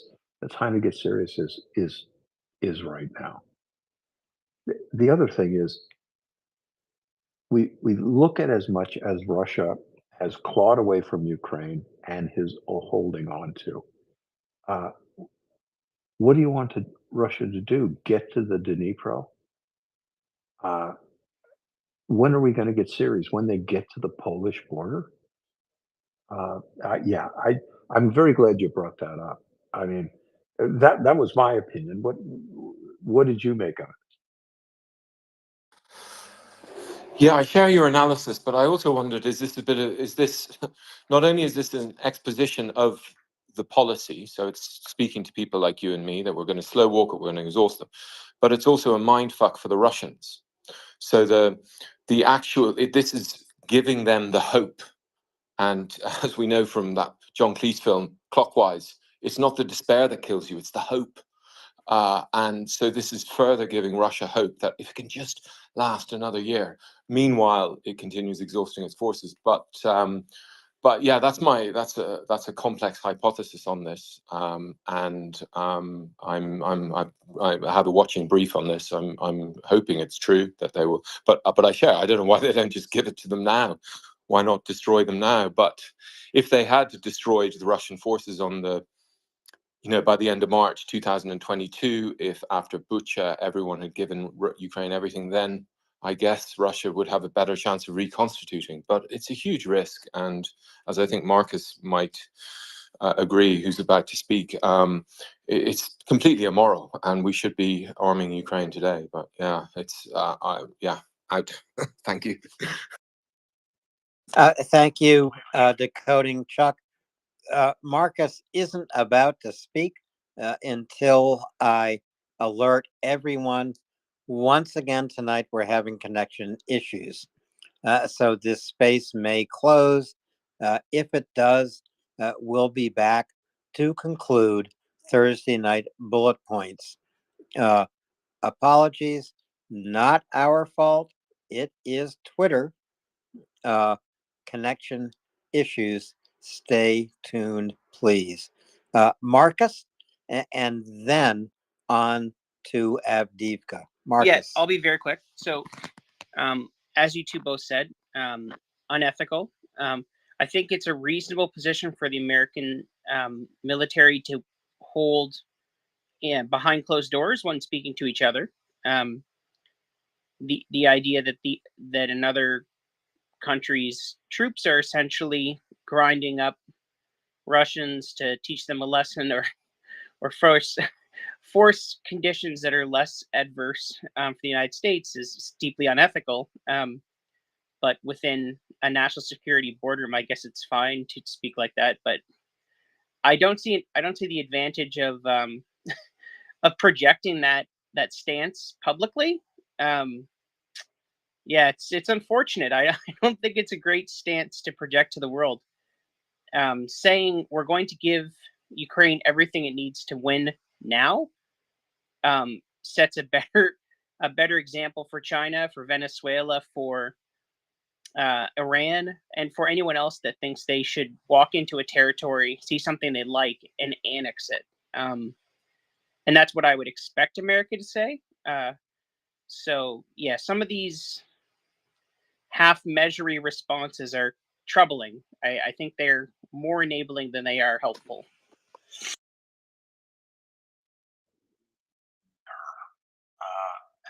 Especially in this case, it would have been much better not to say anything than to say what was said. And Russia only understands one language, right? It only understands one language, and that is the language of violence. So we've got to communicate that to them in the language they understand. So we're going to take a quick look at the map in Avdiivka. And then if time allows, if the connection issues are resolved, we'll move on to Kupiansk. But in Avdiivka, Chuck, again, it's Ukraine using its defensive positions to erode Russian forces as they try to advance. But the situation in Avdiivka is looking really more and more concerning. Yes, this is the center of gravity of Russian military effort. It was a particularly heavy day. 57 Russian attacks in the Avdiivka AO. They attacked in virtually every place that they have ever attacked. So Novo Kapinove, Novo Bakhmutkivka, Septove, at the slag heap, into the rail yard, in the southern, out of the southern forests in the south end of Avdiivka, to Severne, trying to get to Toniki, attacking against Pervomayaski, and also Nevelasky. So I have just run the whole perimeter of the Russian mitten and the thumb. Key areas to watch north of Avdiivka, Septove, major Russian attack there. Very interesting bit of video going on the internet right now. A single Bradley infantry fighting vehicle took on a column of Russian vehicles with its 25 millimeter cannon and destroyed them all. This looked to me like a logistics. There were at least some trucks among it, but trucks carry people as well as munitions and supplies. That Bradley chewed them up, and that's the good news. But the bad news is that shouldn't have been one Bradley, right? This shouldn't have been one guy fighting on his own hook. Russia is doing everything it can to get into the coke plant, which is a sprawling reinforced concrete industrial plant at the northern end of the rail yards there. Of course, the rail yards were to service the coke plant. So today's fighting was broken up into sort of equal chunks. 29 Russian attacks occurred in the northern area there in Novo Bakhmutkivka, Septove, and Avdiivka. And 28 attacks occurred basically on the thumb of the Russian mitten. So Russian tactics since Bakhmut have included, well, they've almost pivoted on shoving untrained, militarily naive quasi-civilians to the front, having them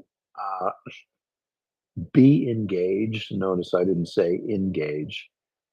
Get shot at by Ukrainian forces, and then Russian artillery, or perhaps more well-trained soldiers, follow up on that attack. In any military engagement, the first thing you have to do is find the enemy. I know that seems counterintuitive, it seems unlikely, but the first task when you are in contact with the enemy, even when they're shooting at you, you got to find out where they are, right? So you don't just spray and pray and hope you hit them. You want to concentrate your force on their location. So this Russian tactic is to push people forward until finally they get so close to Ukrainian positions that they have to take them under fire. And in war college talk, that is unmasking your position, right? You open fire, even with a rifle, there's a great big muzzle flash. You fire enough, your weapon is so hot it can be seen on thermal. And then the Russians have discovered the Ukrainian positions. So mostly they're using these Storm Z units, which is a great term for a mass of convicts. They are taking advantage of Ukrainian shortage of artillery and crew serve weapon ammunition. They have tried combinations of attacks where they infiltrate very small units which Ukrainian forces can observe, but we've heard directly from the Avdiivka fighters that they're hearing from their artillery batteries. They report 5 or 10 Russians approaching their position, and they get told literally, call us back when there's 20. That isn't the way you want to fight. But in today's heavy combat, just conservatively, Russian losses 5 tanks, and that is, the number might be twice that.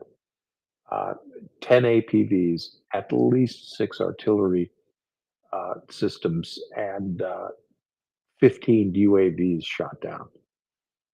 This was a huge, major attack, with Russia attacking everywhere it could from all parts of its mittens. And it lost approximately 800 troops today in Avdiivka. I'm not going to tell the Russians how to fight. But if you're looking at the map of Avdiivka, you can see 1, 2, 3, 4, 5, 6, 7, 8, 9 attack vectors. If the Russians concentrated all of those assets, material, manpower, vehicles, bullets, bombs, butt wipe, fuel, if they had concentrated all of that force into 2 prongs converging to the west of Septove, they would have taken it. Why don't they do that? That's a terrific question. If you're going to lose 800 guys, why weren't they all concentrated at one point of attack? I can't answer that question. I just can't. It is staggering military incompetence. There's no other word for it. Okay, but militating against Russia doing things like that, it cannot concentrate forces without Ukraine knowing about it. It cannot achieve surprise anywhere on the battlefield. They have political orders that come from the Kremlin. If you want to get a bigger brass hat and stand on the podium for next year's May Day parade, you better be the guy that reports to Shoigu every day that you have attacked in a dozen places. And these military buffoons, this is what they do. And they are wasting their assets. They are, you have a regiment under your command, and you feed 150 guys into the fight every day. And that's how you can stage 57 attacks against Avdiivka and gain nothing. So we're lucky that they are fighting stupidly, but this is a grinding, hard-fought theater, and Ukraine is taking losses as well. But again, you've got 57 attacks, and I can't state this enough. 57 separate attacks. Look at every one of those arrows. None of them are mutually supporting. None of these arrows are converging. None of them are close enough so that one unit can support its adjacent unit. I think that this 14 December map is probably going to be studied in a war college somewhere, where somebody can point to this and say, this is exactly what you don't do. This is what you don't do if you're trying to take a city. So, Alan, maybe we're lucky, but this is a really, really hard fought area, and Putin is doing everything that he can to take Avdiivka. And why does Putin need to take Avdiivka? It's political for Putin. It's not militarily significant for Russian forces. Also, in this area of operation, Chuck, Ukraine looked behind the line of contact to Yasnuvata. I saw reports of big explosions in Yasnuvata. This is a town to the northeast of Donetsk. I wonder what the Ukrainians spotted and took out. The explosions looked like some kind of depot.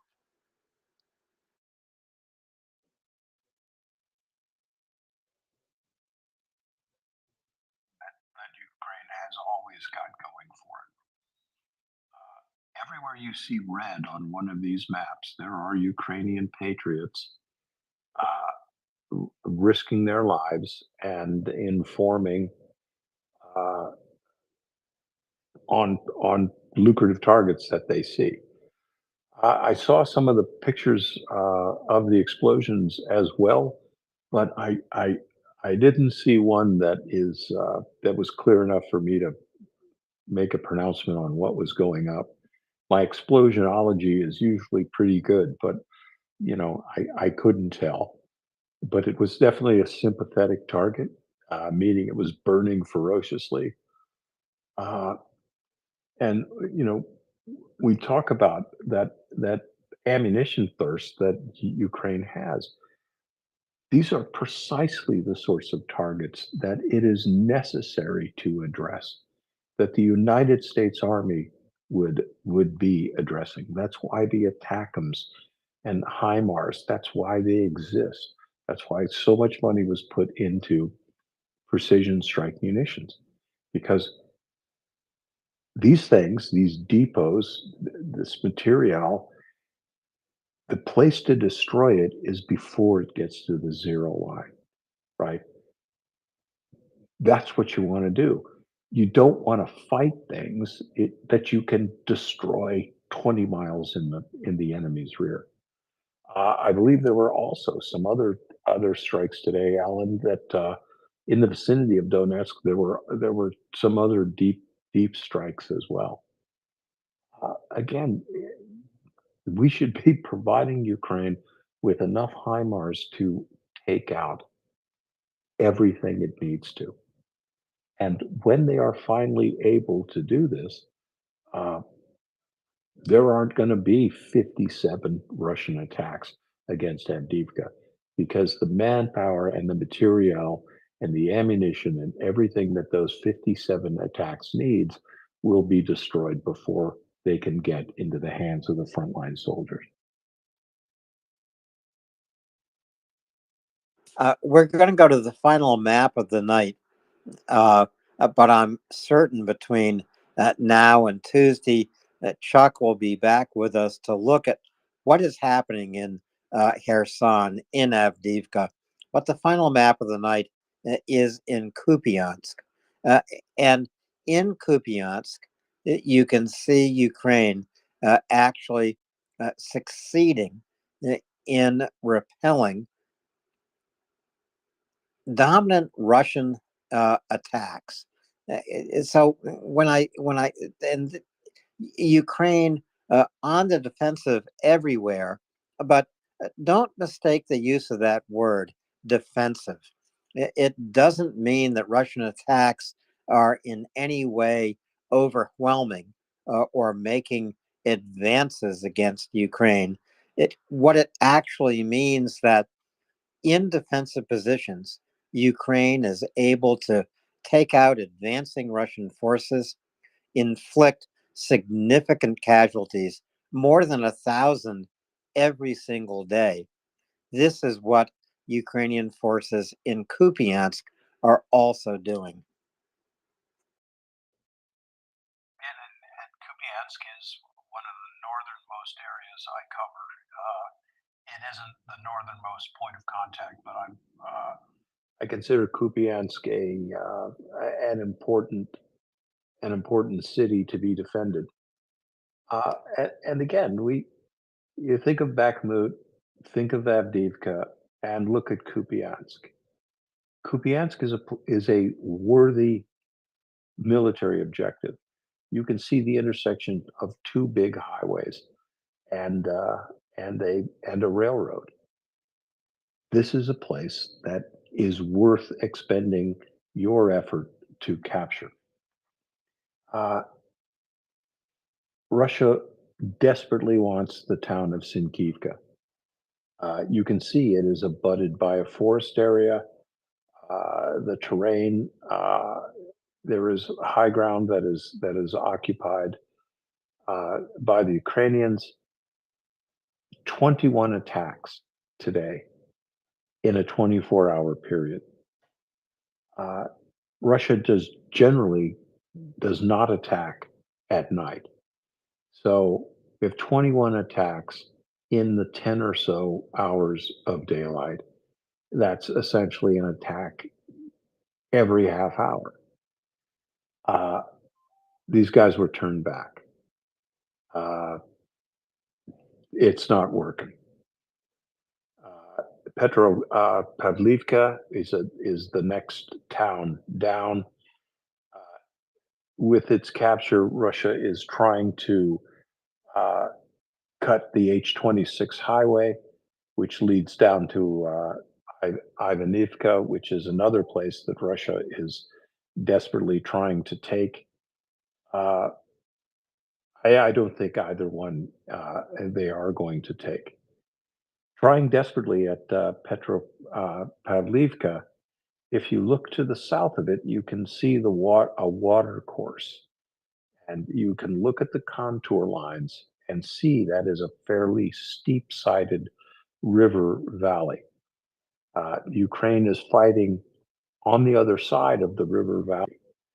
So were Petropavlivka to fall, it wouldn't avail the Russians very much, because in order to get to the highway, they're going to have to get across that river, that valley, which is overlooked by some steep-sided hills.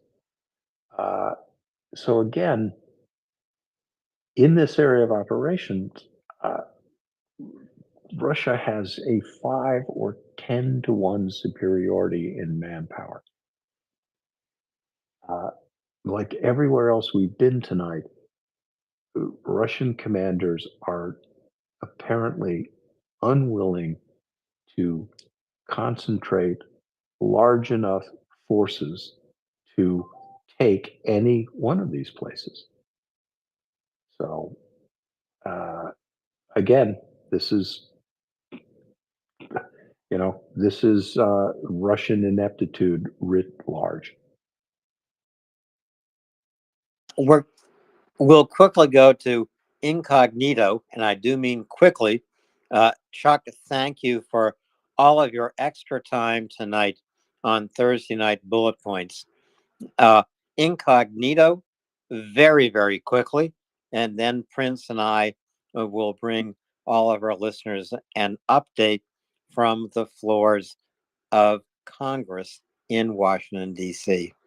Incognito. Thanks, Alan. Chuck, I do have a really quick question. I think I've been listening to you for months, many months, and you have reiterated time and again that the Russians create lots of small attacks without a lot of concentration of force, and that they also are leading their soldiers to defeat time after time after time, which is a recipe for, I don't know, mutiny maybe? So my question is it possible, and this is, I know nothing, or very little anyway, about, I have no knowledge base like you do in the military. Is it possible that the Russians are feeding their forces in piecemeal? Because if the attack force was large enough to actually make an effective assault, and it failed, is it possible that a force like that could spark a mutiny that would be disastrous to the overall Russian military. Again, I don't know what I'm talking about. I'm just asking a question based on two common themes of yours, and thank you very much. Well, you do know what you're talking about, and if you've been listening here a long time, you know a lot more than you give yourself credit for. If there were a really large-scale Russian attack and it was beaten back, you know, that would have a psychological effect on Russian troops. But here's what I think is the more immediate danger that is perceived by Russian commanders. If you put a large force, for example, against Sinkivka, and by that I mean a multi-battalion effort, multiple brigade task groups, mechanized forces led by armor, supported by massed artillery batteries. I mean, Russian Doctrine 101. And you put that force together, and you realize right now that your military command bandwidth is limited, right? The Russian military is top down, micromanagerial. It will issue these taskings to every unit larger than every unit down to squad size. It's 0900, you will do this. The adjacent squad will do this. Everyone will do this. Report compliance, you will do this. There is no initiative. There is no tactical delegation down the line. You know, an American infantry company, it expects every squad leader, you know, every sergeant to fight his unit to the limit of their abilities and take advantage of every favorable development on the battlefield. Don't ask for permission, seize the initiative and lead. Report your success, we will back it up.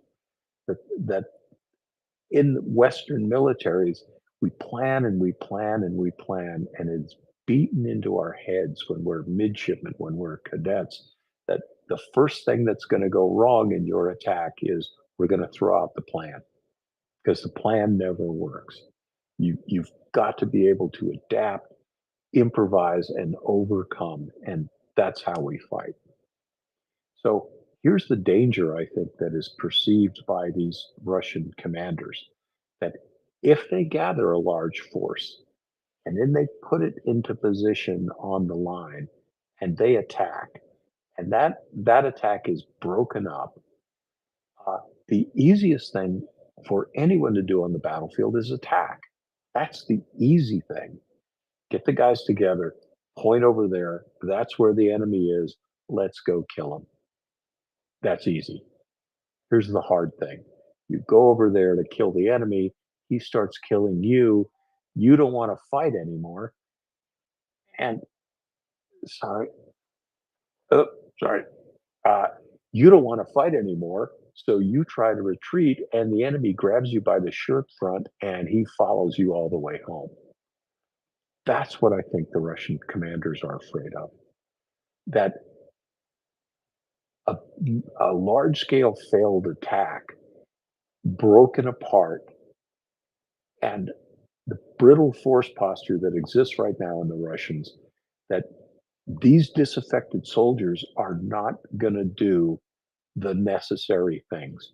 Break contact, fall back, regroup, cover each other, and conduct an orderly withdrawal. They're going to drop their guns and run, and nothing's going to stop them. And here's what the Russian generals fear more than anything, that the Ukrainians will follow up, having met that attack with comparable force, finding that the Russians are in retreat, they're gonna punch deep into the Russian lines. We may have all forgotten about the successful Ukrainian offensive in Kharkiv, but the Russians didn't forget. They had guards units go to pieces. They don't exist anymore. At one point, they were running 30 kilometers a day. They fell to pieces and scattered to the wind. So I think that's what Russia is afraid of. So that makes them fight on this small scale. And again, Russian officers, they don't see their men as a precious resource. I mean, I was trained that the platoon is my weapon, and don't lose your weapon on the battlefield, right? It's not always that you bring everybody home. This is war. Even in the US military, mission is more important than the men. But you can't just keep doing this. And I think Russia realizes that a defeat on the battlefield, large scale defeat, it could lead to a deep Ukrainian penetration. I think that they also recognize the defeat at Vuhledar would have been much, much worse if Ukraine had been able to follow up on it. I mean, 2 brigades of naval infantry torn to pieces, but Ukraine did not follow up on the attack, and the Russians got lucky. So we continue to see Ukraine being prudent, a deep penetration after a failed Russian attack. And the larger the scale of a Russian attack, the more likely it might fail. A deep penetration could occur anywhere from Kherson to Kupiansk. Chuck, I want to thank you again for a great bullet points here on Thursday night, day 659 of Russia's genocidal invasion of Ukraine. We've covered a lot of ground, as always. Prince and I are going to continue give everyone a very quick update of what's happening in Washington, D.C. Will or won't the U.S. Congress provide Ukraine with more of what it needs to defeat Russia? Thank you for a great show, Prince. Thank you. I hope your voice gets better. Michael, you're on. Thank you. Everybody, thank you for the great questions. You're going to get the political update from a guy who knows what he's talking about. And listen, lob in that call to Washington. And be sure, if you can give something, we're still doing our best to equip Scruff's recon outfit. He needs thermal, he needs night vision devices, he needs batteries for his drones, he needs drones. So let's help him out. And Alan, love you, brother. See you soon. And I'll definitely see you this weekend. But thank you, everybody. Good night. Good night, Chuck, and thank you. I'm sure we'll see Chuck over the weekend, and certainly again next Tuesday for bullet points, next Thursday for bullet points. War never takes a break, and there will be no rest in this war in Ukraine. Prince, Chuck mentioned something very important. It, in fact, is the first tweet in the nest. It's how all of our listeners can make a significant contribution to help Scruff. Who's Scruff? Those of you who have listened here for months will recognize Scruff's voice. You know who Scruff is. He's a frontline recon drone operator in Ukraine. Absolutely marvelous guy. We're raising money for his unit. Just as Chuck mentioned, Scruff needs batteries that survive the cold of winter. These are self-warming batteries. Scruff needs thermal optics, spare parts for the drones that alert Ukrainian soldiers when Russians are on the advance. Like Ukraine, Scruff needs everything. Chuck said this earlier tonight. Scruff will tell you. I can say in a short order what I don't need. And that means Scruff needs everything. So follow the links from the first tweet in the nest, make a generous contribution. The fundraiser depends on you. Prince? Good evening, Helen. How are you? Or maybe I should call you Daisy. Um, and just waiting to see the purple bow. Um, I'm doing okay. So what is going on in Congress? Because I I haven't had the bandwidth to pay attention to everything and include Congress in that. So can you tell me like I'm 3 years old and from England? Sure, I can tell you like you're 3-year-old and from Canada.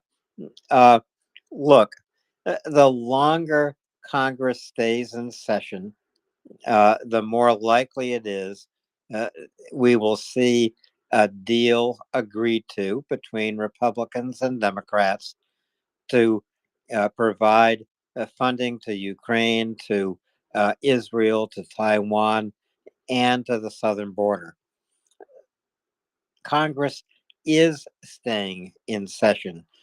Chuck Schumer, the majority leader in the Senate, a Democrat, has announced votes that will take place tomorrow. He has asked all members of the Senate to return to the Senate next week in order to take votes.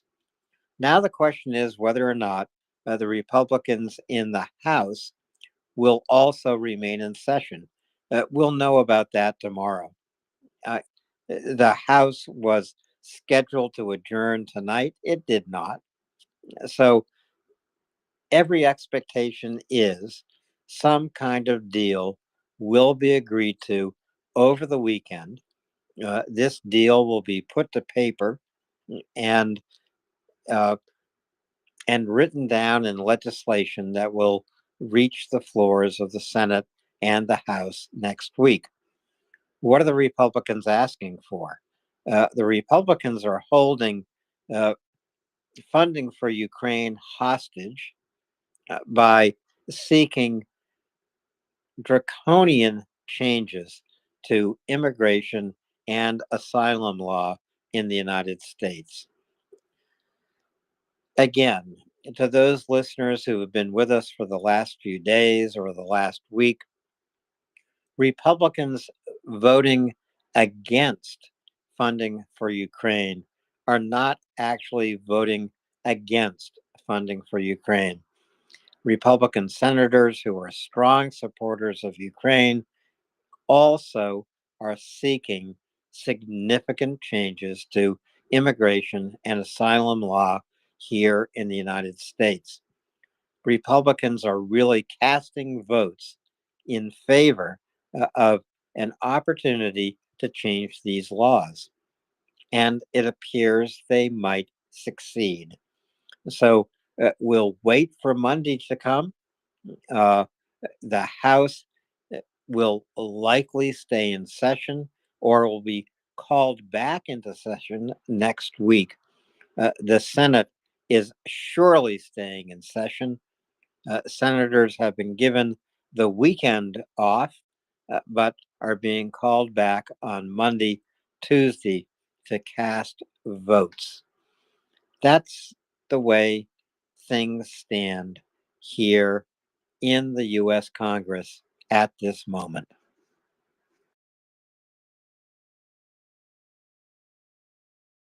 Well, that's still not as, I may say of myself, "O ye of little faith," because that's just sort of how I'm feeling about it right now, I guess. And that's just, you have worked in Washington, you have worked on Capitol Hill, I have not. So I am going to take your word for it. But I do not have as much faith, I guess. I don't feel the same faith as you do. Um, and I am a little skeptical that I know that Chuck Schumer has said that they are going to delay going on recess, and that I appreciate and that I do respect. Um, the other side, the House, I have heard that they will not put off their recess. Now, you said they did not recess tonight. That is a good thing. But I guess we'll wait and see what tomorrow brings, because I don't. Yeah, this is a part that I've been struggling with, and the part that I've been struggling with is people who purport themselves to be good people not being able to look beyond the end of their nose. And yeah, so I'm a little, yeah.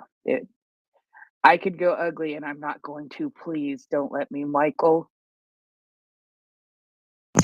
Hi, Prince. Yeah, definitely don't go ugly, and don't let your heart be troubled. Alan did an excellent job. I just want to say, yes, very, very to the point, very journalism. You can look at these things when it comes from a political bent, and the way that I look at these things that I think is reasonable is this is the way our system works. You may not like it. If you've studied the Hill enough, if you've studied how these things work, there is this tension between Congress and the executive branch.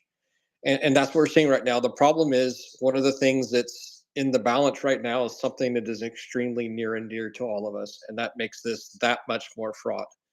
And I'm not saying that we shouldn't have those feelings about this.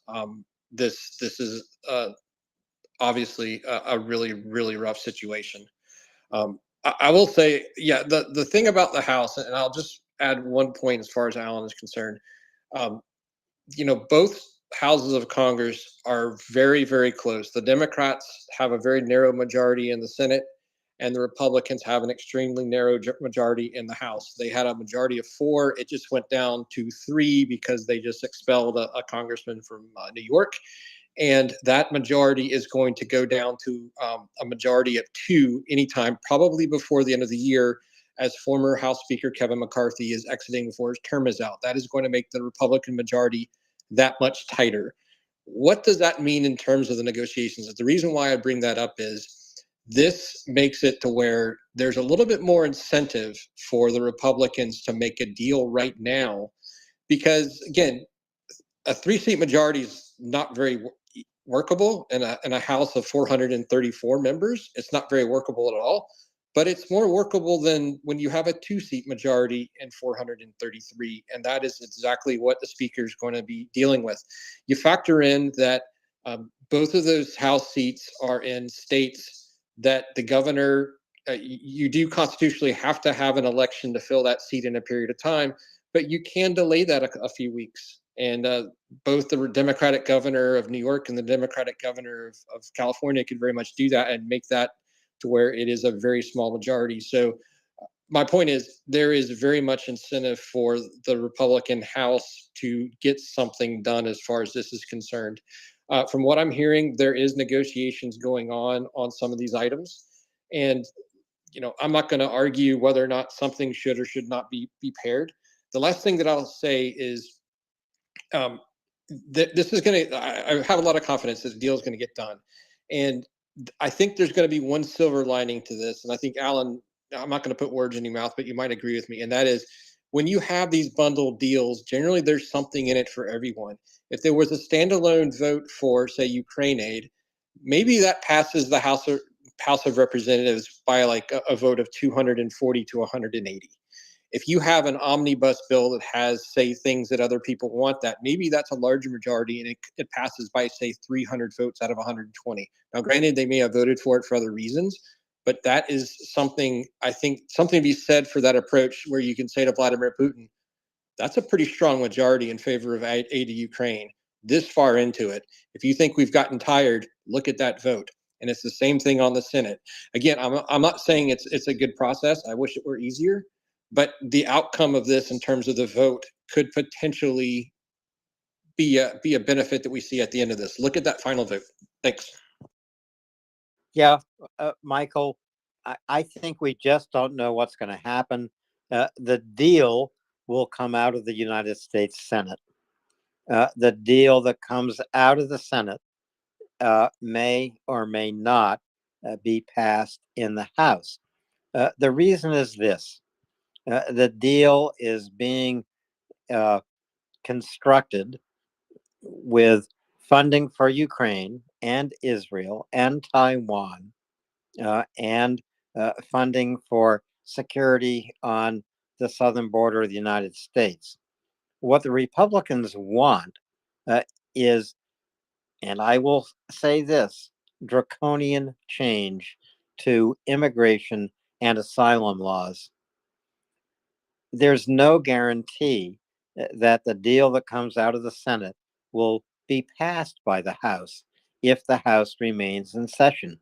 The reason why is because the Hispanic caucus, which is a strong caucus in the House, it includes both Republicans and Democrats, could, for a lot of reasons, vote against that. Immigration law and asylum law in the United States and funding for Ukraine, if you simply consider those two issues, are completely unrelated. And this is a Republican effort to pass what it wants most of all. There's also the perspective that Republicans in the House want to keep the immigration issue alive and therefore won't vote for passage. Why would they do this? It's because with the influx of migrants across the southern border, Republicans can hammer Joe Biden. Absolutely hammer Joe Biden.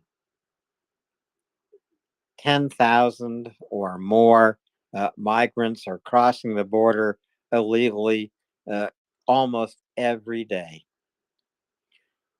With this situation on the southern border, Republicans can claim that Joe Biden is not doing his job. Well, the fact of the matter is, more immigrants are detained today than were detained when Donald Trump was president. 1.4 million migrants seeking asylum in the United States, most of them reasonably. Only 71% of migrants who've crossed the border legally have any criminal records. These are people like you and me seeking a better life for themselves and their families and seeking safety from countries where they would be persecuted, possibly killed. This is the real situation on the southern border. Migration into the United States, funding for Ukraine and Israel and Taiwan have nothing whatsoever to do with one another. But the Republicans see this not only as an opportunity to force through draconian changes in decades old immigration and asylum law in the United States, but also to continue to hammer Joe Biden as he runs for re-election in 2024. I just want to say one final thing, and that is this. The United States has always stood up for protection of the world's persecuted people. Tens and tens of thousands of Ukrainians have come into the United States with asylum, seeking a better life here, seeking protection here. Tens and tens of thousands of Ukrainians are also refugees in the European Union. The world faces the largest refugee crisis it has faced since 1945 at the end of the Second World War. If the United States does not stand up for one of its core values, and that is to welcome the world's persecuted peoples, then what are we doing? We'll see what happens next week. Congress will remain in session. As I say, the longer Congress remains in session, and the Senate will remain voting on any number of nominations and other pieces of legislation coming before them, the longer Congress remains in session, the more likely it is we will see a deal that provides $60 billion of additional aid to Ukraine in the president's supplemental appropriations. And the more likely it is we will see significant changes in immigration and asylum law in the United States. That's how U.S. politics is working right now. Back to you, Prince. Thank you, Alan. And I would like to go to Marcus and Decoding if you have just a couple more minutes to stick around, because they have a feeling they have things to say about this, or they want to ask about. Marcus, I think you had your hands up first. Yes, I did. First, and then we'll go to Decoding. How are you, my son? Good. How are you?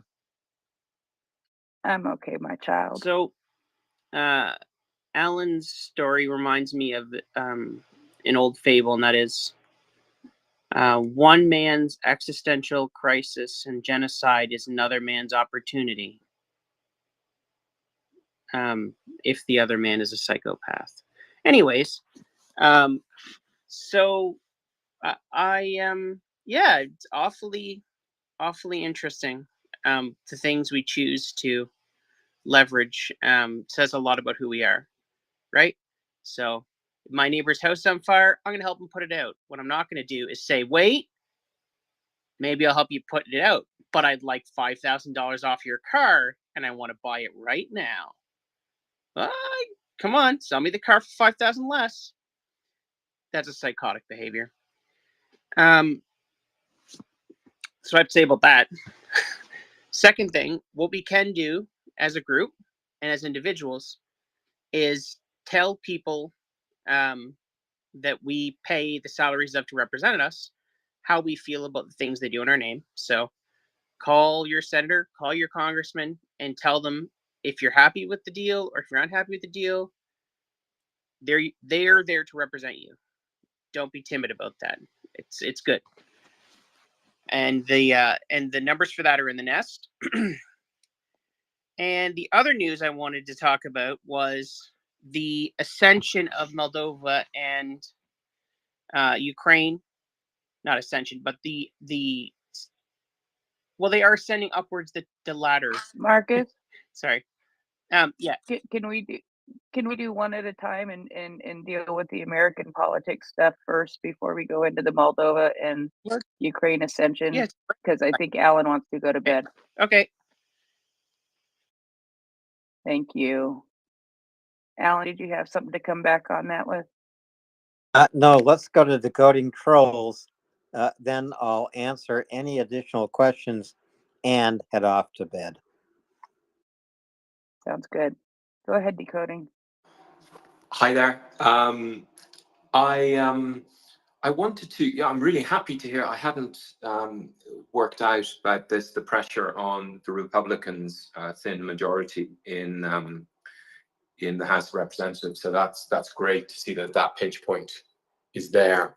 And for me, the connection, I'm trying to promote this meaning as well as much as I can with the little audience I have, that of all the people in the world, the far right should understand this troll of supply and demand, because they constantly bang on about it in the context of economics. And so as long as the far right in England or in America focus most of their governance strategy on borders, protecting borders from invaders, these mythological invaders who are going to weaken the sovereignty, the security and the sustainability, the fertility of the inner realm.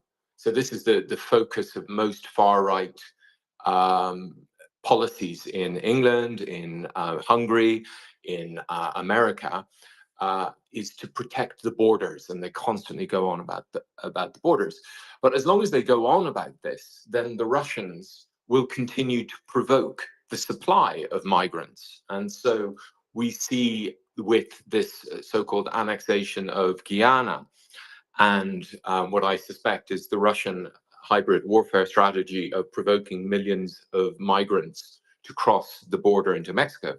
As long as the extreme right and the Republicans in the United States bang on about this issue and decide to fight everything on this, the Russians will keep on supplying these migrants. I mean, it's the same thing that happened in England with the Russia carpet bombed Syria in the autumn of 2015.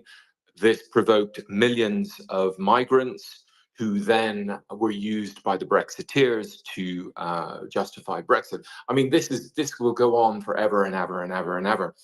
And the other connection with what Russia and paleo-conservative policy in Ukraine of annihilating Ukrainians and promoting this traditionalist view of the world, which say Pat Buchanan and people like that have been promoting for 40 years, is everything that ties together the far right in Russia, America, England, in Europe, elsewhere, is they want to destroy the post-World War II legal and cultural and social architecture. And destroying, in England already, they've destroyed the Refugee Convention, which has the force of law in international law and in England. However, the English Parliament has and is enacting legislation that breaches it. There's no legal way for potential refugees, to get to England. And the result of this is 100,000 people a year are going on small boats across the English Channel. And so part of the American Republican strategy, and obviously Trumpism and everything, is to destroy the post-World War II order and to re-litigate the post-World War II settlement, the peace settlement, which of course is Putin's objective. And so you have these two, the manner of these two elements, which is provoking the refugee flows. I mean, it's a constant supply and demand. The Russians, you campaign on it, the Russians will provide the migrant flows through carpet bombing and operations in the Sahel and Wagner mercenaries and stuff like that. But in any event, yes, I hope that President Biden, I imagine what the strategy is to draw them out. And even if Ukraine doesn't get funding before Christmas, this doesn't give me despair, because the other fight is to preserve the post-World War II settlement, which of course obviously involves getting rid of Russia from all of Ukraine, but also the Refugee Convention, and to give refugees the right to seek asylum in other countries is really important as well. So I hope, so if President Biden and the policy is to pressure them into exposing the voidness in their strategy by on the one hand saying they support Ukraine, but on the other hand go banging on about the migrant flows while provoking the migrant flows through Russia's operations in Venezuela, etc., etc. So anyway, so I will not despair if we don't get the funding before Christmas. Yeah, anyway, that's my 4 pennies out. Thanks to Coding. Everyone reread the Universal Declaration of Human Rights from 1948. Probably the most significant declaration that the United Nations has ever agreed to and brought to the attention of the world. In that Declaration of Human Rights, it says that every person has the right to seek a life, whether through asylum or through migration, to seek the right of a better life in another country where they will be safe and secure. Now, the Universal Declaration of Human Rights is aspirational, but it echoes the words on the Statue of Liberty itself. If the United States cannot acknowledge the role it has played to keep the world's people safe and to keep the world's persecuted people safe and secure with an opportunity to come to the United States, then what are we supporting Ukraine for? Because Ukraine is fighting for this very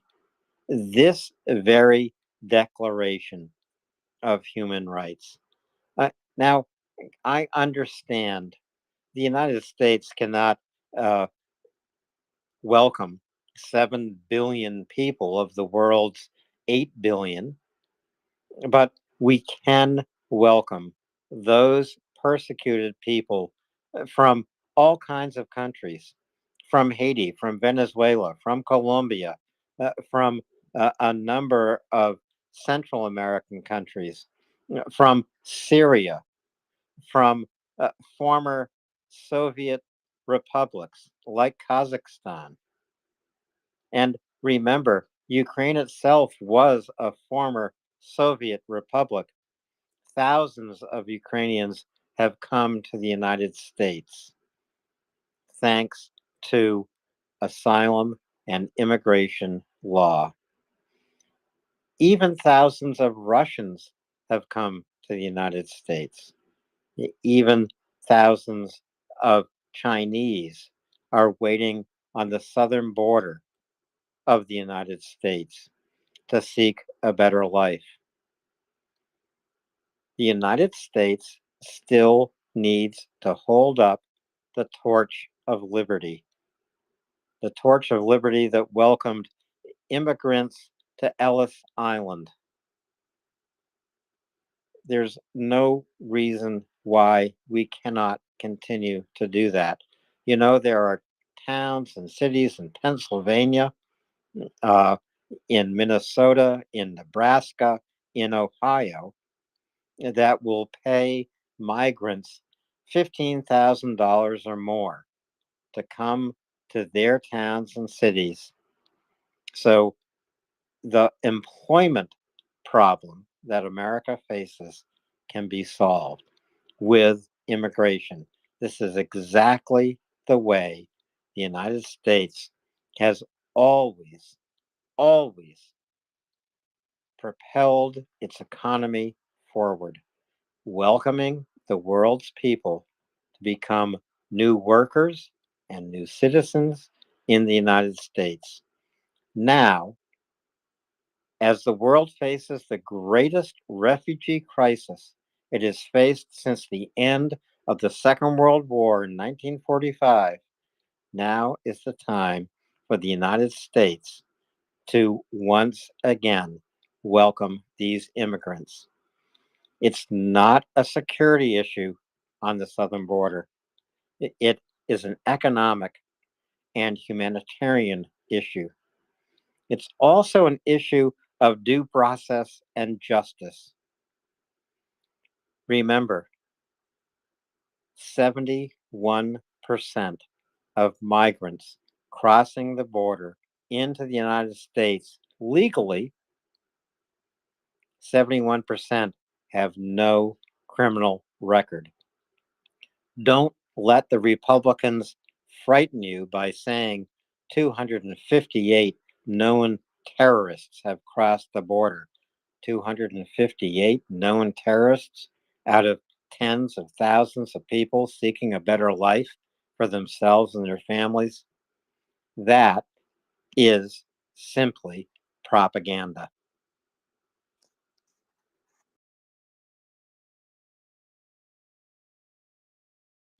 Thank you, Alan. It's definitely, I tell you, it's been a, well, besides the fact that I keep turning into Mickey Mouse, still waiting to see you as Daisy Duck. It's been one heck of a week for me, and I don't know. We'll see what ends up happening. Michael, at one point I did see you had your hand up. I wondered if there was anything you wanted to add before we move along. No, not really. I think at the end of the day, the United States is still going to very much be that. We wouldn't have a Gershwin, we wouldn't have an Irving Berlin. Irving Berlin was, writer of God Bless America, was born in Russia.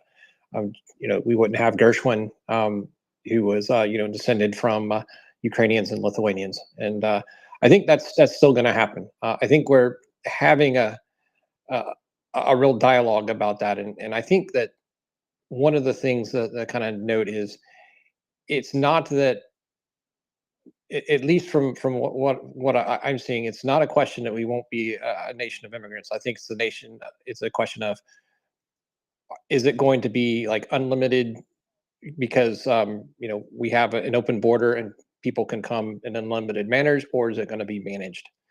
I think that's what people are asking question. There's a perception out there that it's unmanaged right now, for whatever, say, that there's facts out there as far as apprehensions at the border have gone up quite a lot, and that is something that people are reacting to. There's been that count where you had 12,000 apprehensions. That's something that they've heard as far as the talking points is concerned.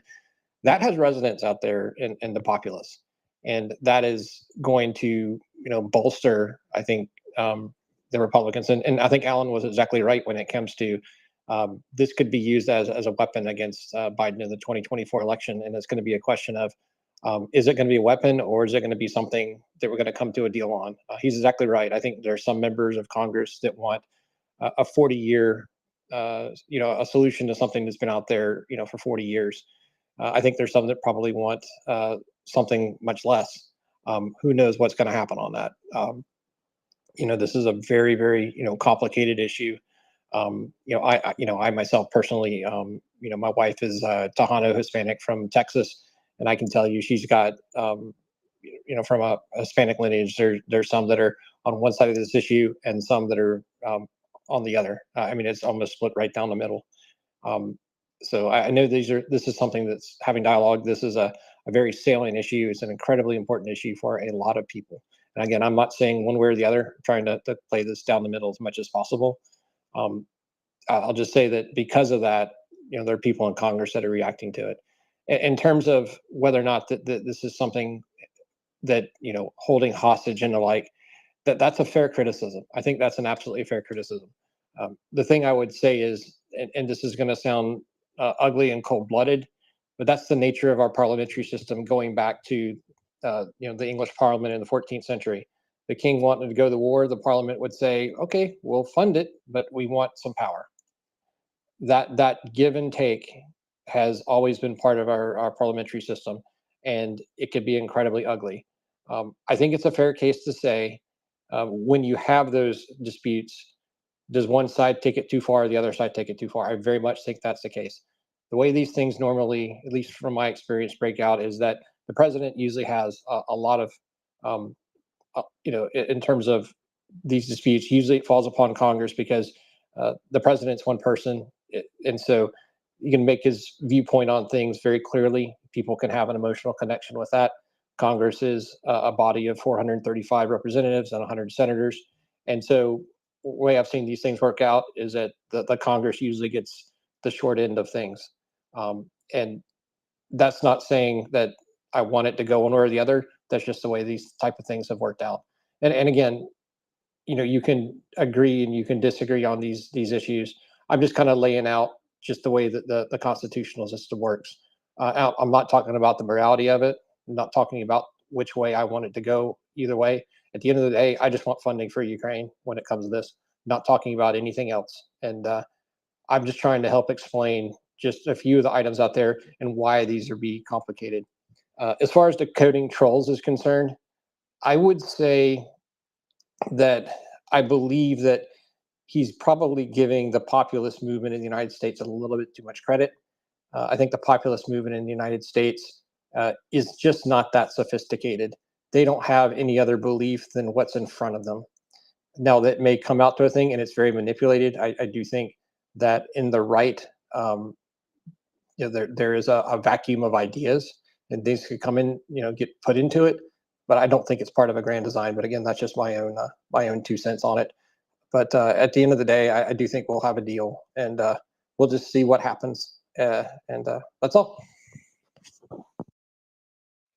Thank you, Michael. Sorry, go ahead, Alan. I was just going to say also, thank you, Michael.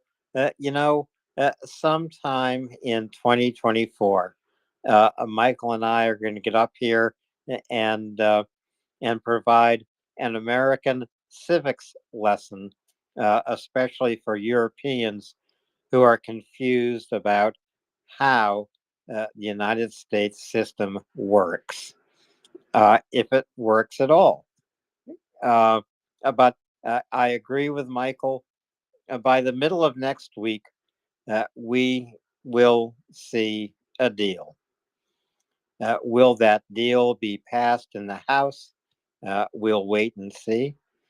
The deal will come out of the Senate, and then there's going to be a lot of what here in the United States we call job owning. This is lobbying. I don't think the Hispanic caucus in the House will agree to any deal that comes out of the U.S. Senate if it imposes draconian changes on asylum and immigration law in the United States. Rather, this kind of consideration of changing immigration and asylum law should be taken up by committees, should be taken up in 2024, or frankly, even in 2025, after the presidential election next November. More than 40 years has gone by since the United States changed and codified its immigration and asylum laws. What's another 12 months? And don't tell me that in those 12 months, tens of thousands of migrants will cross the southern border. Maybe they will, maybe they won't. There is a lot of evidence that it's not promising immediate deportation that turns migrants back, but rather it is funding immigration courts, hiring additional border patrolmen on the southern border, hiring more translators, and actually funding the system that the United States has for adjudicating migrants into the United States. If this system were funded, and it would only take a couple of $1 billion, frankly, and that's next to nothing. If this system were funded and operated as it was intended to operate, then the United States would, in fact, be managing the immigration influx into this country. Closing the border actually has always invited migrants to take a death-defying chance to bring their families into the United States illegally, and this serves no one. So let's fund the migration system we have. Let's fund the asylum system that we've had since the end of the Second World War, and let's make that system work. That is the way forward, in my opinion, and it's only my opinion. With that, Prince, I will drop down. I've well overstayed my welcome. I'm not even sure I am welcome here. Simply let me say, Ukraine is winning. Ukraine must win. Slava Ukraini. Gerom Slava. And Alan, thank you very much for that update, because it is a very complicated thing, and it's to us it's not as complicated as it is to others, but for me, I had an impossible time trying to explain it, because Mockers was just like, you do what? Okay, however her northern accent sounds, because that sounded just a little too southern. Now, we may crash. I'm just going to say that right now. We may crash here in the next few minutes. If we do, please come right back. There are some persisting things happening, or not yet. Yeah, we may crash. Let's just put it that way. If we crash, please come back. We won't have any notice if it happens. It will just happen. Going to try to resolve a couple things on the back end, and it will either make us crash or it will resolve the problems. And we will see how that goes in the next few minutes. Until then, I'm going to welcome my unofficial co-host, Yana. Yana, how are you this morning? Good morning, Prince. Good morning, everyone. Yes, I'm fantastic, and I just realized that I can talk as a speaker as well. So, I'm very excited to co-host with you, and it was really wonderful to listen to Chuck and listen to Alan and Michael.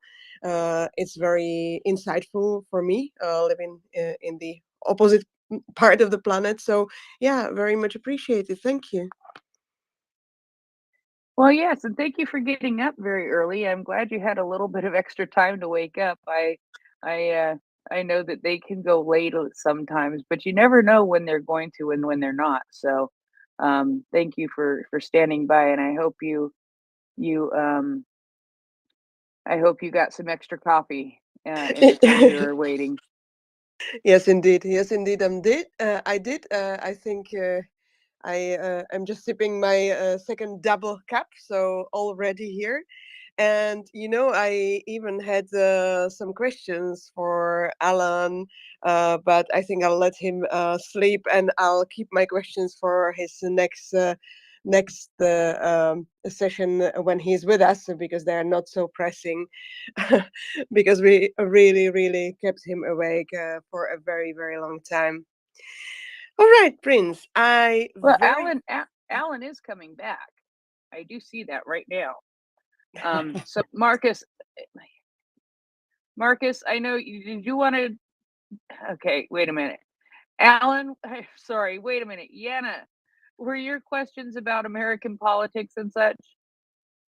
Well, yes, actually, yes.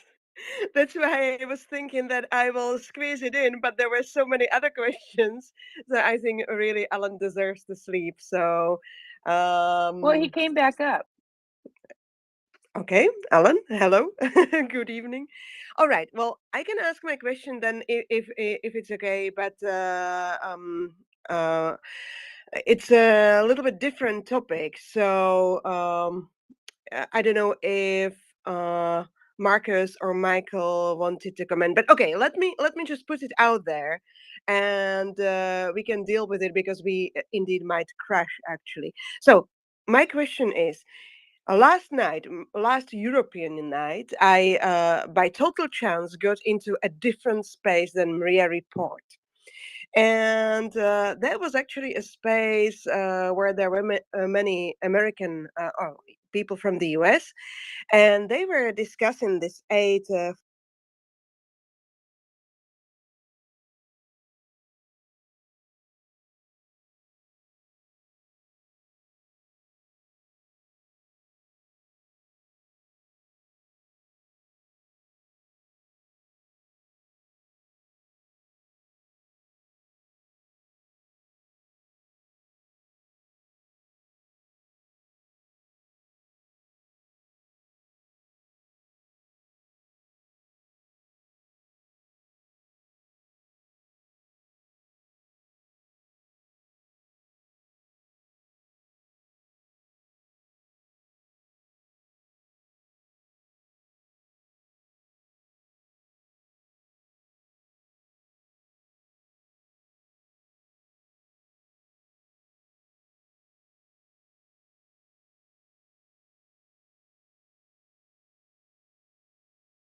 where there were many American or people from the US, and they were discussing this aid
I think that too many Americans have succumbed to propaganda about migration and have succumbed to propaganda about isolationism.